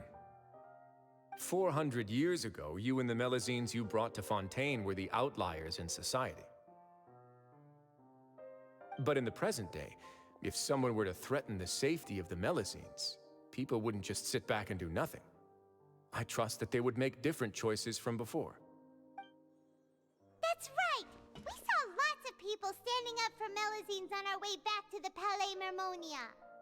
Monsieur Neuvillette, the Melazines are a species you introduced to Fontaine. How the public treats them is also reflective of their attitude towards you. When people refused to place their trust in Melazines, it was because they were still on the fence about you, their unfamiliar Chief Justice. For almost 500 years, you've conducted every trial with impartiality. You made the right judgment each time, regardless of whatever nonsense went on. People no longer have any reservations about you and even consider you a symbol of the law. Right now, your every decision will impact all of Fontaine. In other words, you've gradually transformed the whole nation.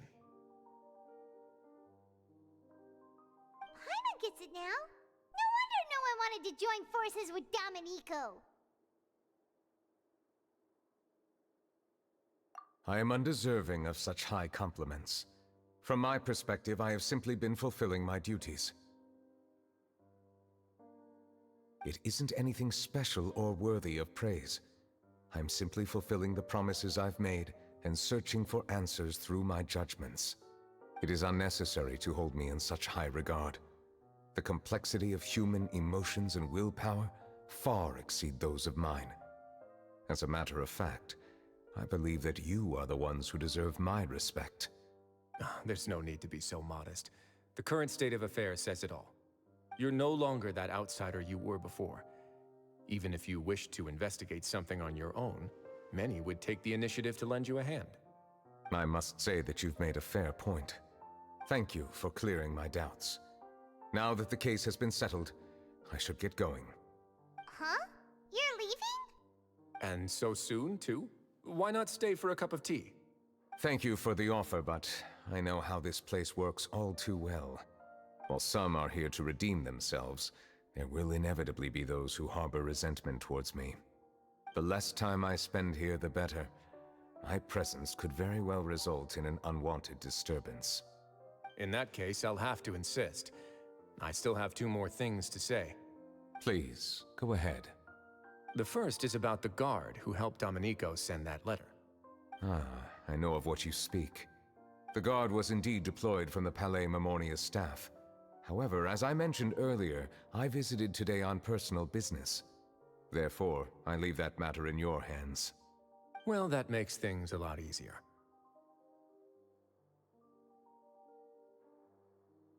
Hey now, don't let your imagination run wild.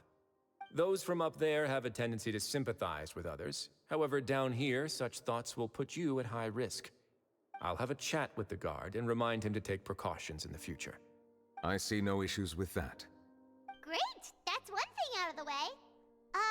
What's the other thing you wanted to say? The other thing was born from my own sense of curiosity. Now, I've heard that you investigated the mutual aid network. Is that right? Yep. Neuvillette thought their badges looked familiar. I noticed the small gang as well when I first took over the Fortress of Meripede. They were not great in number, but every member always made sure to stand up for what was right. I've looked into their founder, Vautrin, who once stood trial and was sentenced to imprisonment in the fortress. According to existing documentation, Vautrin remained disciplined throughout his imprisonment. He had never once engaged in physical or verbal aggression. In other words, how he presented himself in prison was very different from his behavior in court. What?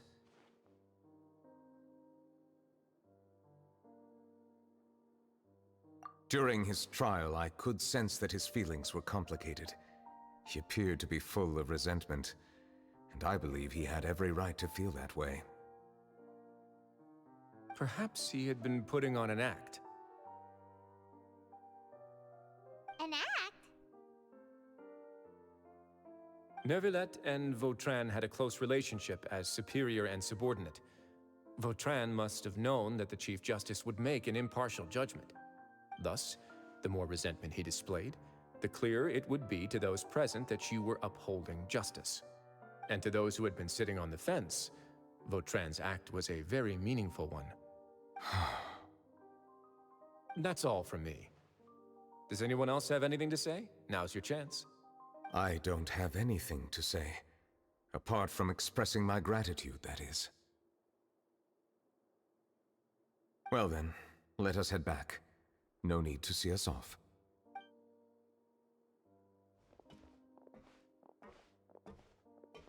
Please, take care.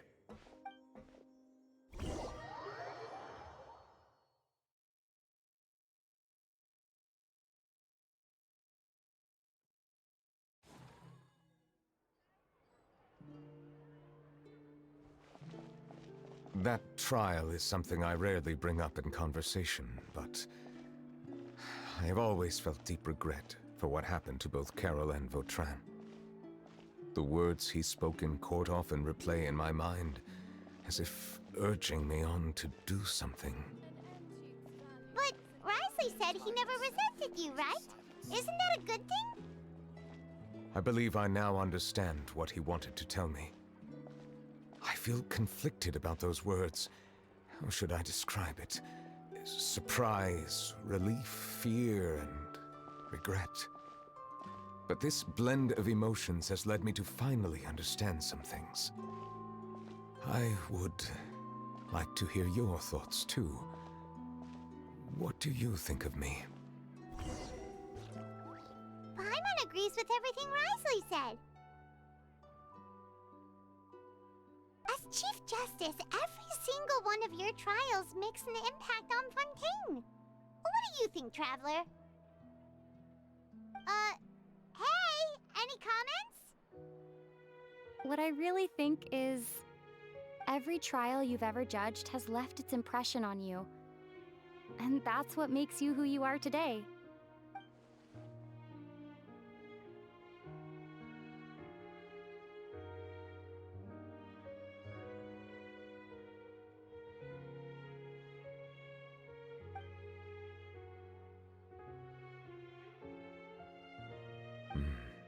That is indeed a reasonable assumption.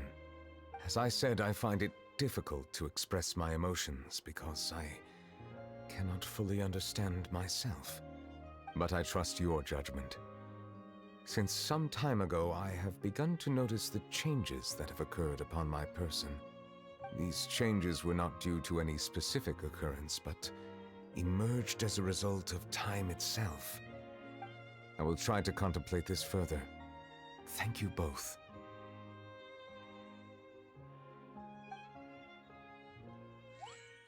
Oh, huh? It's raining! Oh no, Paimon forgot to bring an umbrella! Come on, let's hurry before it rains harder!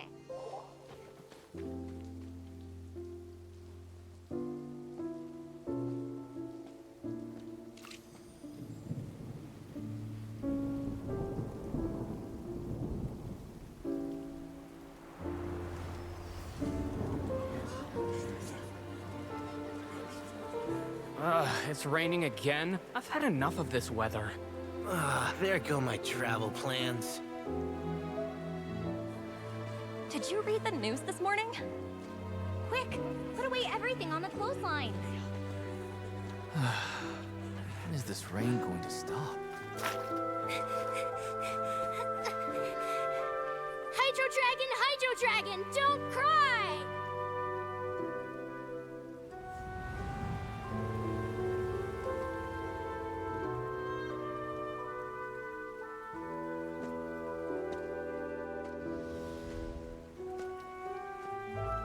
They're planning to reanimate the monster. We have to report this to the Chief Justice.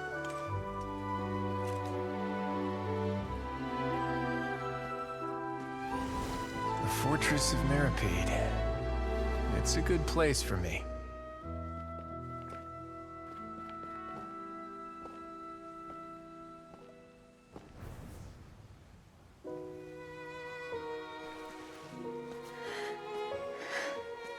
He owes me so many answers. Nervillette? You could say he's the real symbol of Fontaine's justice. Watch him closely. He could be trouble.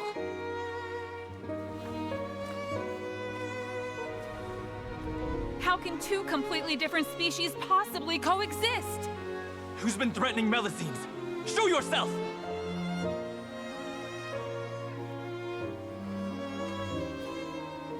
You will see much in the human world, from the delightful to the depressing. And one day, when you have dwelt among humanity long enough, you will be placed to bring judgment over all as a spokesperson for Fontaine's past. Good morning, Monsieur Neuvillette! The rainy season's almost over! The skies are supposed to clear in a few days! I hope you find time to enjoy the sunny days ahead.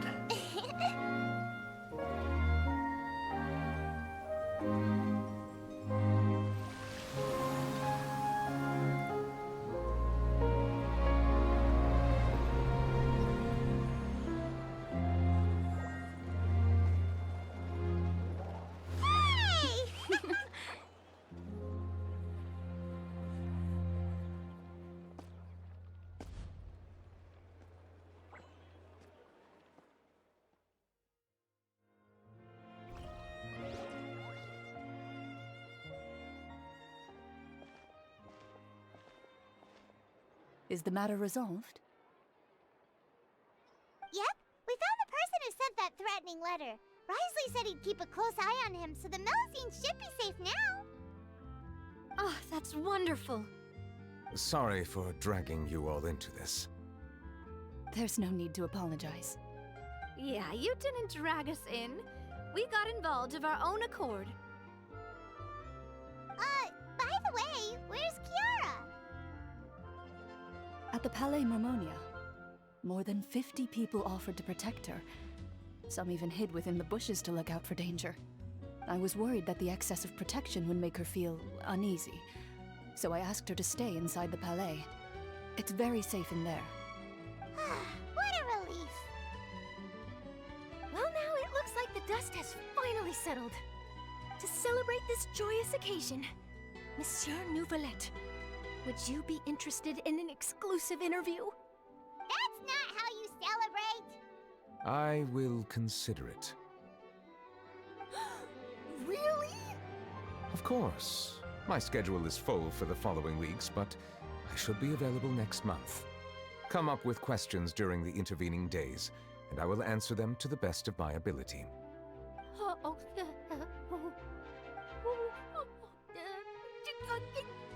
Yes! Thank you so much, Monsieur! Now, if you'll excuse me, I must head back to the Palais and issue a communique to publicize our investigation results. I hope it will assuage the concerns of all.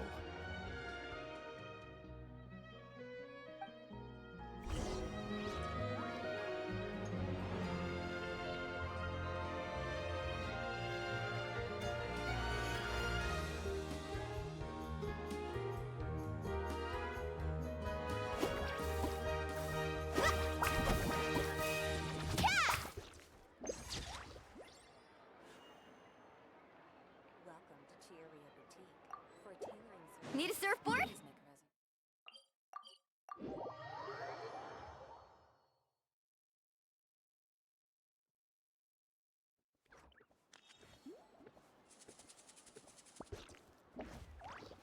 we go.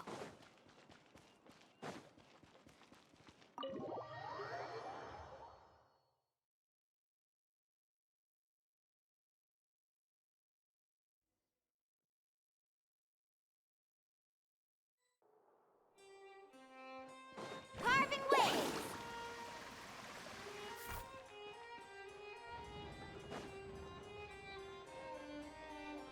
Off we go.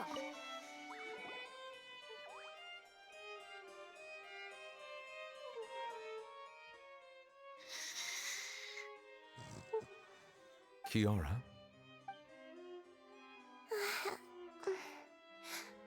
Monsieur Neuvillette? Sorry, I accidentally fell asleep. It's quite all right. I'm here to tell you that we have caught the sender of that threatening letter. You're safe now. Thank you, Monsieur. And thank you too, Traveler and Big Sis Paimon. Everyone's been so nice to me, so I've always felt really safe. Do you remember Domenico? He was the sender of that letter. Let me think. I can't remember. My memory isn't that good, so I easily forget things. By the way, I saw Carol in my dreams just now. Where's she gone, by the way? I haven't seen her in a long time. In my dream, she looked really happy. She held my hand and said, "Kiara, our dreams have finally come true." I can't remember what our dreams were anymore, and I don't know why. But I felt really happy too. I can sense your joy. It is indeed a delightful moment. Monsieur Neuvillette, are you happy too? Oh, I almost forgot! Am I allowed to go out now? I promised to model for Alov. Of course. Off you go. See you next time, Monsieur, Traveler, and Big Sis Paimon.